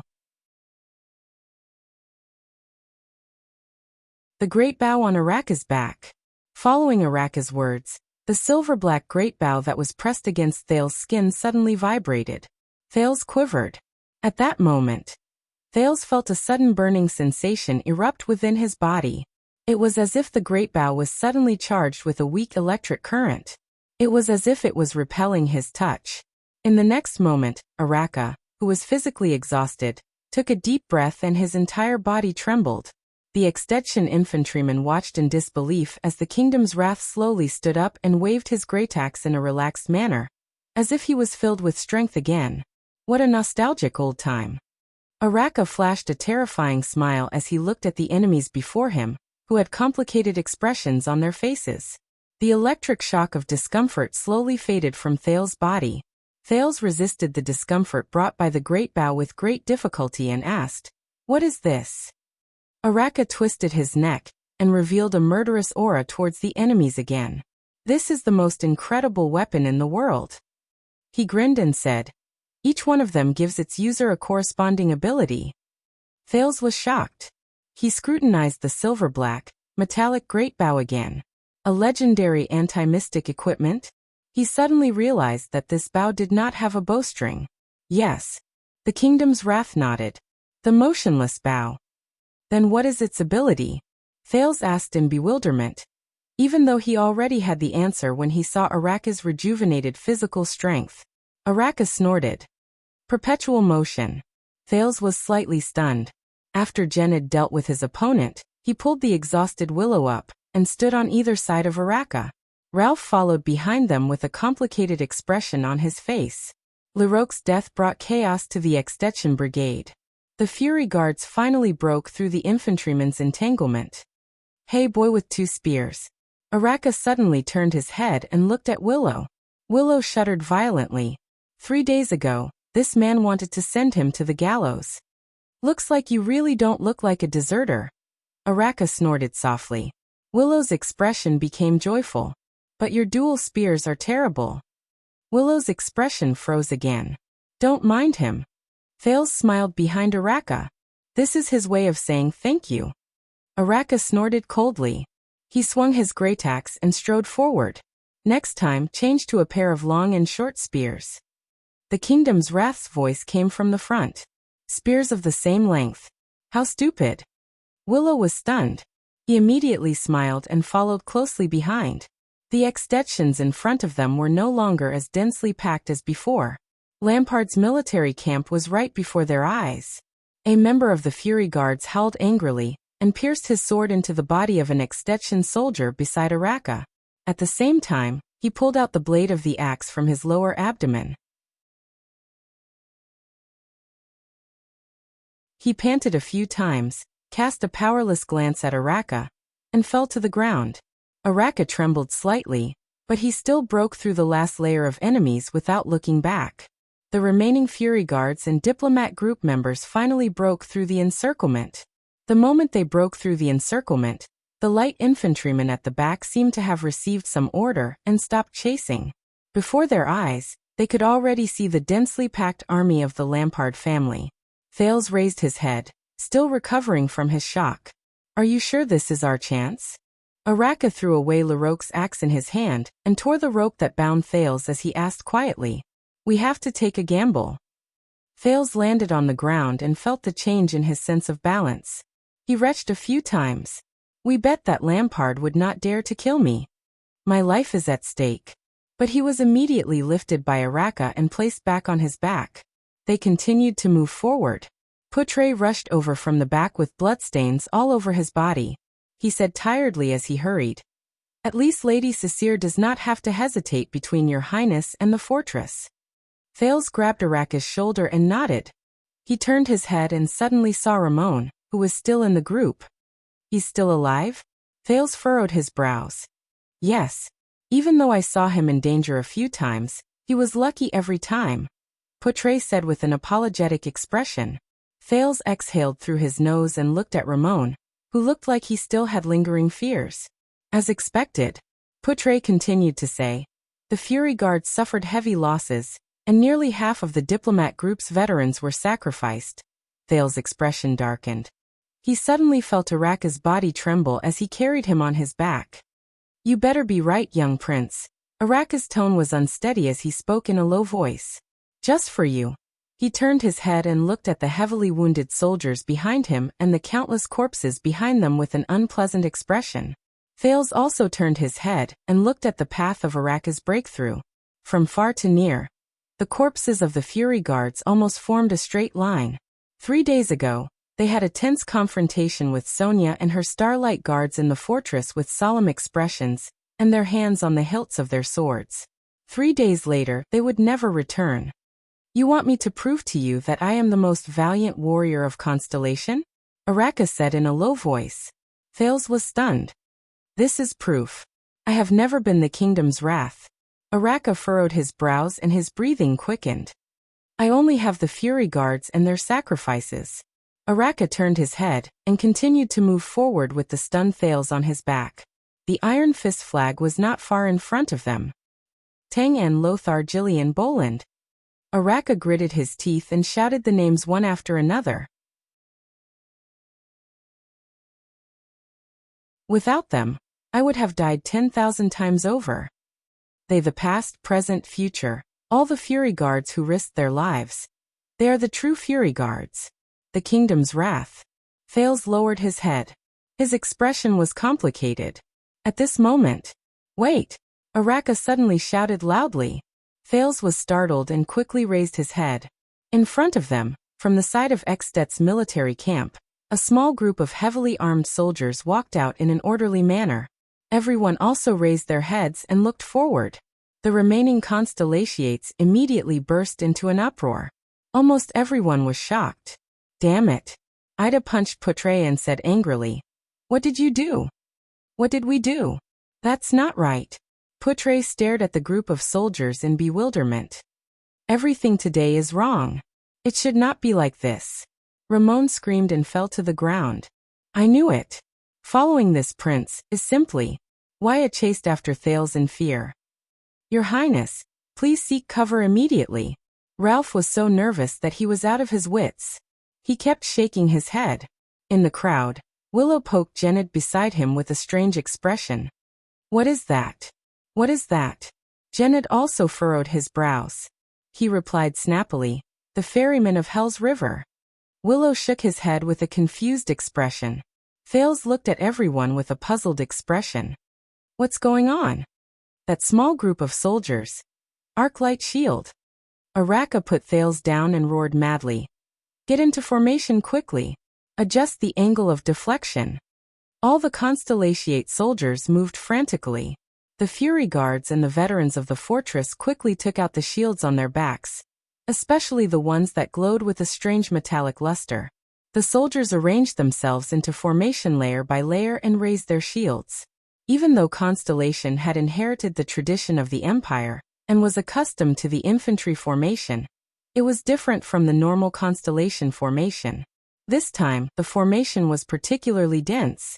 There was only one row of soldiers, some squatting or standing, and they blocked the direction of the small group of strange extension soldiers in front of them. Watching all this, Thales asked loudly in confusion. What happened? Those soldiers. What are they? Everyone was silent for a while. You said that you bet that Lampard would not dare to kill you? Araka broke the silence and said through gritted teeth. Thales looked at Araka's expression in bewilderment. Looks like it was a failed gamble. Araka's face was filled with anger as he pointed at the group of soldiers in the distance. Do you see what is waiting for us? Thales narrowed his eyes. He suddenly realized that the soldiers were holding strange and heavy long strips in their hands. They had one hand in front and the other at the back. One of the ends was aimed at them. This posture. His heart suddenly trembled. Araka's low growl, which was forcefully suppressing his anger, rang in his ears. That is the Mystic Gun Unit.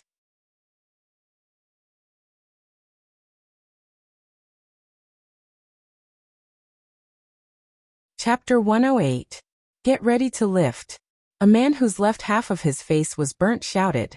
As the trainer of Black Sand Region's Mystic Gun Unit, Hardy watched with satisfaction as the 30 strong and elite soldiers under him wore heat-resistant gloves and glass goggles. They were divided into groups of 3, opened the incubator boxes, and steadily carried out 10 streamlined iron-gray mystic guns. Although they were not the best mystic gun unit he had trained, in Ekstet, which generally looked down on the use of mystic guns, the mystic gun unit under the Archduke of Black Sand Region was already a rare expert. This reminded Hardy of the first time he touched the old and depleted Siegel Model V mystic gun as a new recruit. But looking at these lads, Hardy sighed with emotion. Look at the things in their hands. The Siegel Model 7 mystic gun had a sturdy gun body forged with the rough skills of the dwarves in the iron-gray mountain of the Eastern Peninsula. It was equipped with a barrel made of the finest crystal drops from the Snake's Belly Mountain, which was located at the border between the Hanbul dynasty and the Lagudan alliance.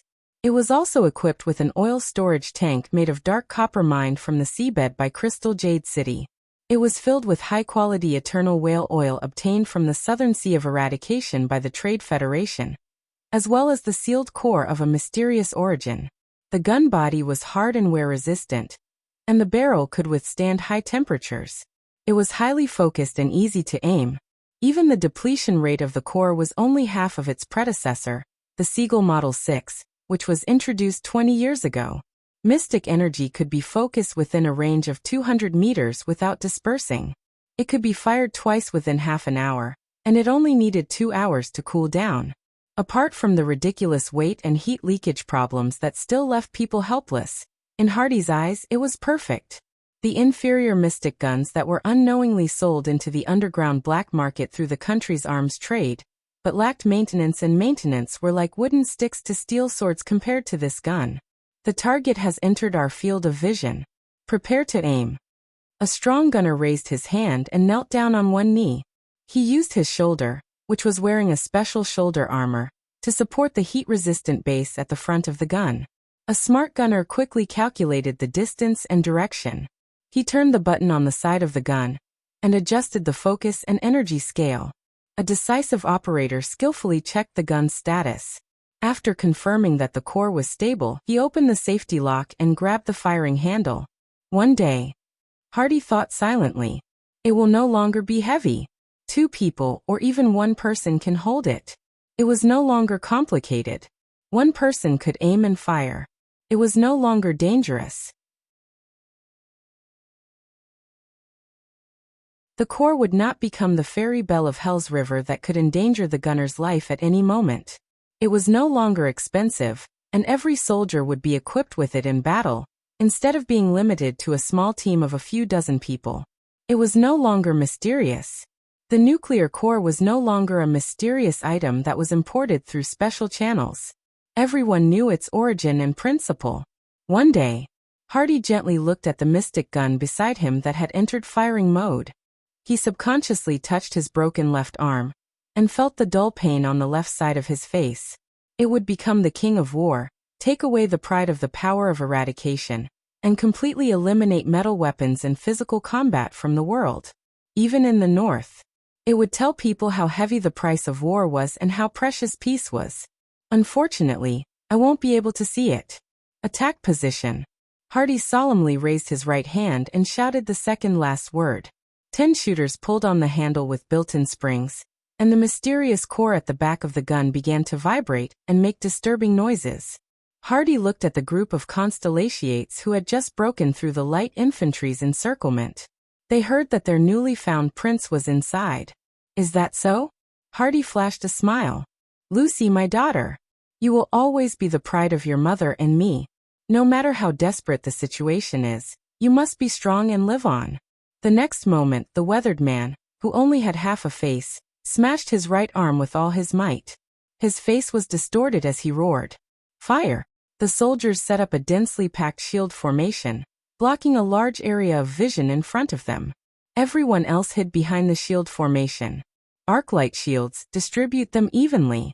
Araka roared. Don't miss any spot. Thales was pressed to the ground by Portray. He could not even lift his head. No matter what, hide behind the others, Portray said with a stiff expression. Lampard must be crazy. Thales gritted his teeth, but he could not stop the doubts in his heart. Are they mystic guns? He remembered that not long ago, Morris of the Brotherhood had gotten 2 of them from the army at a high price, but he gave them to his subordinates for self-defense. At least, that was what Leorc said. Thales had always thought that aside from using mysterious energy, it was similar to the weapons in his previous life. They were weapons that could be raised and fired at the enemy. But now it seemed more complicated. At least, looking at how Araka and the rest looked as if they were facing a great enemy, it should be, at this moment, Araka roared madly, Fire! The soldiers clenched their teeth and trembled. They held the metallic arc-light shields in their hands even tighter. A strong, crimson-red light attacked from the front. The light penetrated the shield formation. The weather was very cold, but at this moment, it was as if they were being shone by the sun. A gentle warmth enveloped them. Hold on, scatter them away. Before Araka could finish speaking, a strange change occurred around the constellations. Asterisk swoosh. Asterisk the moment the snowy ground beside them came into contact with the red light, the accumulated snow immediately shrunk and turned into water, then evaporated into thin air. Thales frowned slightly. This is? The red light spread to a short tree on the snowy ground. Thales stared at the top and bottom of the tree in bewilderment. Every inch of the tree instantly turned black, and then emitted tongues of fire. The next moment, the small tree suddenly exploded, and countless sparks burst forth. Asterisk boom. Asterisk the flying sparks scattered to the crowd. Many of the soldiers screamed in pain. The shield formation suddenly trembled. Hold on. Araka roared. 10 seconds or so is enough. Thales was horrified to feel that the air around him was continuously heating up. It was getting hotter and hotter, until the warmth turned into a merciless scorching heat. Even the temperature in his body was rising. What's going on? Thales thought in a panic. What is a mystic gun? Why does it have such an effect? No. The heat coming from the shield. A veteran of the Fury Guards pressed against the shield. His clothes had already started to turn black and curl up, emitting smoke. He shut his eyes tightly and replied with a trembling voice. At least 5 of them are firing at us at the same time. Our anti-mystic equipment, arc-light shields are not enough. We still have to hold on. Araka roared loudly. He drew the motionless bow, which had no bowstring, from his back. I will block the excessive attacks. At this moment, a soldier's hand, which was holding onto the arc-light shield, suddenly burst into flames. He screamed in pain, and took a step back under Araka's shocked gaze. The soldier's shield swayed. A ray of red light passed through the gap and shone on his body. No. Before Araka could shout in shock and anger, the soldier's screams exploded before he could. Ah! Within a few seconds, the soldier trembled madly. The clothes on his body were the first to emit smoke. When the red light shone on his feet, the snow on his body instantly evaporated into gas. Thales felt his scalp go numb as he watched the soldier's skin start to melt. The next moment, there was a tongue sound from his body and endless tongues of fire emerged. After another second, the soldier's body exploded like the small tree, and exploded into countless sparks. Asterisk boom. Asterisk Thales watched in horror as this life disappeared. What was left of the soldier was a charred, dried corpse. However, his death brought about irreversible consequences. Block the gap. Before Araka could finish shouting, the burnt remains of the corpse splattered everywhere in the shield formation, igniting many soldiers who were holding up shields to block the attack. Ah! No! Hold on! It's so hot! Screams rang out one after another. The shield formation immediately dispersed. The red light shone into the crowd without any cover. The surrounding temperature suddenly increased explosively. The snow on the ground evaporated inch by inch. Thales felt a chill in his heart. No, this is bad. At this moment, Araka stood up with a furious roar. He charged forward and stood firmly in front of everyone. Asterisk bang. Asterisk his hair was instantly set on fire. The kingdom's wrath raised his motionless bow resolutely in the direction where the red light shone. In the direction of the small group of Extet soldiers. The motionless bow trembled slightly. Then, it emitted a strong silver light that was not inferior to the shot from the mystic gun. When the red light from the mystic gun met the silver light, it suddenly weakened and scattered in all directions. It was as if the silver light had sealed off the path of the mystic gun's red light. Araka roared. His right hand, which was holding the motionless bow, began to emit smoke. But he still persisted. However, the area of the silver light was not enough. Araka could only block in front of the people in the center. There were still many soldiers at the periphery who were shot by the red light from the mystic gun. Asterisk boom. Asterisk the second soldier turned into a huge fireball and immediately exploded. No. Boom. The third. Ah! Genid covered his right shoulder in pain, which was illuminated by the silver light. He was desperately dragged back to the area protected by the silver light by Willow. During this process, one of the black-haired soldier's short spears suddenly exploded into countless sparks. "He can't hold on for long," Ida shouted through gritted teeth. "I can't die here." This was Ramon. "Bring His Highness out," Waya said while sweating. "No, there are too many mystic guns," Putre said with difficulty. "We can't escape." While everyone was in a mess, no one noticed that the second Prince of Constellation was in a strange state. The moment the silver light erupted from the motionless bow, Thales experienced that electric shock again. And it was even more severe than when he was on Araka's back. It was as if the silver-black metal bow that was emitting silver light was rejecting every corner of his body. Thales lay on the snow-covered ground. His face was contorted and trembling. "No. Is the legendary anti-mystic equipment really rejecting me this much?" The silver light suddenly weakened. Araka's right hand started to catch fire. In the endless scorching heat, the kingdom's wrath still gritted his teeth and endured. A few rays of red light leaked in and shone on Thales' body. At that moment, Thales suddenly shuddered. His clothes started to smoke. He only felt the cells in his body suddenly heat up. So hot. It was as if he was on fire from the inside out. That familiar fluctuation surged through his entire body. Time seemed to have slowed down again. In the vision provided by the fluctuation, the red light and the silver light were like two pairs of enemies that were strangling each other, melting each other. However, where the light intersected, the silver light obviously had the upper hand. It was just that there were more red lights. However, at the same time, Thales only felt that his body was getting hotter and hotter. No, so hot. Thales closed his eyes in despair. He opened his mouth wide and howled as he felt the heat that was almost burning him. He stretched out his hand and screamed. So hot. Then his heart suddenly skipped a beat. Thud. A feeling that he had never felt before assaulted his senses. At that moment, Thales only felt that his vision had penetrated the distance. He saw the origin of the red light, the mystic guns in the hands of the soldiers. At the back of those mystic guns, there was a constantly rotating core that was emitting yellow light. That is the essence of the mystic guns. Thales had this feeling. But, these damned red lights. Hurry up and disappear. So hot. At least, stay away from me. So hot. Just as he thought that, in the next moment, in the vision provided by the mysterious fluctuation, the entire world before Thales' eyes seemed to shake violently. In his field of vision that others could not see, the crimson light from the mystic guns suddenly scattered as if it had a mind of its own. It made a turn in the air, avoided the constellations, and shot behind them. Swoosh, swoosh. The snow on the ground a few hundred meters behind the constellations instantly evaporated. In the next second, the red light from the mystic guns disappeared before everyone's eyes. Araka knelt on the ground with a thud. However, he still fiercely raised his burning right hand and extinguished the flames on his head and hands. The constellations seemed to heave a sigh of relief and fell to the ground one after another.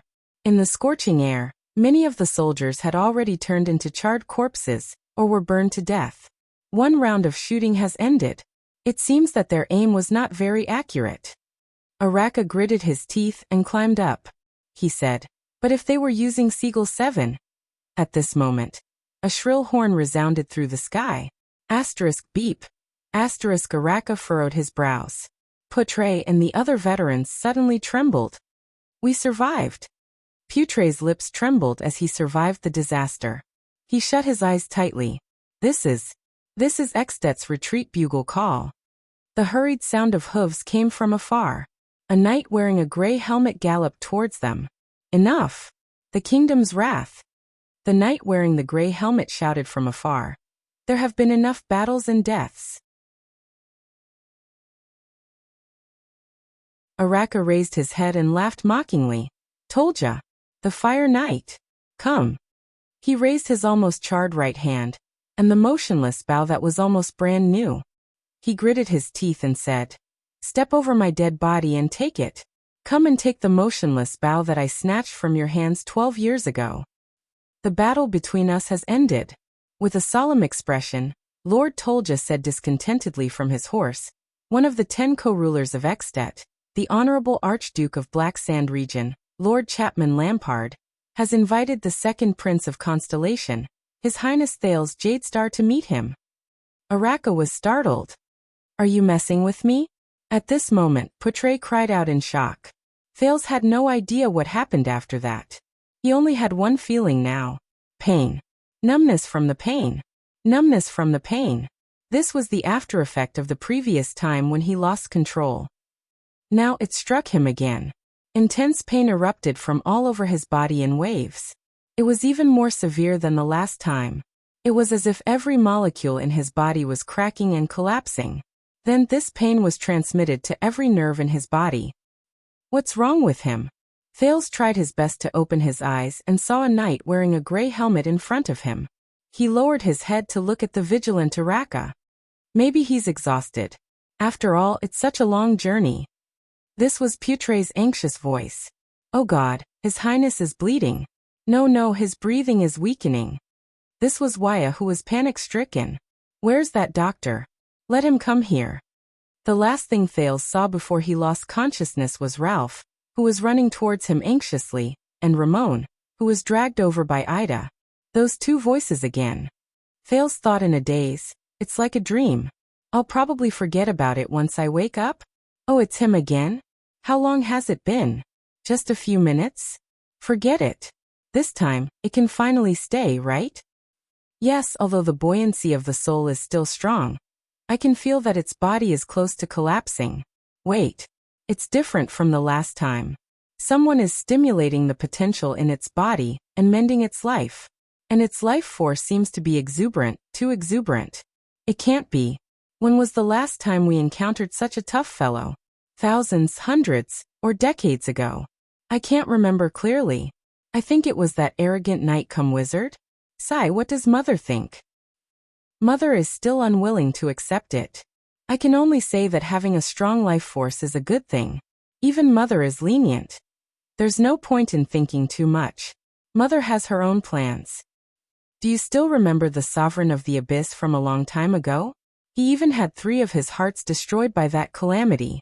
TSK. That scream could even be heard clearly from the lowest level. Mother was about to accept him, but he actually struggled and crawled back. Silence. Prepare to open the countercurrent gate. It's going back. Sigh, let's hope that the next time it comes down, it won't go back. In a dark thicket of unknown address, a delicate girl slowly stood up from under a tree. I thought Heilon would be the first to arrive. The blood mystic, Giza Streelman, smiled. Without turning her head, she said softly, after all, I caused such a huge commotion. After so many years, it seems that she has become lazy. Right after she finished speaking, a man slowly walked out of the thicket behind her. Do you know who I am? Giza smiled charmingly and stroked her hair. The man did not speak. If you knew, why would you dare to follow me all the way here? Giza smiled sweetly and turned around. The man remained silent. It was as if he did not hear anything. This was a man who, no matter how one looked at him, was ordinary and unremarkable. Ordinary looks, ordinary clothes, ordinary figure, ordinary temperament. It was difficult for him to leave any impression on anyone, except for the left side of his waist. 2 weapons were tied to the belt there. One of the weapons was wrapped tightly in old sackcloth. It was barely visible that it was long. Giza raised her eyebrows slightly. Under the sackcloth, she sensed a hint of an annoying presence. And the man's other weapon seemed to be a sword. But the shape was not very regular. The man was still expressionless. But he moved. He held the irregular sword at his waist in a backhand grip. He slowly drew it out. Are you sure you want to use a sword against me? Giza exhaled softly. You don't look like a commoner. The man still did not speak. He only raised the sword without changing his expression. It was as if he was doing the most insignificant thing. Giza smiled softly. In the next moment, she saw the sword in the man's hand. That sword. The blood mystic's expression darkened slightly. It's a strange sword. More importantly, it's from the hilt to the blade. A strange sword that was completely black.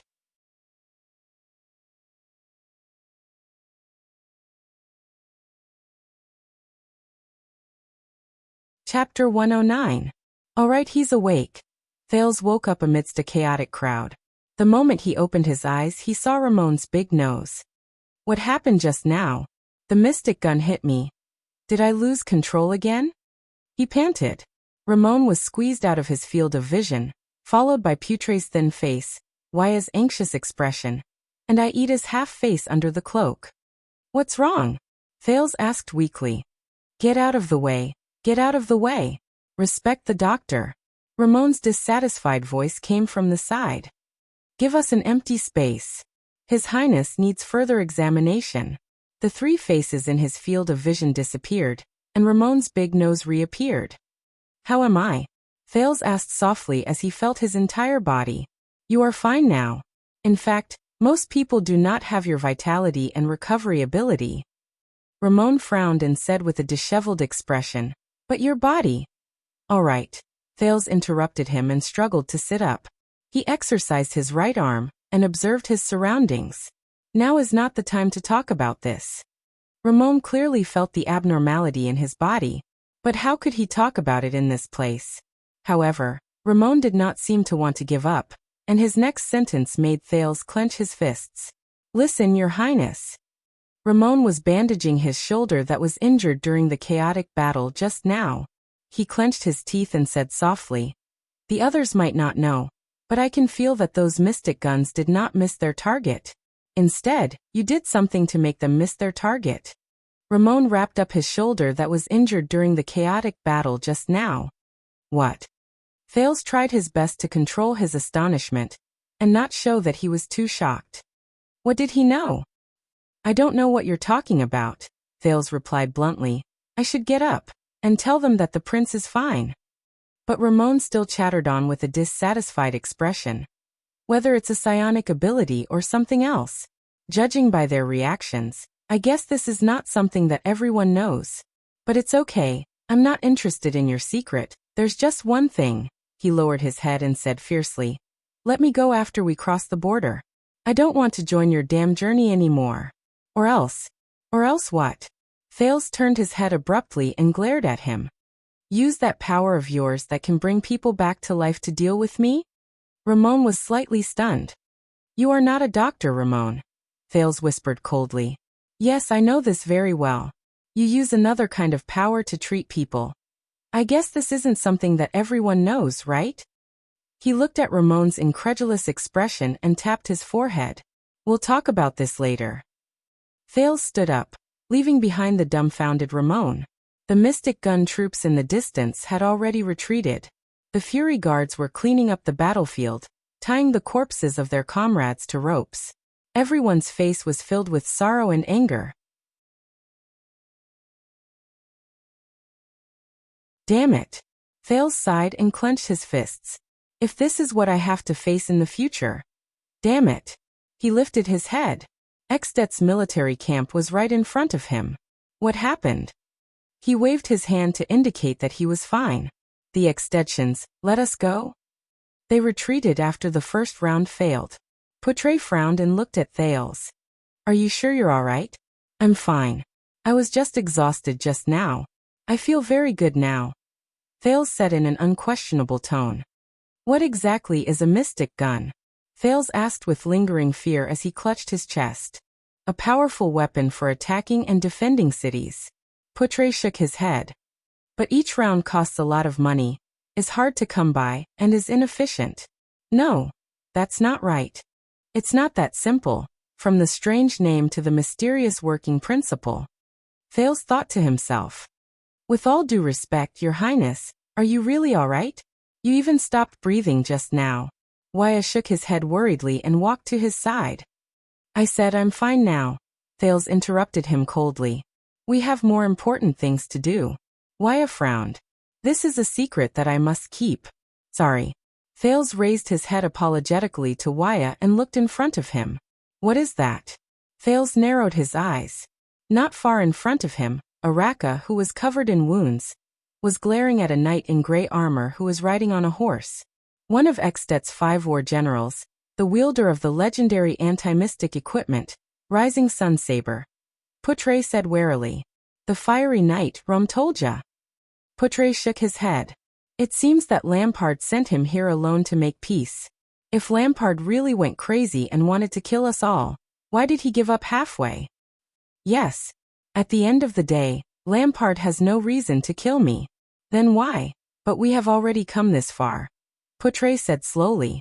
There is no turning back now. Thales nodded lightly. You are Prince Thales? Tolja saw Thales from afar.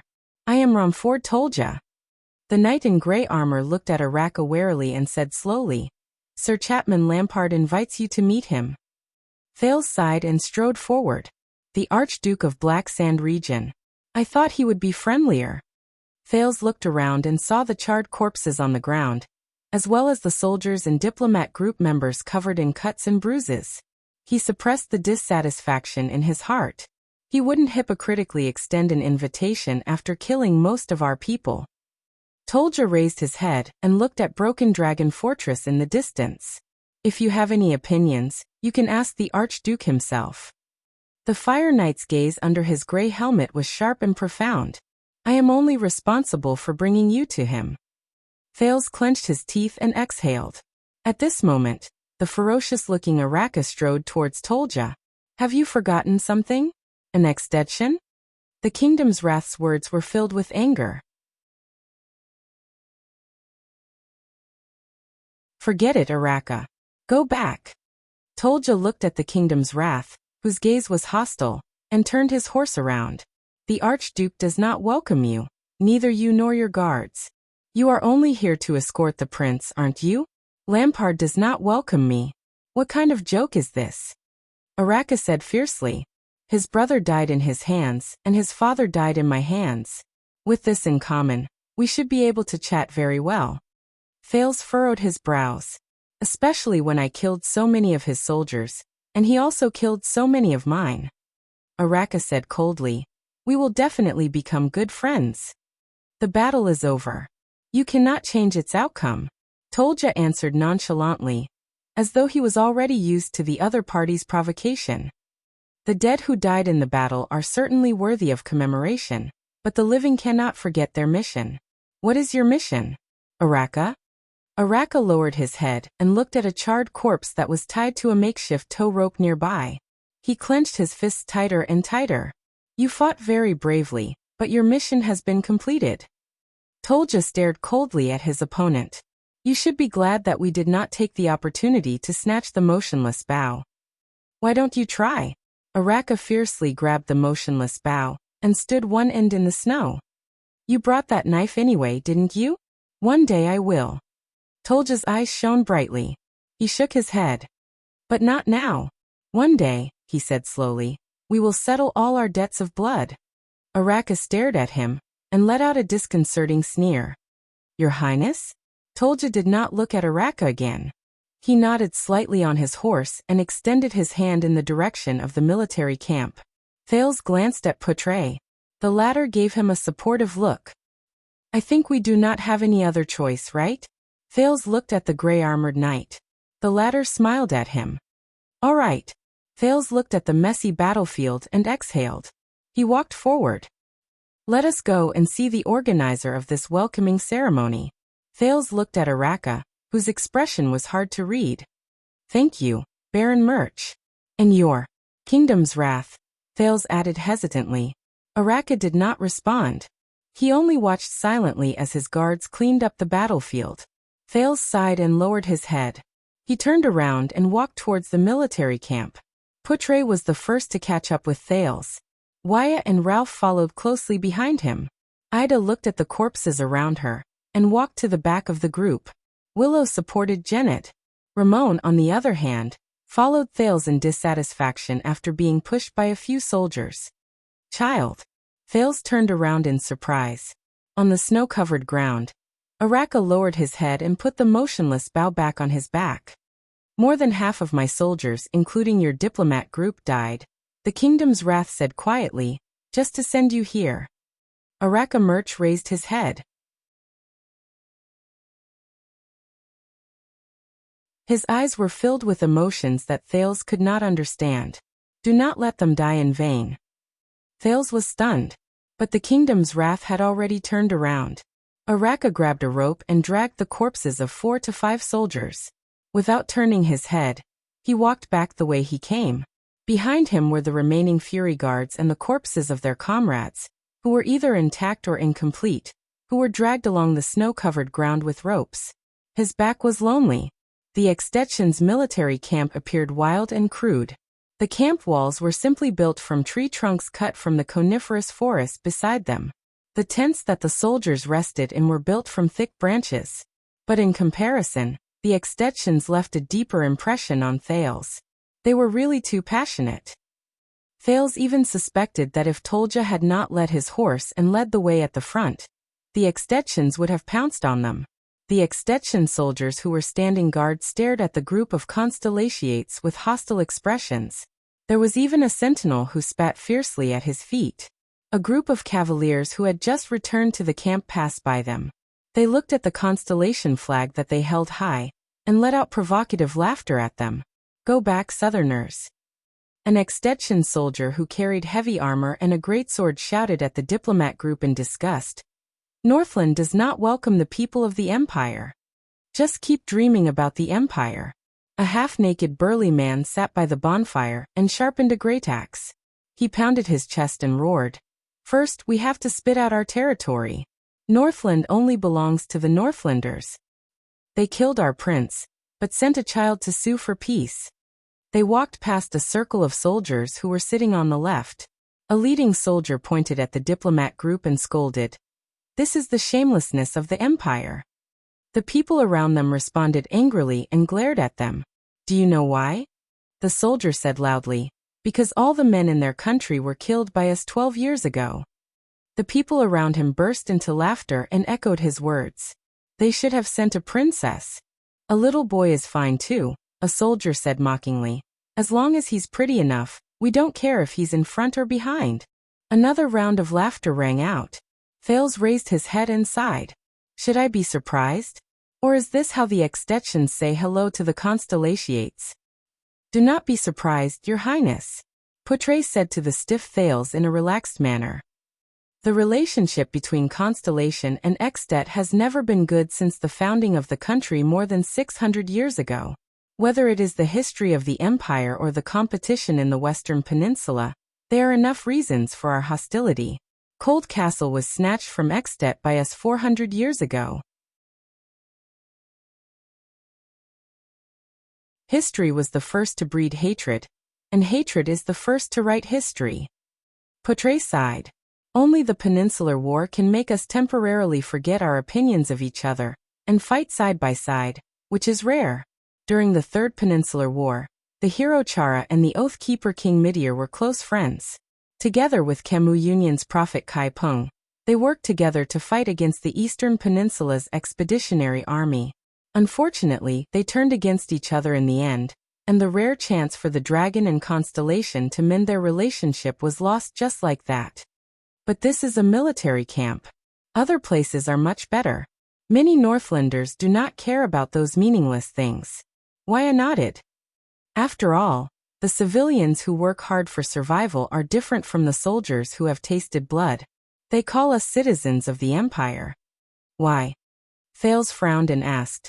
Isn't the final empire a history from more than 600 years ago? Even if there is a real grudge, it has to be traced back to the ancient empire more than 1,000 years ago, right? This is their mockery of us. Putre shook his head and said with a complicated expression.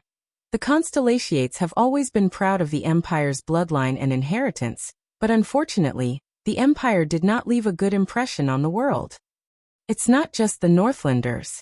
The people in Alumbia Kingdom in Thornland and Anlenzo Dukedom in Dragon-Kissed Basin also do not have a good impression of us. Whenever there is a need, such as during a war, this ancient emotion that has been passed down from generation to generation will be exaggerated and exaggerated. It is much more effective than increasing the soldiers' rewards. The Empire. The citizens of the Empire. Thales sighed and hid this information in his mind. Speaking of which, the recruitment of more than 10,000 people is almost the limit of Black Sand region. Putre looked at the densely packed military camp in front of him. I think Lampart's supplies and expenses are also quite difficult. Black Sand region is not a rich place. For the Northern Territory, they must have planned for a long time and spent a lot. The Constellations finally followed Tolja and walked to a huge tent. A tall nobleman in military attire who had been waiting in front of the tent walked forward and nodded slightly at Tolja. The tall nobleman bowed to Thales and said, "Is this Prince Thales? It's our first meeting. I am Lesa Kintvita, Viscount of Ekstedt. My fief is located in Black Sand region's halting light city. Everyone in the diplomat group, please follow me to rest. As for His Highness..." Viscount Kintvita nodded and looked at Thales. "The Archduke is waiting for your visit." Thales raised his eyebrows. "This is a private meeting." Kintvita stared at Thales with a burning gaze. "The Archduke of Black Sand region and the Prince of Constellation. Do not worry." Viscount Kintvita raised his hand and stopped Potre and Waya, who wanted to say something. His tone was firm. "His Highness is already here. At least before we reach Dragon Cloud City and meet His Majesty, he will be fine." Thales sighed softly and smiled. "I think we still don't have much of a choice, don't we?" "Do you know, Your Highness, I suddenly thought it through," Potre said quietly, his eyes shining brightly. "Lampard is not crazy." Thales thought of something. Kintvita furrowed his brows and gestured for Thales to go ahead. The Archduke's own tent was tall and spacious, but it was not bright. The ground was covered with a thick carpet, embroidered with the picture of a powerful iron fist. A rough-looking man in his 40s sat beside a thick square table filled with food. He had gray hair and blue eyes. His chin was covered in stubble, and he wore a chain armor with fine iron rings. He was chewing on a plate of roasted meat on the table. An iron brazier burned fiercely by the side, illuminating the man's face, making it look even more mysterious. Thales noticed that a saber with a polished leather scabbard was also placed horizontally on the table. He calmly stared at the actual ruler of Black Sand region, Archduke Chapman Lampard. Lampard stuffed a ball of roasted meat into his mouth while staring at him, making Thales feel uncomfortable. "You're calmer than I thought," the Archduke said slowly. Thales sighed. "Perhaps."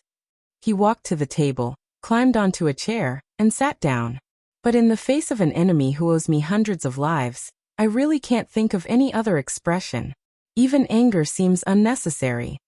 Lampard picked up a wooden wine cup and poured the wine into his mouth. His Adam's apple bobbed as he swallowed. The Archduke put down the wine cup and wiped away the wine that flowed out with the back of his left hand.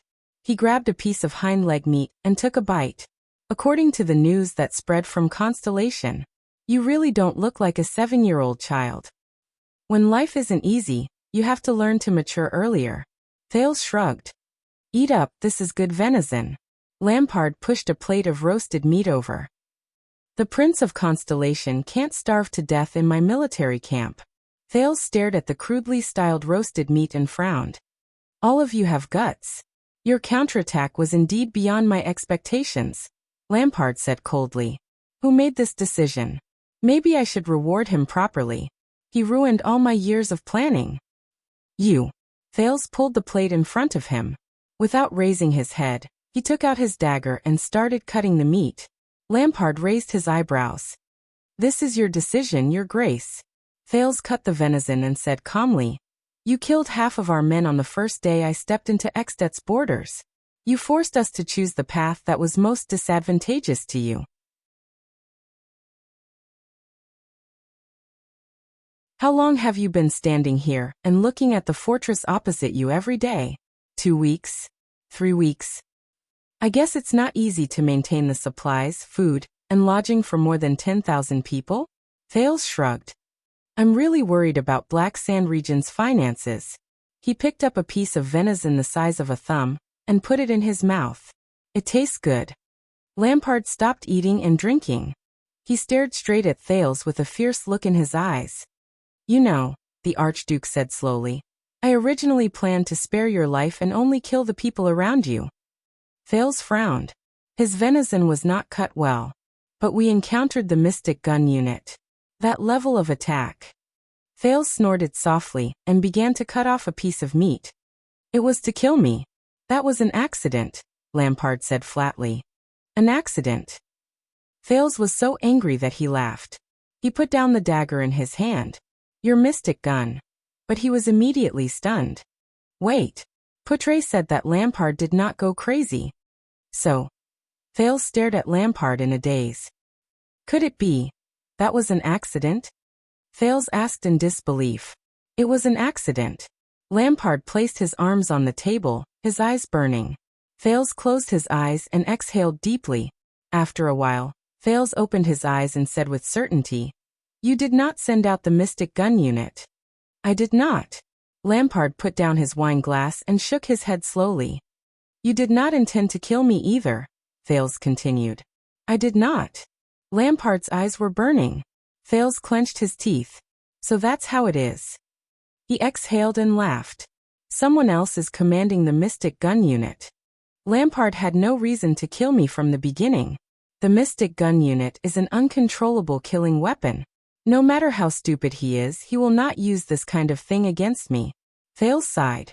Lampard closed the wooden plate with the venison, pulled it in front of him, and grabbed a piece of meat. You are much smarter than I thought. Lampard's expression was unpleasant. He stuffed the meat into his mouth and narrowed his eyes slightly. Do you understand why we met here? Yes, I understand. Fales wiped the dagger with his sleeve and put it back on his waist. He sighed and said, But I really did not expect that the command of the mystic gun unit under the command of the famous Archduke of Black Sand region would be so easily tricked by someone. Lampard suppressed his anger. That officer is called Hardy. He has been in charge of training my mystic gun unit since 3 years ago. The commander of the unit fell ill this morning, so he is only temporarily in charge. How is he? Fales asked quietly. After the signal to retreat was sounded, he still ordered a second attack, but there were soldiers who immediately questioned his orders, Lampard said gloomily. Then Hardy did not hesitate to slit his neck and committed suicide. We are still investigating the person behind him. This also explains why you hurriedly blew the signal to retreat after only one shot. Fales sneered. Even the command malfunctioned. Sorry, I really do not know what expression to use at this time. Archduke Lampard pursed his lips tightly and said nothing. Their goal should be to use you to kill me, or to use my death to plot against you. Fales sneered. I think the latter is more likely. My enemies are all in the country. The higher you stand, Lampard said quietly, the more enemies there will be. So the sudden accident also made you cancel your plan. Fales snorted. Were you originally prepared to humiliate me by capturing me, and see if the fortress would waver? There was silence. Lampard opened the bottle of rye wine beside him, and filled his empty goblet. I hate to say this, but King Kessel made a good move. He pushed you out. Archduke Lampard said calmly. The moment you stepped into my military camp, I could no longer take down the fortress and the Northern Territory. And the oath he made in Renaissance Palace was equivalent to forging a suit of armor for you with the ownership of royal power. Lampard raised his goblet and said quietly, If you die in Extet, no matter who did it, the neighboring Black Sand region will only suffer. So once you realized that you could not take down Broken Dragon Fortress, and realized that there were actually people eyeing you covetously, you immediately changed your attitude and wanted to rope me in? Fales said coldly. Lampard drank a mouthful of wine expressionlessly and said, Kessel's oath dispelled some people's desire to take your life, but it also aroused the ambition of others to take your life. Today's mystic gun is just the beginning. We have a common enemy lurking in the dark, whether it is for the throne of Extet or the throne of Constellation. The Archduke of Black Sand region's voice was steady and solemn. From the moment you stepped into Extet and the Northern Territory, our interests were tied together. Yes. Fales lowered his head. His voice was steady and indifferent. My death in Extet is not a good thing for either of us. Archduke Lampard's expression softened a little. I will allocate 2,000 men, led by Kentvita, my most trusted vassal, to escort you to Dragoncloud City. You will arrive directly at the Walton family's territory. The king's emissary is already waiting for you. But my men died on the battlefield. They stood in front of me and were pierced by knives, swords, and spears. Thales raised his head with a gloomy expression. We have also killed many of your men. Lampard closed his eyes and muttered to himself for a moment. Thales stared at him expressionlessly. Those warriors, whether they were my soldiers or your subordinates, they will not have died in vain. They died a worthy death. Lampard opened his eyes. It is precisely because of their sacrifice that we can understand each other, and that we can sit here and make a difficult choice for the future of our two kingdoms, even if it is extremely difficult. We have never been enemies. Our hostility on the battlefield was only forced by the situation, Lampard said softly. For the future, so that today's senseless bloodshed will not happen again, we should cast aside our past grudges. This is what we should do. War is for peace, isn't it? Thales suddenly smiled. Well said, Your Grace. He chuckled with an indecipherable expression. There are no eternal enemies, only eternal interests. As you said, from now on, we have no reason to be enemies with each other. The Archduke nodded and raised his wine glass. You have eaten my venison. According to Northland's customs, you are my guest. This is good rye wine. Lampard pushed his glass over. His gaze was profound. And according to Northland's customs, we are allies after drinking the same glass of wine. From manpower, information, resources, and financial resources, I will provide you with all the conveniences in Ekstedt. Our enemies will not have any chance. Archduke Lampard nodded. Until you leave Ekstedt and return to Constellation. Even until the day you. Lampard revealed a strange gaze. Lampard had a strange look on his face. To be crowned king. There was silence. Thales suddenly smiled. My experience tells me to be cautious with those who want to become your allies, no matter how sweet and sincere they are, Thales said flatly. And I cannot trust you, Your Grace. Humph. Archduke Lampard's expression darkened. He snorted coldly. Just because so many of your men died? Not only that. It's also because of the indifference and hypocritical coldness you showed towards the deaths and sacrifices of your subordinates, Thales said coldly. By forming an alliance with you, our alliance is destined to be betrayed. Compared to the possible benefits I might gain from carrying out the alliance, I can say with certainty that when the alliance is broken, the losses I suffer will far exceed the benefits I gain. And I am deeply touched by this. Thales looked at Lampard and watched as the latter's expression slowly darkened. Also, I hate what you said. Thales recalled Araka's lonely back. He clenched his teeth and shook his head.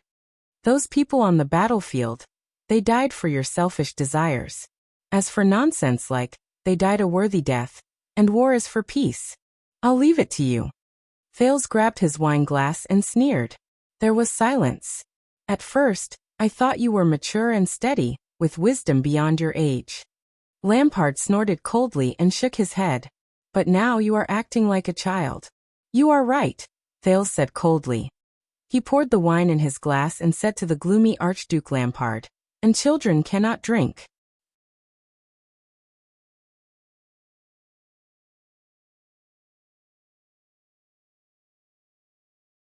Chapter 110. At night. I'm still worried about letting that strange doctor stay with His Highness. Beside the bonfire, Wyatt stared at another bonfire in the distance with a strange expression. There were only two figures, one big and one small, sitting around it.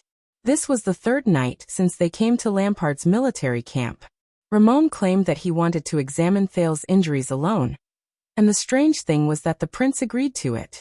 He's a prince. He can do whatever he wants. Poutre smoked his pipe and exhaled a cloud of smoke. Beside him, Wyatt's expression darkened. Also relax.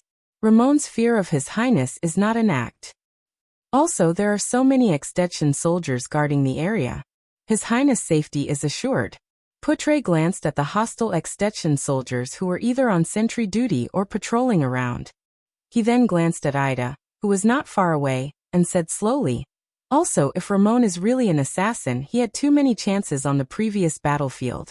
Don't forget, he was the one who saved His Highness. Wyatt recalled what happened on the battlefield, and his heart skipped a beat. Speaking of this, what happened to His Highness? The young attendant said worriedly. At that time, Even his breathing was. Putre looked at Waya, who had a doubtful expression on his face, and narrowed his eyes slightly. You've been brooding over this matter? The thin vice diplomat asked with interest. It's not just this. Waya furrowed his brows. As he recalled solemnly, he voiced the doubts in his heart. His Highness' physique is very good. In fact, it's better than I expected. No matter how serious his injuries are, the time it takes for him to recover is calculated in days. But this is even more suspicious, is it not? Also, the psionic ability that His Highness said he learned from the Black Prophet. I can't ignore it. Waya lowered his head and glanced at the single-edged sword beside his hand. After all, that's the Secret Intelligence Department. Although His Highness, he's still just a child. It's not a good thing to be too close to the Secret Intelligence Department. Secret Intelligence Department. Humph. Putre raised his head and exhaled a cloud of smoke at the moon in the sky with a complicated expression. You think the Secret Intelligence Department is a scary place? The vice diplomat did not look at Waya. Waya pursed his lips and nodded. I've heard a lot of stories about that place. Some are ridiculous, some are bizarre, and some are unreasonable. The young attendant drew his sword, his voice filled with hesitation. But I have to admit, the mysteriousness of the kingdom's secret intelligence department and the reputation of the Black Prophet are terrifying. I thought that with your age, you wouldn't have heard too much about the Black Prophet. Putre chuckled. After all, Morat has been in charge of the secret intelligence department for more than 30 years. I even suspect that when the young Adi II was crowned, Morat was already working in the secret intelligence department. Waya wiped his sword and shrugged. When I was training in the Tower of Eradication, I heard this joke. An incident happened in each of the 4 major intelligence agencies in the world. The Red Witch broke a teacup, the White High Priest burned an oil lamp, Lieutenant Qing wore an old robe, and the Black Prophet broke a pillowcase while sleeping. Guess which incident had the most serious consequences? Putre took a puff of his tobacco and the corners of his lips curled up. The gray sword guards broke a scabbard. Waya and Putre chuckled together. Master Shao is not as heartless and terrifying as the rumors say. It's just that as the Tower Master of the Tower of Eradication, he's more level-headed and prudent. Waya revealed a nostalgic expression and nodded. Besides, other than his hair and beard, there's no part of him that's gray. After the joke, Putre slowly became serious. Waya, as an attendant, it's good to be concerned about the prince you serve, but he looked at Waya Casso with a threatening gaze. Do you want a piece of advice? Waya raised his eyebrows and showed an expression that he was all ears. Every Jadestar prince is like a separate secret intelligence department. They all have a lot of secret treasuries, Putre said with a profound gaze. Just be concerned about what you should know, and that's enough. Waya frowned. Don't make life too difficult. Putre sighed. You have to know that the prince's lives alone are difficult enough. Especially when their surname is Jadestar. Putre said quietly. The figure of the past appeared in his mind. Waya stared at the crackling fire with a complicated expression. Sir Putre, I still remember what you said that day in the birch tree forest. Waya flipped his weapon over and said quietly, were you once an attendant as well? Putre's pipe was no longer smoking. The vice diplomat spat out the cigarette holder and looked at Waya.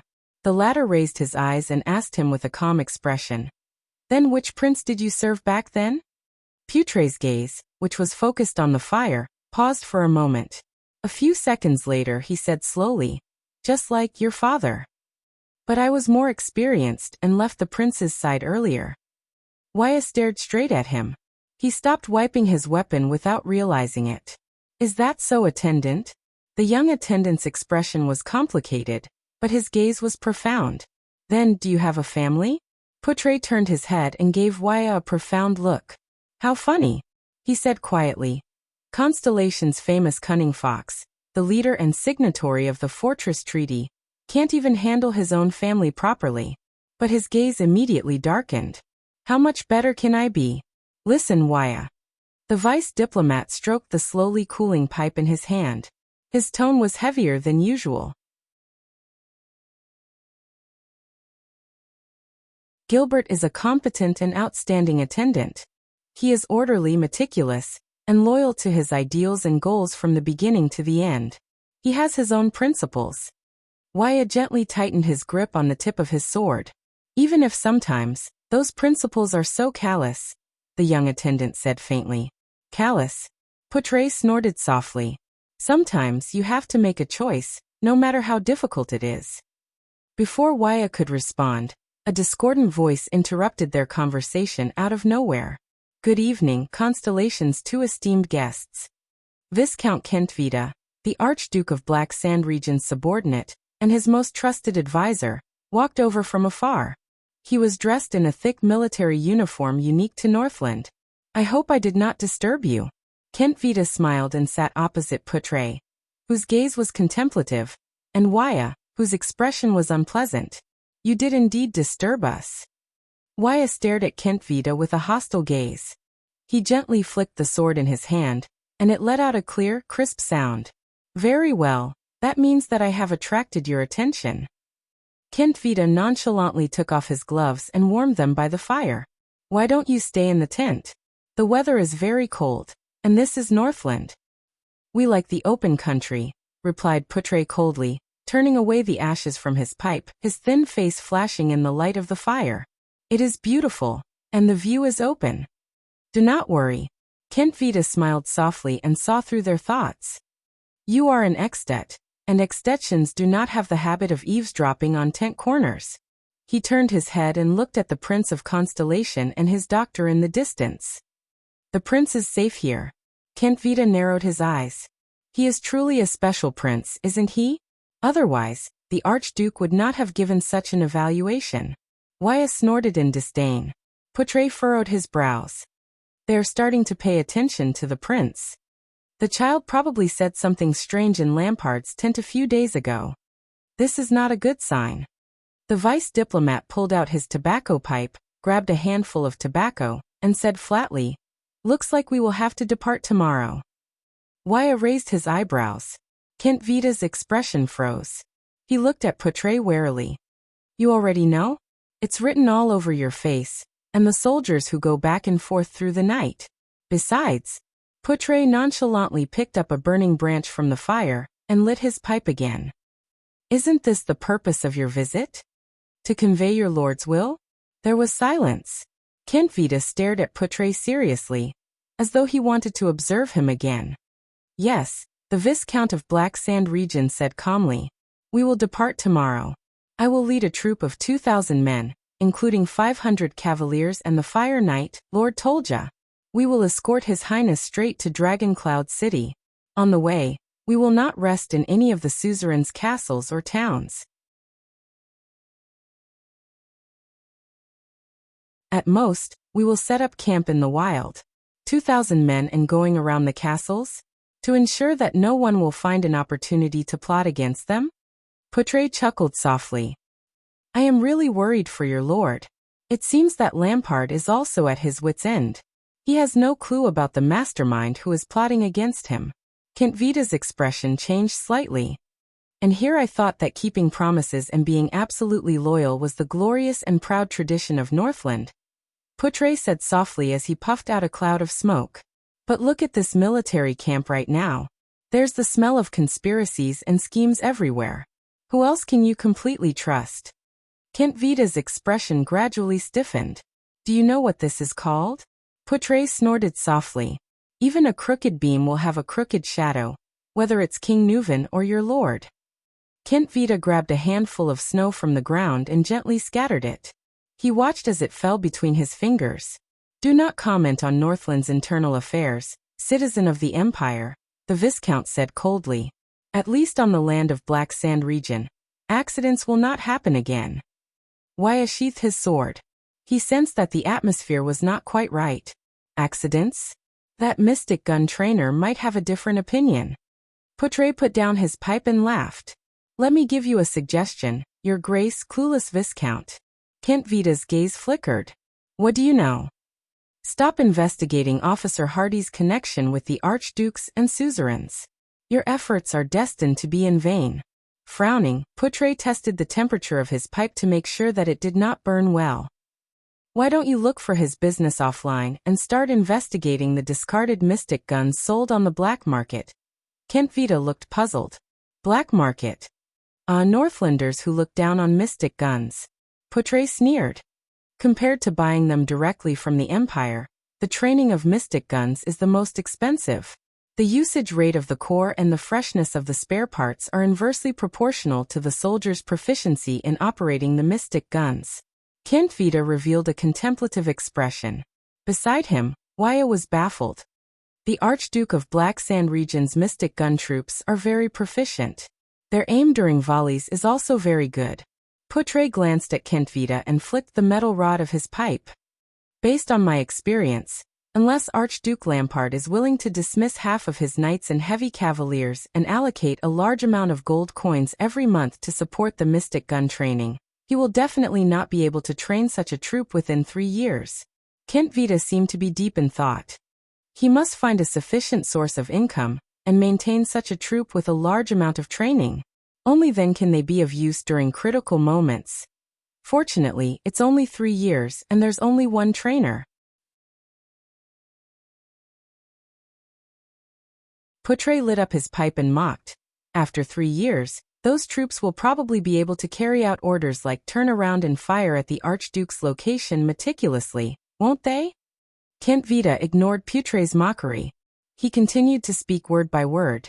So he must find his way to the black market. For example, he can use the mystic guns that have already been scrapped and should have been destroyed according to the agreement to exchange them for money, damaged parts, eternal oil, or even bribe the purchasing officers who go to the Imperial Kingdom to purchase mystic cores. Poutre shrugged and lit his pipe again. I guarantee that his contact in the black market knows him a lot better than that group of soldiers. Kent Vita exhaled and immediately asked, why can't the mastermind and financial backer behind him directly provide him with financial support? Kent Vita exhaled and immediately asked, if that's the case, all of you would have found clues about his dealings with other forces a long time ago. Why would you have to drag it out until now? Poutre said disdainfully. Kent Vita's face turned red. Over the past few days he had been so troubled by this matter that even his basic judgment was affected. Wuxia frowned. He did not quite understand the conversation between the two. There was silence. Lord Poutre, the secret room provided you with information, Viscount Kent Vita said slowly, having figured something out. I'm starting to believe their words. Oh, what an honor. With an intoxicated look on his face, Poutre took a deep puff of his tobacco. What did the secret room say about me? They only have information about you before you left the palace, but it's already interesting enough. Kent Vita's eyes shone with great interest. Poutre Nemain, the web weaver within the palace walls, and the mastermind who keeps his composure. Wuxia looked at Poutre with a surprised and bewildered gaze. This guy, huh? Poutre turned his head and smiled. The Red Witch's subordinates really think highly of me. Kent Vita had a contemplative look on his face. No, instead, I think that it's time for their information to be updated. Viscount Kent Vita curled up the corners of his lips and put on his gloves again. The people within the palace walls might be good at observing people's words and expressions, and coming up with strategies. But some wisdom must be accumulated through experience and knowledge. Poutre made 2 trilling sounds through his nose and puffed out a puff of smoke. By the way, Lord Poutre Nemain, Constellation's former viscount. Kent Vita stood up and smiled from ear to ear. Your decision to charge in the opposite direction on the battlefield was both brave and decisive. Very well. Poutre cast a deep glance at Thales and Ramon in the distance. Compared to you, they like me more now. We're already within Extet's borders. This is not our deal. Ramon glared at Thales in front of him with a furious expression. The Extetians are not willing to let anyone related to the Constellation diplomat group leave. Thales grabbed a branch and stirred the fire. He gestured at the Extetian soldiers around him with his chin and sighed. I'm just a powerless Constellation prince. What can I do? You can't do this. Ramon gritted his teeth. I saved your life. Hurry up and find a way to let me out. You didn't save my life. Thales furrowed his brows. Remember, I'm just exhausted, and you're just on the battlefield. We both know that's a lie. Ramon was so angry that he laughed. I don't know what you did, but most of your organs were already failing that day. It's useless no matter how strong your physique is. Even the strongest steed can't drag a carriage without wheels. I was the one who tried my best to stimulate your life potential. Snap. Thales forcefully snapped the branch in his hand. It's a good thing that my body is strong. You, on the other hand, better keep your voice down. You don't need to raise your voice when examining a patient's body, Thales said coldly. If you don't want that pitiful little secret of yours to be known by others. Ramon, doctor. He especially emphasized the word doctor. Ramon looked around and said with an uncertain expression, speaking of this, all right, at least find me a messenger crow. Thales snorted through his nostrils. Don't worry, doctor. Thales scratched on the snow-covered ground and recalled many of the memories that popped up in his mind over the past few days, such as those block words that looked like pictures. The gangsters won't dare to provoke a well-trained army. You don't have to worry about Blood Bottle Gang. At the end of the day, gangsters are just gangsters. Ha, Your Highness, do you really think so? Ramon turned his head and smiled mockingly. Thales was expressionless, but his heart sank. Actually, what Ramon said is not without reason. Those two gangs might not be as simple as they seem. Especially when Blood Bottle Gang is the power of Asda and Giza, two lunatics, the power of the calamities. How strange. Even if Blood Bottle Gang often helps powerful nobles do some dirty work, they can't ignore the threat of mystics, can they? Why would Constellation allow such a gang to occupy Eternal Star City? Is it because they are confident in the legendary anti-mystic equipment in their hands and believe that they can control mystics? How is it possible? Thales recalled Giza's figure and laughed self-deprecatingly. Even though Asda did not seem to care about the survival of Blood Bottle Gang, why would someone as powerful as him meddle in a gang's territory that he doesn't care about? Isn't Red Street Market a brothel? And Black Street Brotherhood? They actually dared to harbor people from the Regicide family, the Charlton family, in the capital. They even suppressed Blood Bottle Gang. After all, Blood Bottle Gang was backed by both mystics and great nobles. Those two gangs. Thales could not help but recall his 5 years in the Brotherhood. There were too many suspicious points. And there was one in front of him. Thales looked at the strange doctor with the big nose. The latter stared at him in the firelight. Ramon himself, a doctor with a secret, travels between the borders of two countries, and is at the center of the whirlpool of conflict between Blood Bottle Gang and the Brotherhood. A smile appeared on Thales' face. The second prince of Constellation looked at Ramon with great interest. A prince is not someone who can casually agree to other people's requests. Since you have a request, let's make a deal. Give me something valuable in exchange. Ramon was stunned. For example, I find the origin of your power very interesting. Thales pretended to be nonchalant and stretched his body. In exchange, I will try my best to negotiate with them. At the very least, I can let you use messenger crows to contact your friends in the Brotherhood. Maybe there are other conveniences. Ramon stared at Thales in a daze. He still cares about that? A prince? Wait if... After a long while, Ramon opened his mouth with great difficulty. You are the Prince of Constellation, and your relationship with Morat Hansen is unclear. Ramon gritted his teeth and deliberated over his choice of words and tone. I'm not that stupid to hand over my secret to you. Besides, didn't you learn the mind-reading ability from the Black Prophet? Ramon snorted coldly. Oh, come on, I don't want to dig out any more secrets from your brain. Thales shook his head. That ability is very brain-damaging. It will damage your brain. Ramon fixed his gaze on Thales. There was a strange look in his eyes. Although you are just a child, you don't look like you care much about my health. Thales did not speak. He only stared back at Ramon quietly. I do have some guesses, Thales enunciated each word clearly. I have seen divine arts and know what kind of process it is, but you don't seem to have reached the step of communicating with the gods. Those powers, the powers you use to heal and save people. Under Ramon's strange gaze, Thales slowly voiced out his biggest guess. It's magic, right? Ramon was expressionless. He neither admitted nor denied it. Thales knew the answer. Magic. Thales exhaled softly in his heart. This was a word he had never heard since he descended into this world. Until that night in Red Street Market that changed his fate. A long, long time ago, there was only magic in the world. There was no mystic energy. These were Asda's exact words. So, you don't even know the connection between mystic energy and magic. These were Giza's words. It was true that the extensions would not let anyone in the diplomat group leave. But Thales was the Prince of Constellation after all.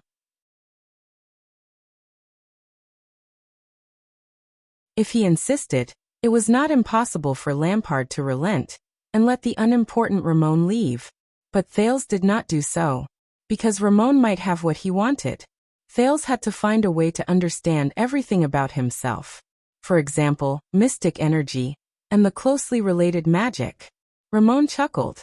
Until Thales frowned impatiently. The Black Prophet is not close to you, and you are not his student, are you? The strange doctor stopped laughing and asked slowly. Otherwise, it is impossible for you not to know about these things. Thales thought of something. He knew the crux of the problem.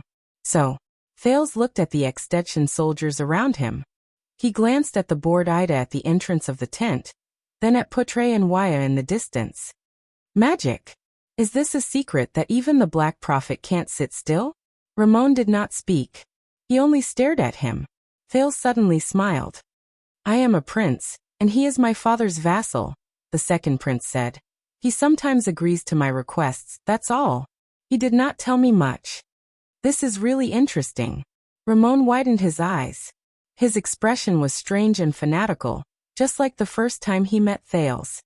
The new Prince of Constellation is actually interested in that kind of thing. It is really interesting. Thales frowned. What do you mean? Is that something I should not know? Do you really want to know? Ramon widened his eyes and clicked his tongue.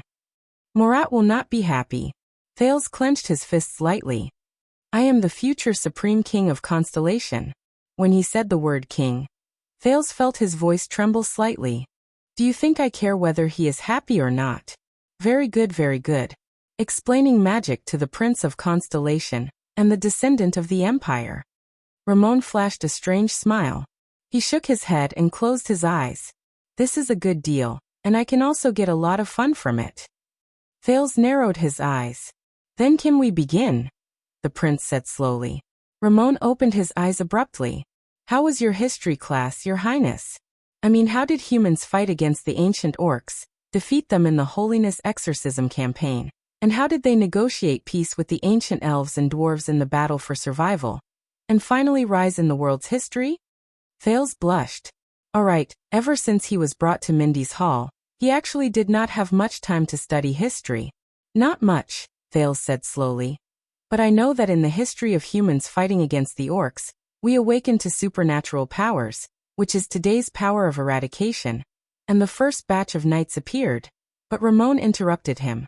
So, it's not just magic. The strange doctor looked at Thales in high spirits. You don't even know the history of wizards and magic towers, do you? Thales furrowed his brows. So, Ramon chuckled and said, like most people in the world, you live in the kingdom of gods, the seven hells, and the human world. You live in a web interwoven with fear, and lies to deceive others and yourself. Lies? Fear? Those history books said this, right? The glory of knights and the power of eradication brought about the rise of humans. The longswords of warriors and the neighing of warhorses allowed us to break free from the oppression and threat of the ancient orcs? Ramon said with a profound meaning in his words. Without waiting for Thales to answer, Ramon put on a disgusted expression and spat out a word resolutely. Lies. Shameless lies. A complete and utter lie. Thales was stunned. What allowed humans to defeat the orcs was not a knight, a superhuman, or a power of eradication, Ramon said with an agitated expression. It was wizards. Ramon spread his hands with a zealous expression and clenched his fists lightly in the air. It's magic. Thales frowned slightly. You mean that the supernatural powers, the Northland military sword style, And the knights are all fake? They are actually vulnerable in front of the orcs? The second prince questioned with great suspicion. The ones who can truly win the battle at the front lines are wizards, and the magic they use? Thales pondered and asked slowly. Magic? Is a power even stronger than the power of eradication? Ha! You actually compared magic to the power of eradication. You're no different from those ignorant and foolish people from 1,000 years ago. Ramon did not seem to be used to being interrupted. He snorted in disdain. Open up your narrow-minded mind a little, Your Highness. Magic is not a type of power. It is on a completely different level from the power of eradication. Ramon shook his head. His eyes were filled with longing and reverence. It is a higher, deeper, and greater existence. Not power. Thales revealed a puzzled expression. Then what exactly is magic? Incantations? Energy? Knowledge? Elements? Molecules? Mental power? Psionic abilities that surpass ordinary people? Destructive power? Ramon stared at him quietly. The expression in his eyes was actually filled with respect, admiration, arrogance, humility, intoxication, and other contradictory and strange combinations of emotions. Thales had never seen that kind of gaze in anyone's eyes in this world. No, Thales was slightly stunned. Perhaps he had seen it before. In that dark chess room. That blue-robed figure. Magic. Ramon raised his hands and slowly spread them open, like a believer who was kneeling and praying to a god. He was so excited that he trembled. Magic is a type of meaning, an attitude, a belief, and a principle of life. The strange doctor stared into the void, as if that was his home and dream. Mages are practitioners of this principle. They believe that everything in the world is meaningful, that everything can be analyzed, and that it is necessary to be understood. In the process of understanding, we humans can become more perfect, greater, more progressive, and closer to the truth.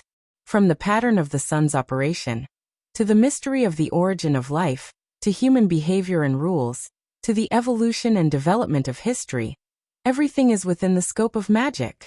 Magic is the sum total of all knowledge, discoveries, and truths. The progress of magic will bring us a better future. For this, they once entered the tent of the ancient Shewan tribe and designed the first political system in history, the ancient Shewan country. They once stood beside Takmu, the first king of the north, and warned him about his relationship with the orcs. They once stood behind the Iron Blood King and used their knowledge and experience to design and supervise the construction of the humans' last line of defense. They once continuously improved their weapons and skills in the midst of sacrifices and defeats. They summed up the experience and skills that every warrior came to understand on their own, and perfected the first unified Northland military sword style in history. They once noticed the potential in the human body, and researched the birth and development of that power day and night. They named it supernatural power. They once worked hard to advance in the battlefield of blood and fire. They worked hard to research the art of killing, and improve the art of healing. They once studied iron and steel tirelessly and created stirrups and saddles for horses. They built the first cavalry and allowed the knights to possess the speed and power to charge in front of the orcs for the first time. Of course, they also developed their own power. They unearthed the truth of matter, interrogated the truth of spirit, drew the energy of nature for their own use, and converted the resources of the world to serve the humans. The power in my hands is only the most insignificant part of it. They even attacked together with the knights on the ice layer of Quaker Glacier. Time and time again, they charged without caring about the sacrifices and completely ended the legend of the orcs' heavy infantry being invincible. They made the Holiness Exorcism campaign the most magnificent scene in human history. They even questioned the existence of gods and challenged the emperor's authority. The three great magic towers once represented the wisest and most progressive existences in the world. They were aloof and independent. Even the Supreme Emperor and the powerful Bright God Church had to show their respect before the three great magic towers. Wizards made many people believe that the things worth pursuing in this world are not only power and status, but also truth. Ramon slowly put down his hands. There were already some tears in his eyes. This is what wizards are, this is magic.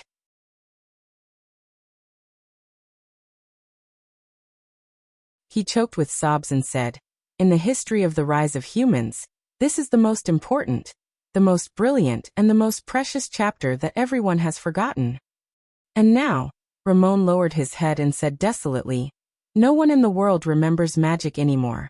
Only people like me, who are both unfortunate and fortunate, are left. Through books and scrolls, I struggled to burn the embers of magic." Thales stared at Ramon in a daze. He did not even know that the branch in his hand was burnt. He could not believe what he had just heard. He could only try his best to widen his eyes and open his mouth wide. Magic? Wizards? This was different from any version of magic he had heard of in his previous life. It was not those whizzing fireballs, not a transaction where one obtained an elemental response by chanting an incantation, not using oneself as a spiritual energy sponge, not a ritual to communicate with a certain existence, not a psionic ability that could be learned after birth, and not powerful for the sake of being powerful. Magic is a kind of meaning, a kind of belief, a kind of principle. Thales was completely stunned. At that moment, Asda's words kept echoing in his mind. Wizards seek the truth of the world. With all kinds of ingenious methods and wisdom, they use the resources and energy of the world to serve a better world.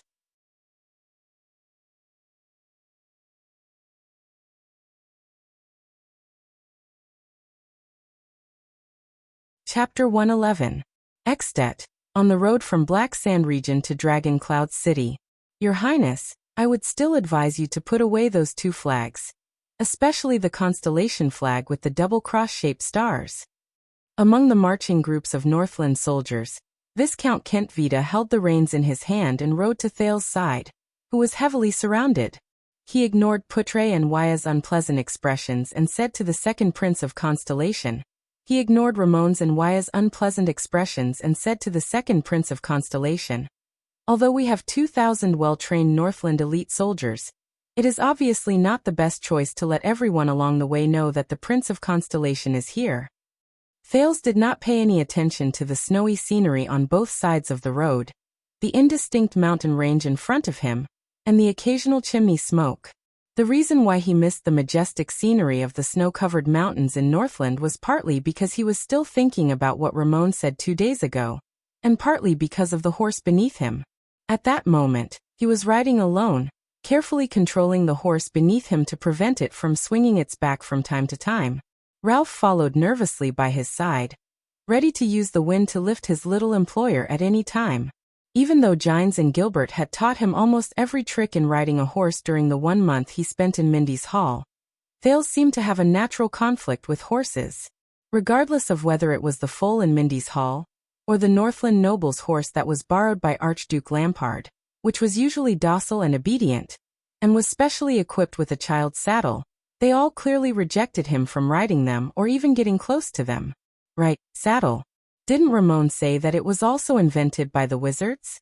So, magic can be said to be the science of this world? Then what's with mystic energy? Unfortunately, the conversation that day was soon interrupted by Kentvita. It seemed that he would have to find another chance. Thales watched in fear as the horse beneath him crossed an uneven snow pit. He breathed a sigh of relief. I thought it was international practice for the diplomat group to show their flags to show their identity. Thales turned his head and looked at Kentvita helplessly. At the same time, he carefully paid attention to his mount, which was chewing in dissatisfaction. Besides, an army of 2,000 people stretches for hundreds of meters.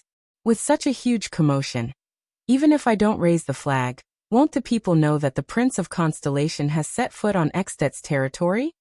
Or perhaps Archduke Lampard feels that there is no benefit in appearing too close to the Prince of Constellation at this time. Kentvita smiled. Your Highness, please believe in the Archduke.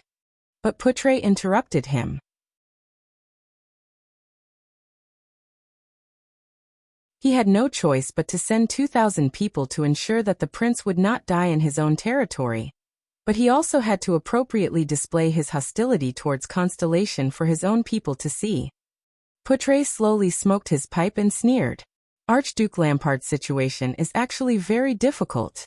He mobilized his territory at all costs, but he was unable to take down Broken Dragon Fortress. It's really too painful for him. Kent Vida's expression turned a little unpleasant. It did not show up when they were traveling and fighting, but Thales had a feeling that once he started interacting with people, Vice Diplomat Putre seemed to have returned to the battlefield where he was most at ease. Kent Vida came to Thales' side a few times during the journey and intentionally brought up political topics, but Kent Vida rebutted him with words that were sometimes humorous and sometimes embarrassing. You should talk to King Nuvan directly, not a strategist under the Archduke of Black Sand region. Putre explained calmly in private. Lampard officially withdrew his army 2 days ago, and the diplomat group departed at the same time. As the horses jolted, they would walk out of the northern plains today and enter the Sighing Hills. The southwestern part of the hills was still the territory of Black Sand region, but the northeastern part of the hills was the territory under the jurisdiction of Exdet's Archduke of Reformation Tower, the Trentida family. Even though Thales had rejected Archduke Lampard's offer of goodwill and alliance without hesitation, Archduke Lampard still generously allocated 2,000 men to protect Thales on the journey. The regular soldiers among them would protect Thales on the journey, while the conscripts would gradually disperse and return to their homes. Thales did not know whether this was the Archduke's generosity or hypocrisy, or a combination of both. At this moment, a knight in grey armor in front of them parted the infantry formation and rode to their side. Thales could sense that Ida, who was riding on the horse behind him, was slowly changing from a bored and undisciplined state to a nervous state. In fact, after being nourished by that wave of fluctuation, all of Thales' senses seemed to have been improved slightly, but definitely. It seemed that the fluctuation was not just something he could rely on during emergencies. Its existence was also slowly changing Thales' body, but this was precisely what Thales was most worried about. He did not quite remember what happened during the time he was dead, when Serena grabbed him by the neck, or rather, he lost consciousness for a short period of time. But Thales kept feeling that he had experienced something important, and after he woke up, that fluctuation appeared. Raymond Pass is right in front. The knight in grey armor in front of them was the supreme class elite who confronted Araka on the battlefield previously.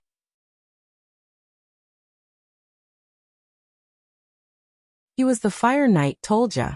He solemnly reined in his horse and rode in the same direction as Thales. He solemnly said, "There is a village there. We can rest and eat. We will continue to move forward in the afternoon, and at the same time, let the scouts scout out the area. After all, we will soon reach the Archduke of Reformation Tower's territory." Thales acutely noticed that when Tolja said Raymond Pass, Putre and Waya's expressions darkened slightly, while Kent Vida curled up the corners of his lips. "What do you think, Your Highness?" Without waiting for the others to speak, Kent Vida smiled at Thales and said, "Regardless of whether it is due to practical needs or personal reasons, I suggest that you stop for a while at Raymond Pass, so that you can recuperate or pay homage." Personal reasons? Pay homage?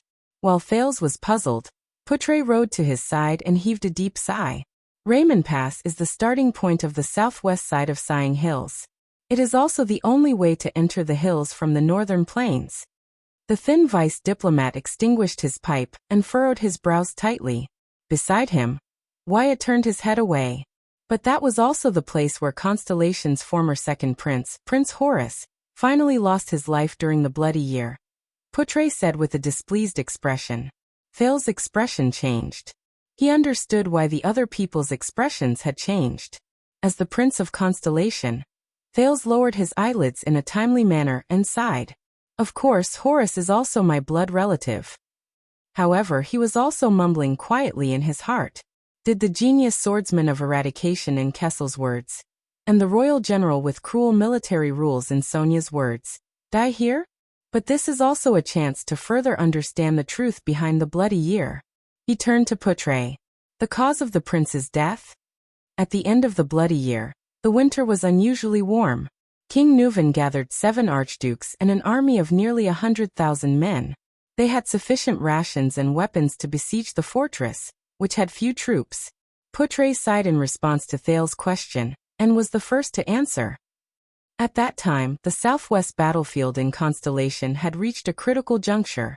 Duke John had the last main force of the rebel army pinned down at Blade's Edge Gap. Victory in the battle to quell the rebellion was within reach, But this also meant that they could not go north to provide aid. The reinforcements from Broken Dragon Fortress were nowhere in sight. Poutre shook his head and put away his pipe. His gaze was complicated as he said, catapults, siege crossbows, mystic guns, and countless troops who went up to the city walls. Faced with an incessant and fierce attack that disregarded sacrifices, Prince Horus believed that it was only a matter of time before Broken Dragon Fortress was breached. So he took the risk and attacked. He brought a small number of troops to cross the pine forest in secret, and broke into the rear of Extet's supply line. Wuxia let out a deep sigh. The next person to answer was the Extension commander. That was a risky choice, Kentvita said with a chuckle. Obviously this was Constellation's miscalculation. Horus lost the gamble and paid the price for it. Wuxia stared at him indignantly. That was a good choice. At least it went straight for your vital parts. Poutre replied with a cold snort. Thales frowned. For a moment he did not know how to answer. With his status, it was best for him not to say anything at that moment. He had heard Gilbert's story about the tragedy of the royal family during the Bloody Year. In his story, Horus had fallen into the Extension's trap. Gilbert's statement that there were no reinforcements for 3 hours seemed to imply that Horus's death was the same as that of the other members of the royal family. He was framed. But from what Poutre and Kentvita said, it seemed that Horus had taken the risk and attacked. He only had himself to blame? Moreover, they were so far away from Constellation's border. Was it not normal for them to be without reinforcements for 3 hours? He needed to understand more. At this moment, Tolja, who was beside them, spoke up. That was indeed a wise choice. When Kentvita heard this, he looked at the Fire Knight with a displeased expression. Tolja's solemn voice made Thales furrow his brows. Horus succeeded halfway. He burned nearly a quarter of our supplies. Our supply line was too long and fragile. What he did at least bought a lot of time for Broken Dragon Fortress, Tolja said solemnly. He sounded as if he was complaining about Horus's injustice. If we hadn't noticed it early, King Nuvan would have stopped attacking the city, retreated the main forces at the front line, and set up an ambush on the way back to the fortress.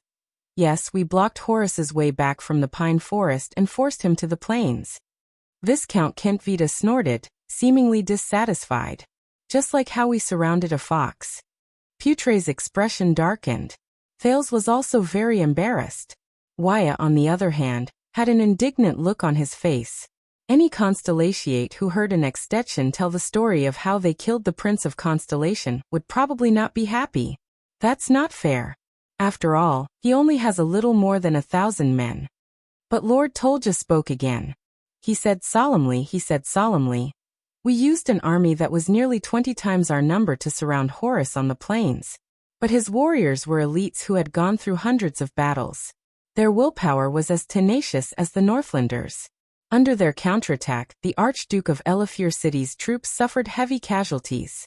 The Archduke of Beacon Illumination City and the Archduke of Prestige Orchids wore banners even wavered and retreated.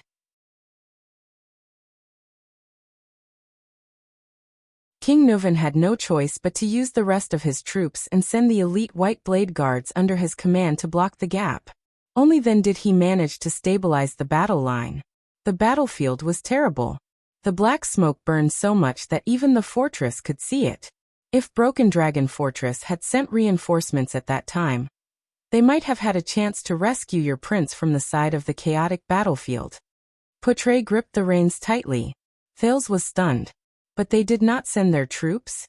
Thales recalled the scene of him being besieged under the fortress a few days ago. Puzzled, he asked, the fortress did not send their troops? No, I still remember, Tolja said faintly.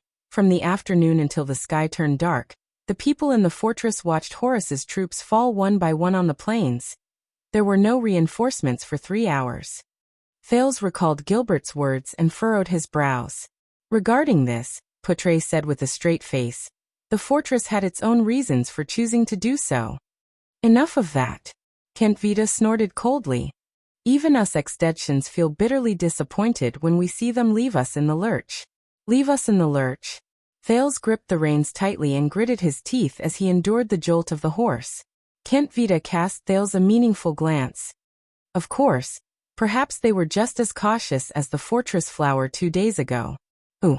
Thales turned his head and asked in puzzlement. Who? When Horus led his troops outside, who was the one who guarded Broken Dragon Fortress? Putre looked worried as he looked at Thales. Go on. Kentvita chuckled. Tell your prince, who is responsible for Horus's death. This is not a secret. Thales suddenly realized that it was not appropriate to talk about this in front of the Extettians. Putre glared at Kentvita in dissatisfaction, but he still sighed and answered. The Northern Territory was in danger at that time. His Majesty the late king ordered the surrounding nobles to provide assistance, and the largest number of reinforcements came from the Land of Cliffs region, the Duke of Constellation's territory, which was the closest to the Northern Territory. Putre watched Thales' expression worriedly until he was certain that Thales' emotions did not change too much. And after Horus left, the commander of Broken Dragon Fortress was naturally the person with the second highest status at that time. The vice diplomat said slowly, the guardian duke of the Land of Cliffs region, Rudolph Nanchester. Thales was slightly startled. Putre furrowed his brows, but continued. He was also the current duke of the Land of Cliffs, the elder brother of the one-eyed dragon Koster Nanchester. Later, when Broken Dragon Fortress was breached, he was captured by Extet and died in prison. The moment he finished speaking, Thales' heart trembled.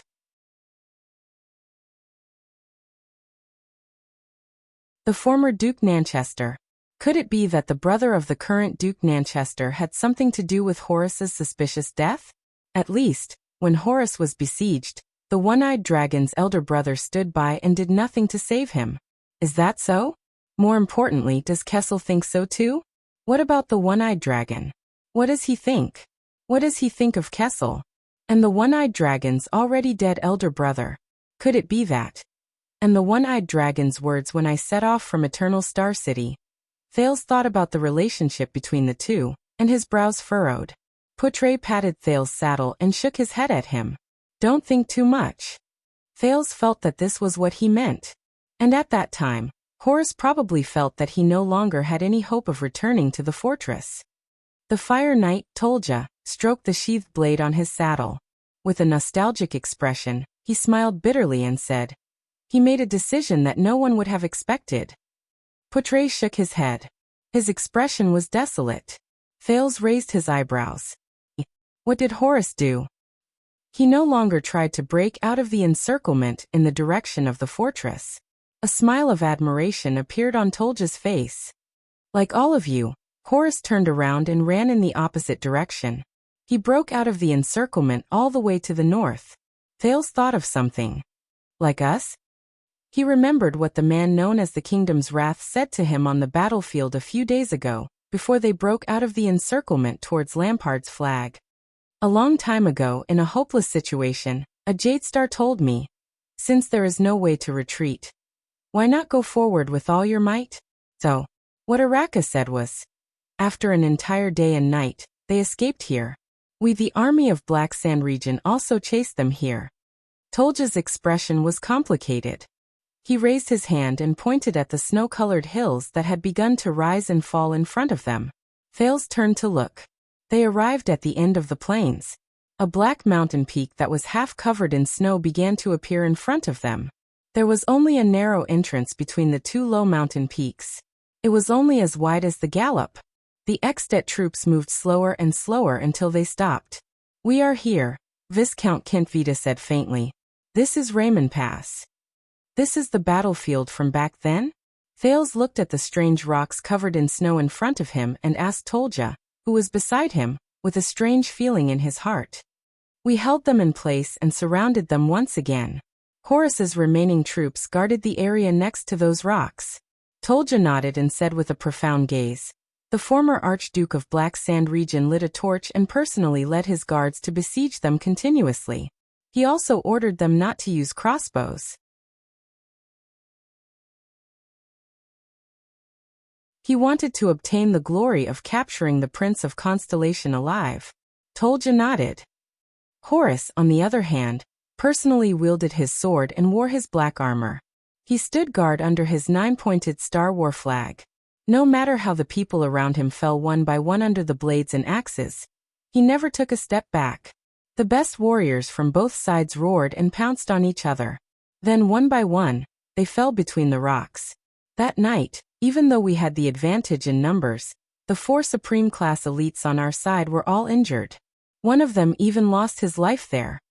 When he talked about the history of the battlefield, the Fire Knight seemed to be filled with emotions. Kentvita, on the other hand, remained silent. He only looked at Tolja with a frown. Horus pierced my chest with his sword. Before he could stab me again, I was snatched away by someone behind me. Tolja sighed and touched his right chest. Thales furrowed his brows. The sword of reversing light, huh? His Highness Horus's sword skills came from the Tower of Eradication. He also experienced the baptism of the army and the battlefield. In the history of the Jadestar royal family, only the enemy of the wolves can compare to his bravery. Putre said slowly as he stared at the strange rocks in front of him with a profound expression. Thales felt Ida snort softly behind him. The old Archduke of Black Sand region gave up on his goal. He realized that his intention to capture Horus alive would only cause us to suffer more casualties. In the final, fierce battle, Horus, who was wounded more than 10 times, beheaded the unceasing fire Tyrend. Then his heart was pierced through by a sword. Tolja urged his horse forward and stared at a rock that was half the height of a man. He felt as if he had returned to that night 12 years ago, when the shadows of swords and blades flashed. A prince died here. Kentvita shook his head. This place will probably become a tourist memorial in the future. Waya glared at him mercilessly. Yes, Putre replied sarcastically. All of you should build a statue for Prince Horus, to commemorate his bravery and fearlessness, as well as his ability to kill his enemies. Thales sighed. He closed his eyes and lowered his head deeply at the strange rocks. Another group of people who were unfortunate during the war. When they saw Horus fall, the last of his soldiers also lost their will to fight. Just when we thought that everything was over, one of Horus's soldiers snatched the bow left behind by Tyrend in the chaos. Tolja continued to say faintly. Kentvita's expression suddenly changed. Thales raised his eyebrows. There was a hint of surprise in his voice. You mean? Tolja looked to the south and exhaled a long breath. That soldier carried Horus's corpse on his back.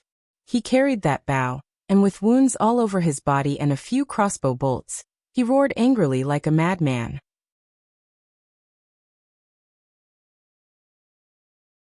With the last few people, he rushed into the encirclement. For some reason, our people could not stop him, until he reached the old Archduke of Black Sand region. And then, Tolja flashed an indecipherable smile and snorted softly. In the chaos, the soldier disappeared into the night. From then on, Araka Murch was known as the Kingdom's Wrath. Tolja stroked his own blade. Endless fighting spirit shone in his eyes. Thales took a deep breath and stared at the strange rocks from afar. However, he could not tell that countless warriors had fallen here 12 years ago.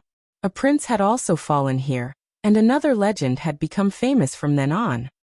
No, I still have some doubts. Thales turned to Tolja. So Lord Tolja, you personally experienced the war between the two kingdoms 12 years ago? Including how to break through Broken Dragon Fortress? I participated in that war. The Fire Knight nodded. But as I said just now, thanks to Prince Horus's sword, I was injured during the early stages of the war. When I returned to the battlefield, it was already a few months later, during the later stages of the war. At that time, Sonia Sasir brought her Starlight Brigade and gathered the defeated soldiers along the way, including Murch. They fought a few battles against us in the north. Oh. A thought flashed in Thales' mind. You even fought against the Fortress Flower? Should I say, as expected of one of Ekstet's 5 war generals? No, I did not have the chance to fight against her. Tolja frowned. Because of a despicable person. Despicable person? Thales was stunned. Who? I do not know. Viscount Kentvita smiled and said, Constellation's little trick. Tolja has always been brooding over it. I do not know who. Brooding over it? Ekstet's Fire Knight Tolja snorted coldly. On the battlefield, a damned person disguised himself as one of us and hid behind my back. When I killed my way through the enemy's formation, and was about to attack the center of Starlight Brigade's formation, That despicable person attacked me from the back. I was seriously injured again and did not have the chance to fight against Sasir or Murch directly. Tolja frowned. I still remember that when that damned despicable assassin fled, he hid himself behind a strange purple mask and used a gray short sword. He came and went like a ghost and was extremely fast. Oh, Thales said with a strange expression and scratched his head. Disguised himself as someone else. Attacked the enemy from the back. Purple mask. Gray short sword. Came and went like a ghost and was extremely fast. These characteristics and habits. I seem to have heard of them somewhere before. Behind him, Ida snorted softly again. Is that so? Looking at Tolja's cold gaze, Thales frowned and nodded sternly. This method is really despicable. That you're tuning in to the Lime's Wuxia Whispers YouTube channel. We're so grateful for your support, and don't forget to subscribe to join us on this incredible journey through captivating stories. Your generosity through donations truly makes a world of difference, as it's the primary source of revenue that allows me to expand and enhance this channel for you. Thank you from the bottom of my heart for being a part of this adventure.